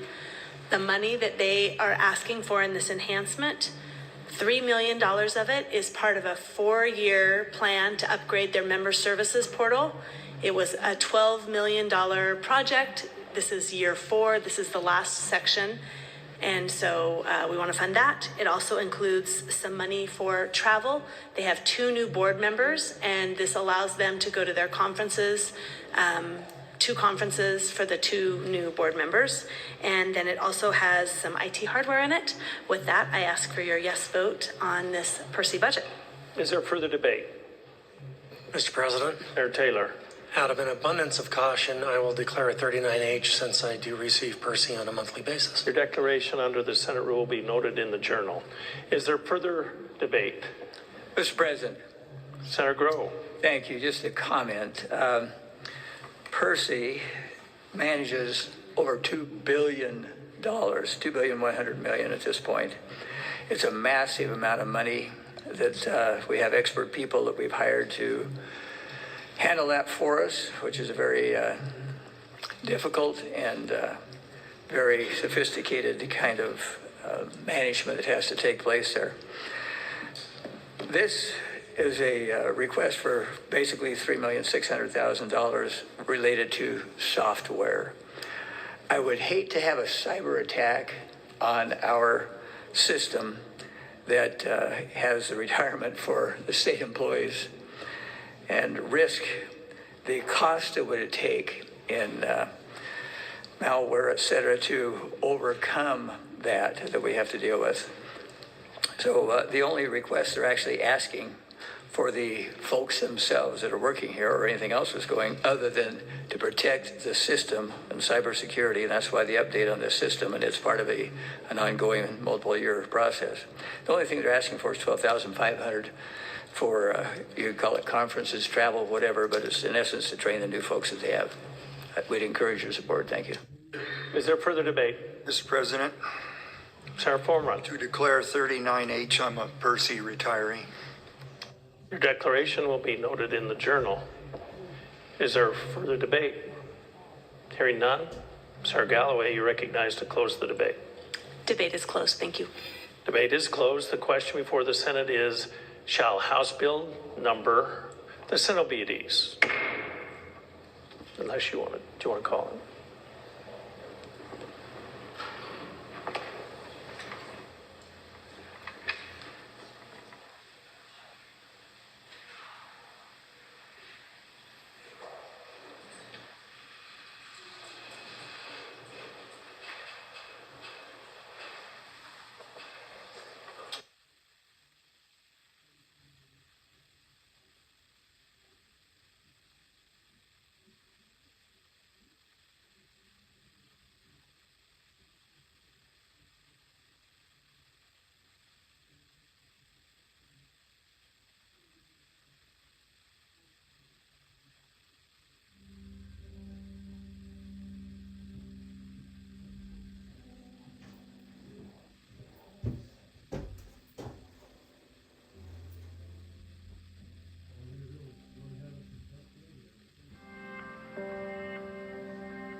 You're watching the Idaho Senate.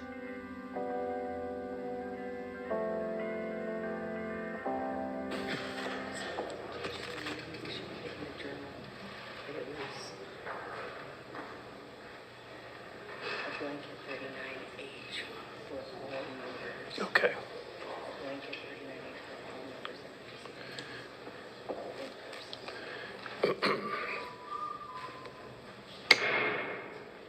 The Senate will be in order. The Senate's in the 13th order of business. The debate is closed, and there would seem to be some technical question as to the size of the class and declaring a possible conflict under Senate rule. The president's going to rule that it's a large class and that we all don't need to do that, and that we all participate in that in some form probably.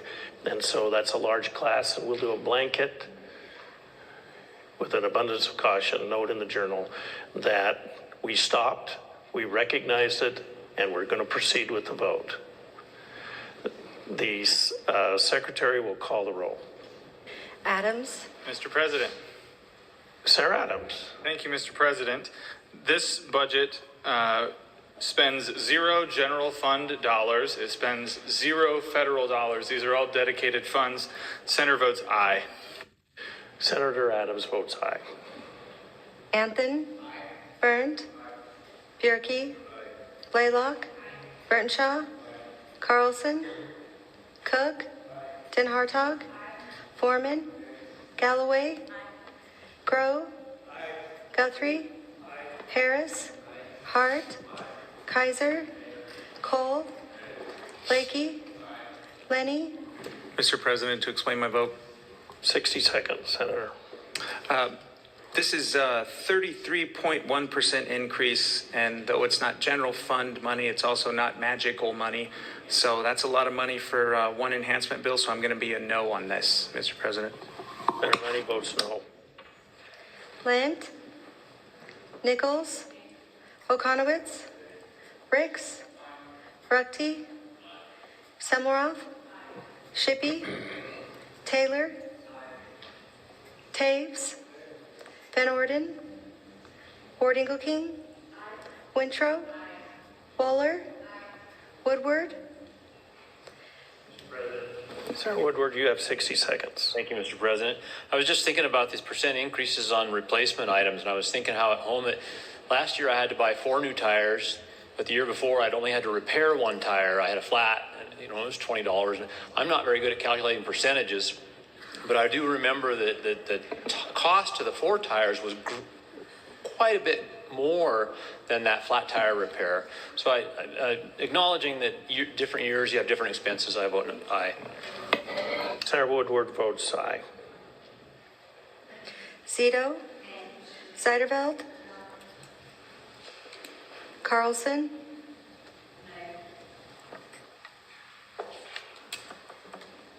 Lent. Van Orden.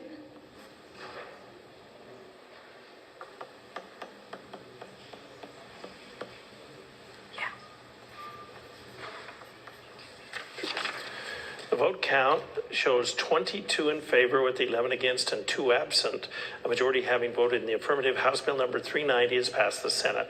Hearing no correction to title, the title is approved, and the bill will be returned to the august body across the rotunda. The Senate will now have before it for final consideration House Bill number 419. The Secretary will read the bill. In the House of Representatives, House Bill 419 by Appropriations Committee, an act relating to the appropriation to the Department of Parks and Recreation, appropriating additional monies to the Department of Parks and Recreation. President. Senator Hart. Mr. President, I ask unanimous consent that further reading of House Bill 419 be dispensed with, and that the journal show it has been read a third time, section by section, and placed before the Senate for final consideration. Is there an objection? Hearing none. Senator Hart, you have the floor to begin the debate on 419. Thank you, Mr. President. House Bill 419 is for the Department of Parks and Recreation. It's the enhancement bill for that. It provides enhancements for fiscal year 2026. The maintenance budget is House Bill 248, which has not yet come before this body. It will increase, it includes 5.0 new FTEs for additional park personnel, an increase to the seasonal employee pay rate, an increase for park operations, pay increases for targeted positions, a compact wheel loader, a responsible OHV media campaign. OHV means off-highway vehicles. Improvements at Bear Lake State Park, improvements at Lake Cascade State Park, program consolidation, replacement items, and OITS hardware replacement.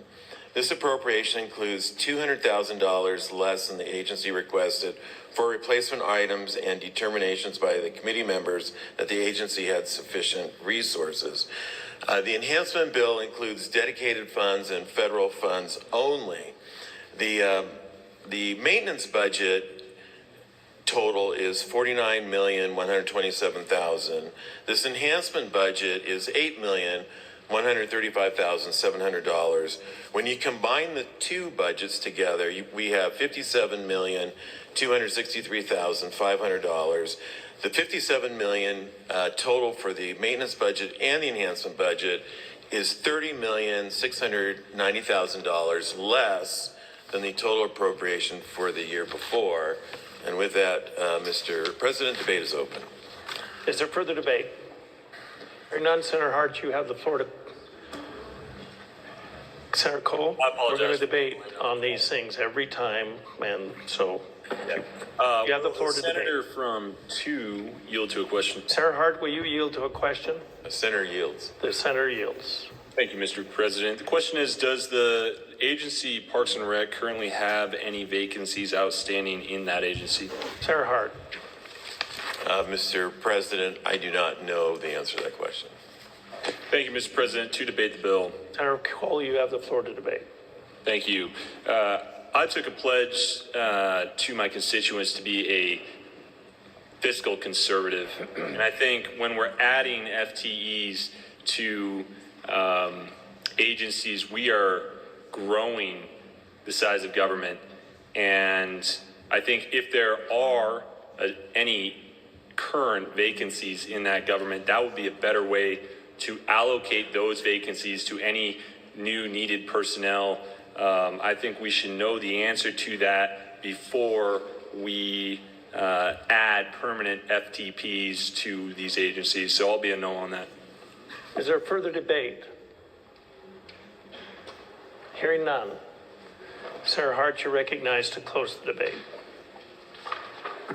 Thank you, Mr. President. I just got a little information, and at the time the agency submitted their budget, there were 9 vacancies. One thing we've seen in Idaho is we've seen a lot of population growth. Typically, Department of Parks and Rec had a busy season during the summer, and they had what they called their shoulder seasons, where things tapered off in the fall and in the spring.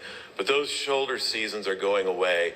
The Department of Park and Recreation is busy more year-round than they used to be, and with the population growth that we've experienced in the state of Idaho, an additional 5 employees I don't think is unreasonable. And with that, Mr. President, debate is closed. Debate is closed. The question before the Senate is, shall House Bill number 419 pass the Senate?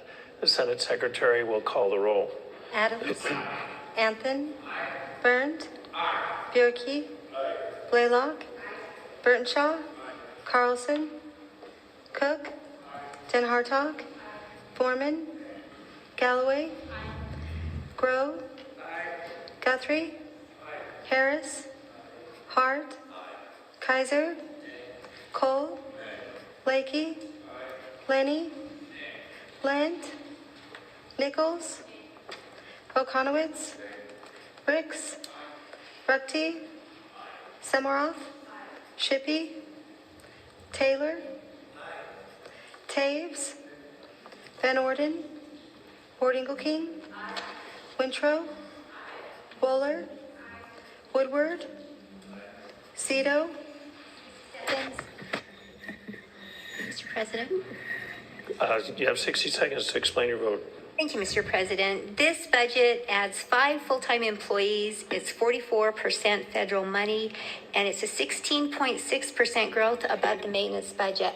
And I made a pledge to my constituents that I wouldn't vote for any enhancement budget that had that in it. Thank you, Mr. President. This senator. Senator Zito votes no. Satterfield? Carlson? Lind? Shippey? Van Orden?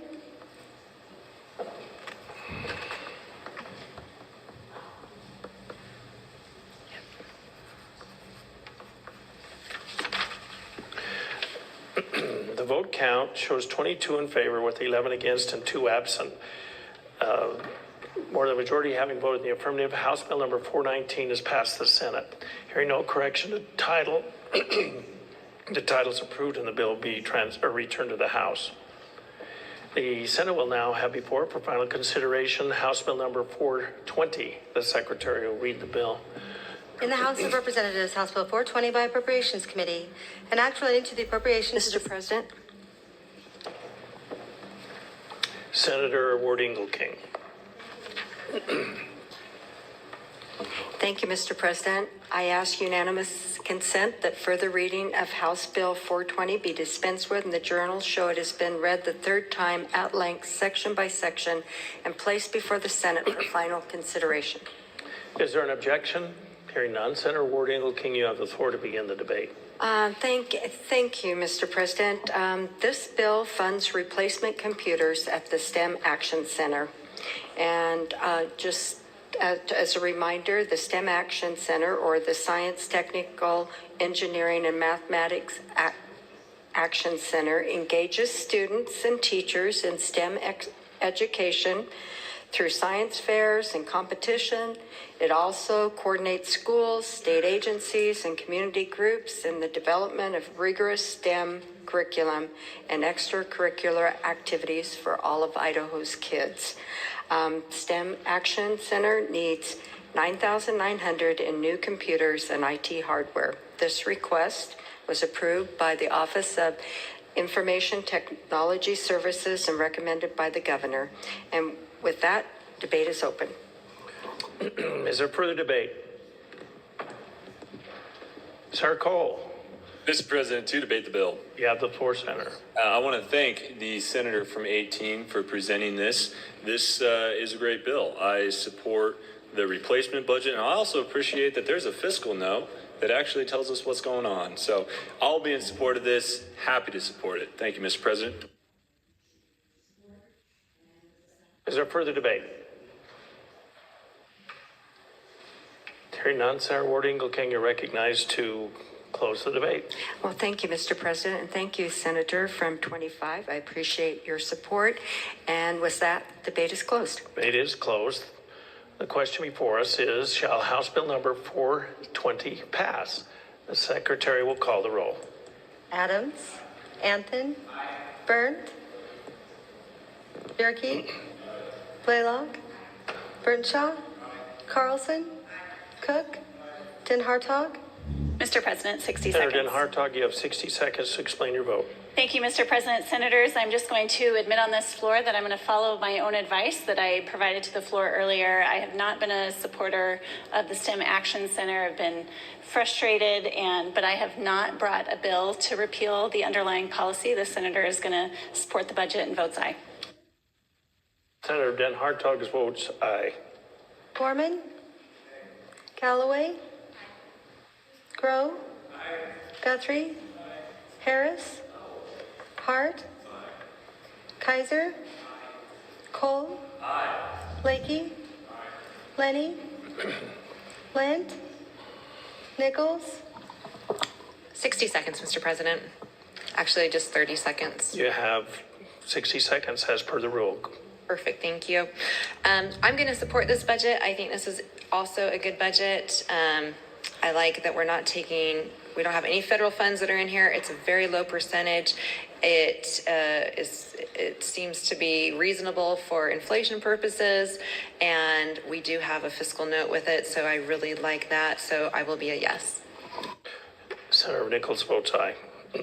Volkanowitz, Ricks, Ruckte, Semorov, Shippey, Taylor, Taves, Van Orden, Boardingle King, Wintrow, Bowler, Woodward, Zito, Seiderveld. Mr. President? 60 seconds, Senator. Thank you, Mr. President. This bill, this enhancement actually meets all of the matrix that I have taken an oath to or a pledge to my constituents. And that pledge is I would not increase the full-time positions enhancements. I would not vote for more federal funding enhancements, and I would not increase the general and the enhancement by 1.2%. And this meets all of them, and I am honored and pleased to say yes on this bill. Senator Zeiderfeld votes yes. Lenny, Lind, Van Orden,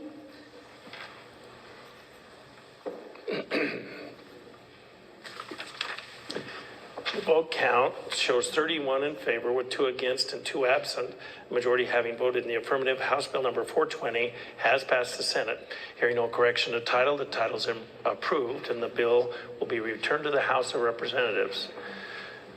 The Senate will now have before it for final consideration House Bill number 425. The Secretary will read the bill. in the House of Representatives, House Bill 425 by Appropriations Committee, an act relating to the appropriation to the Department of Administration for the Division of Public Works, appropriating monies to the Department of Administration for the Division of Public Works for fiscal year 2000. Mr. President. Senator Bierke. Mr. President, I ask unanimous consent for the reading of House Bill 425 be dispensed with, and the journal show it has been read a third time at length, section by section, and placed before the Senate for final consideration. Is there an objection? Hearing none, Senator, you have the floor to open the debate. Thank you, Mr. President and Senators. This is House Bill 425, is the fiscal year 2026 original appropriation for the Permanent Building Fund. It appropriates a total of $122,861,900 one time for capital construction projects and facility maintenance. As a one-time budget, the Permanent Building Fund does not receive an appropriation in the maintenance bill. Compared to the fiscal year 2025 original appropriation, this budget reflects a 29.8% reduction in funding for capital construction and building maintenance. This is a dedicated fund budget, and that's a reduction of 29.8%. Since we talked about magic money, you're going to have to bear with me now because I'm going to have to explain where the magic money comes from. So please indulge.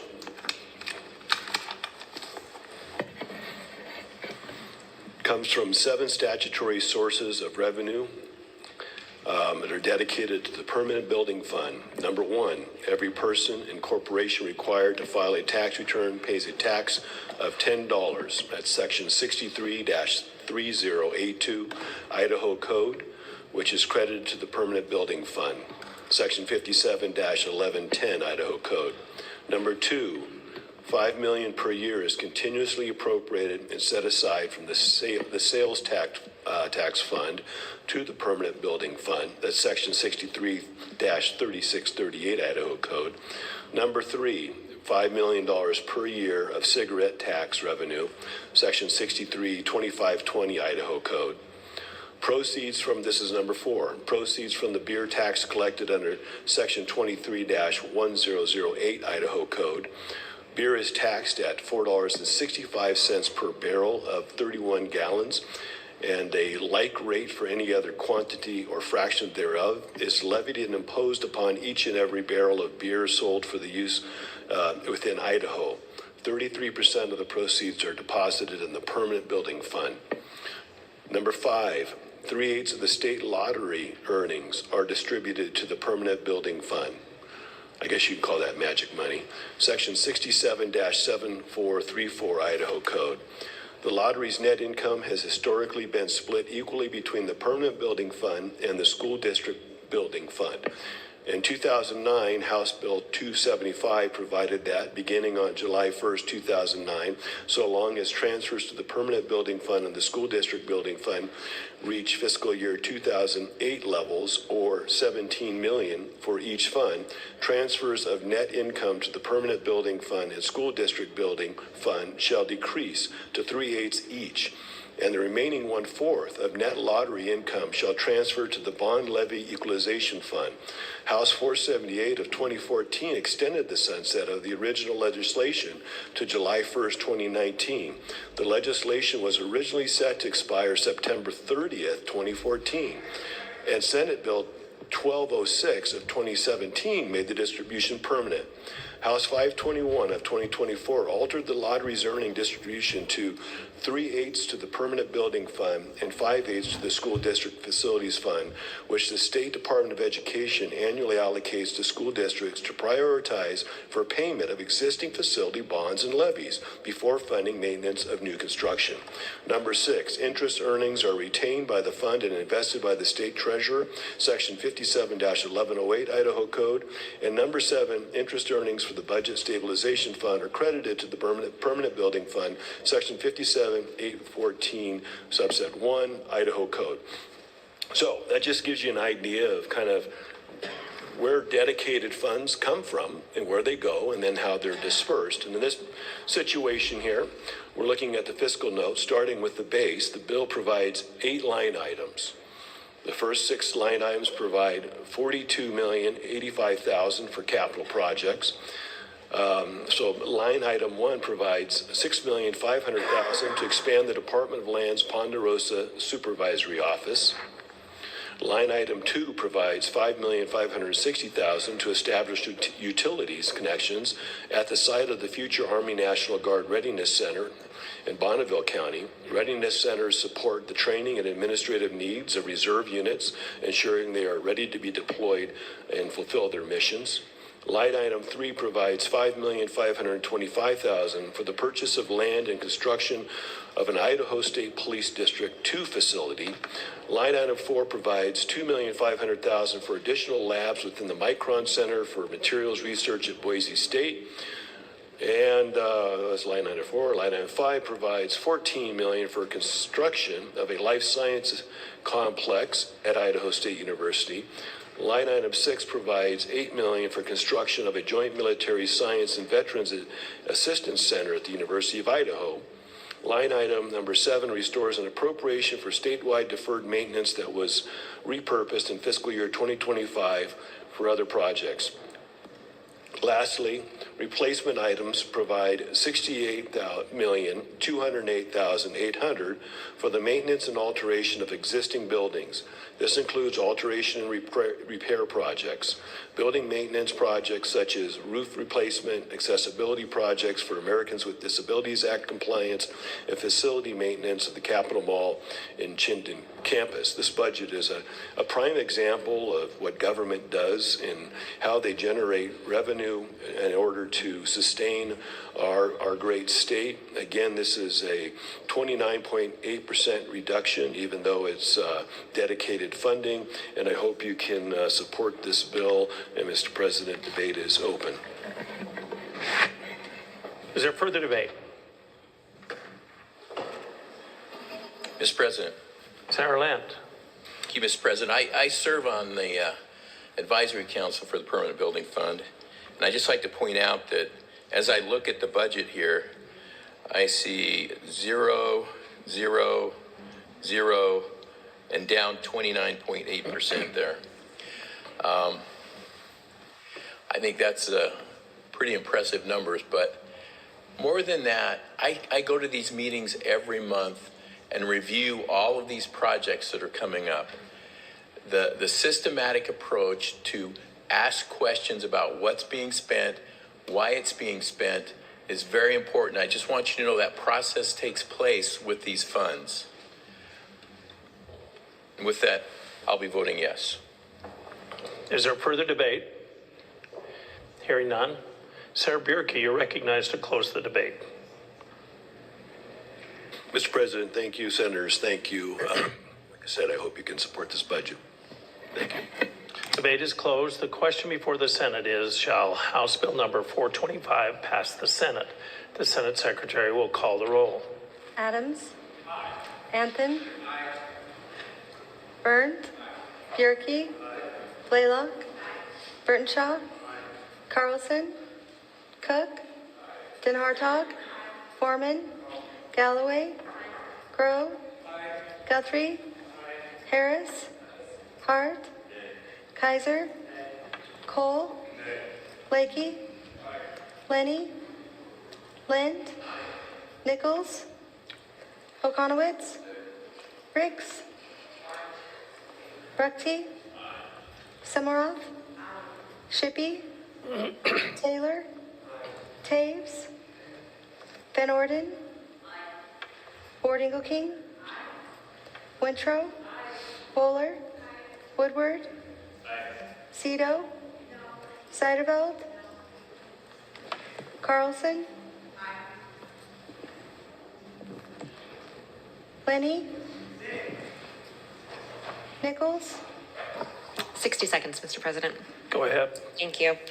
I want to like this. It fits a lot of the categories, but in doing some digging on it, there seems to be some wants versus needs issues in here, and so that's my hang up with this. Otherwise, I like pretty much the rest of it, but I'm gonna veer on the other side this time and say nay. Senator Nichols votes no. Shippey.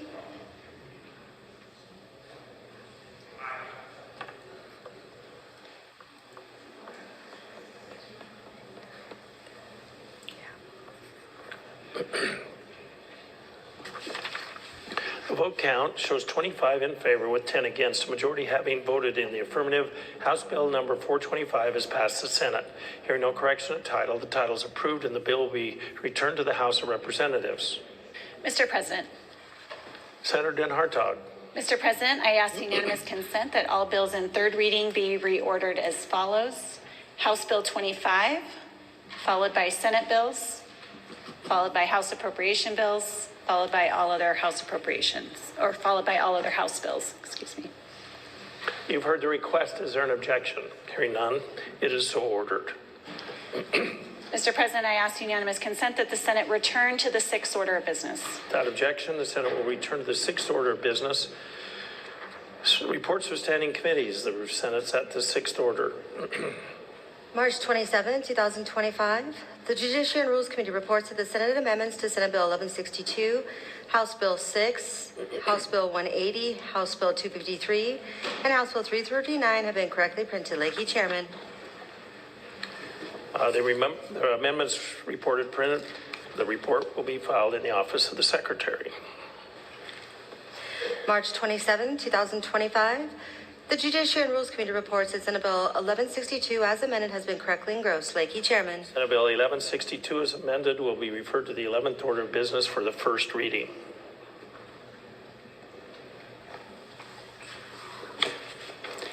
Mr. President. Senator Den Hartog. Mr. President, I ask unanimous consent the Senate advance to the 11th order of business. Without objection, the Senate will advance the 11th order of business. Introduction, first reading, and reference of bills. The Senate is at the 11th order. Mr. President, I ask unanimous consent that all bills on first reading be read by number, author, and title only, and the journal show they've been read at length. Hearing no objection, it is so ordered. In the House of Representatives, House Bill 6, as amended in the Senate by Judiciary, Rules, and Administration Committee, an act relating to city and county officers, to remove a provision regarding violations of the Open Meetings Law and to make technical corrections. In the House of Representatives, House Bill 180, as amended in the Senate by Local Government Committee, an act relating to local land use planning, to provide for the sitting of telecommunications facilities and broadband infrastructure. In the House of Representatives, House Bill 253, as amended in the Senate by State Affairs Committee, an act relating to public records, to revise provisions regarding public record requests. In the House of Representatives, House Bill 339, as amended in the Senate by State Affairs Committee, an act relating to elections, relating to monthly correction of election register from reported deaths.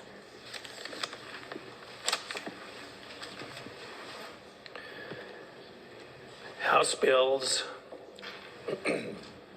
having read for the first time, House Bills 6 as amended in the Senate, 180 as amended in the Senate, 253 as amended in the Senate, and 339 as amended in the Senate will be referred to the 12th order of business for the second reading. In the Senate, Senate Bill 1162, as amended by Judiciary and Rules Committee, an act relating to short-term rentals to revise provisions regarding limitations on regulation of short-term rentals and vacation rentals.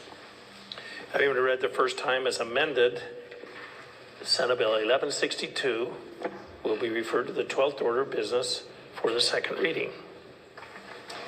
Mr. President. Senator Den Hartog. Mr. President, I ask unanimous consent the Senate advance to the 15th order of business. Without objection, the Senate will advance to the 15th order of business. Miscellaneous business, the Senate is at the 15th order. Mr. President, for an Senator Taves. introduction. Thank you, Senators.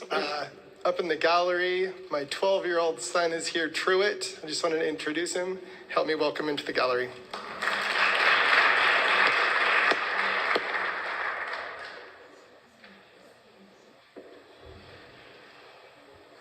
Mr. President. Senator Den Hartog. Mr. President, I move that the Senate adjourn until the hour of 9:30 a.m., Friday, March 28th, 2025. Mr. President, I second the motion. You've heard the motion. All in favor say aye. Opposed say nay. The ayes have it. We'll see you tomorrow at 9:30 a.m.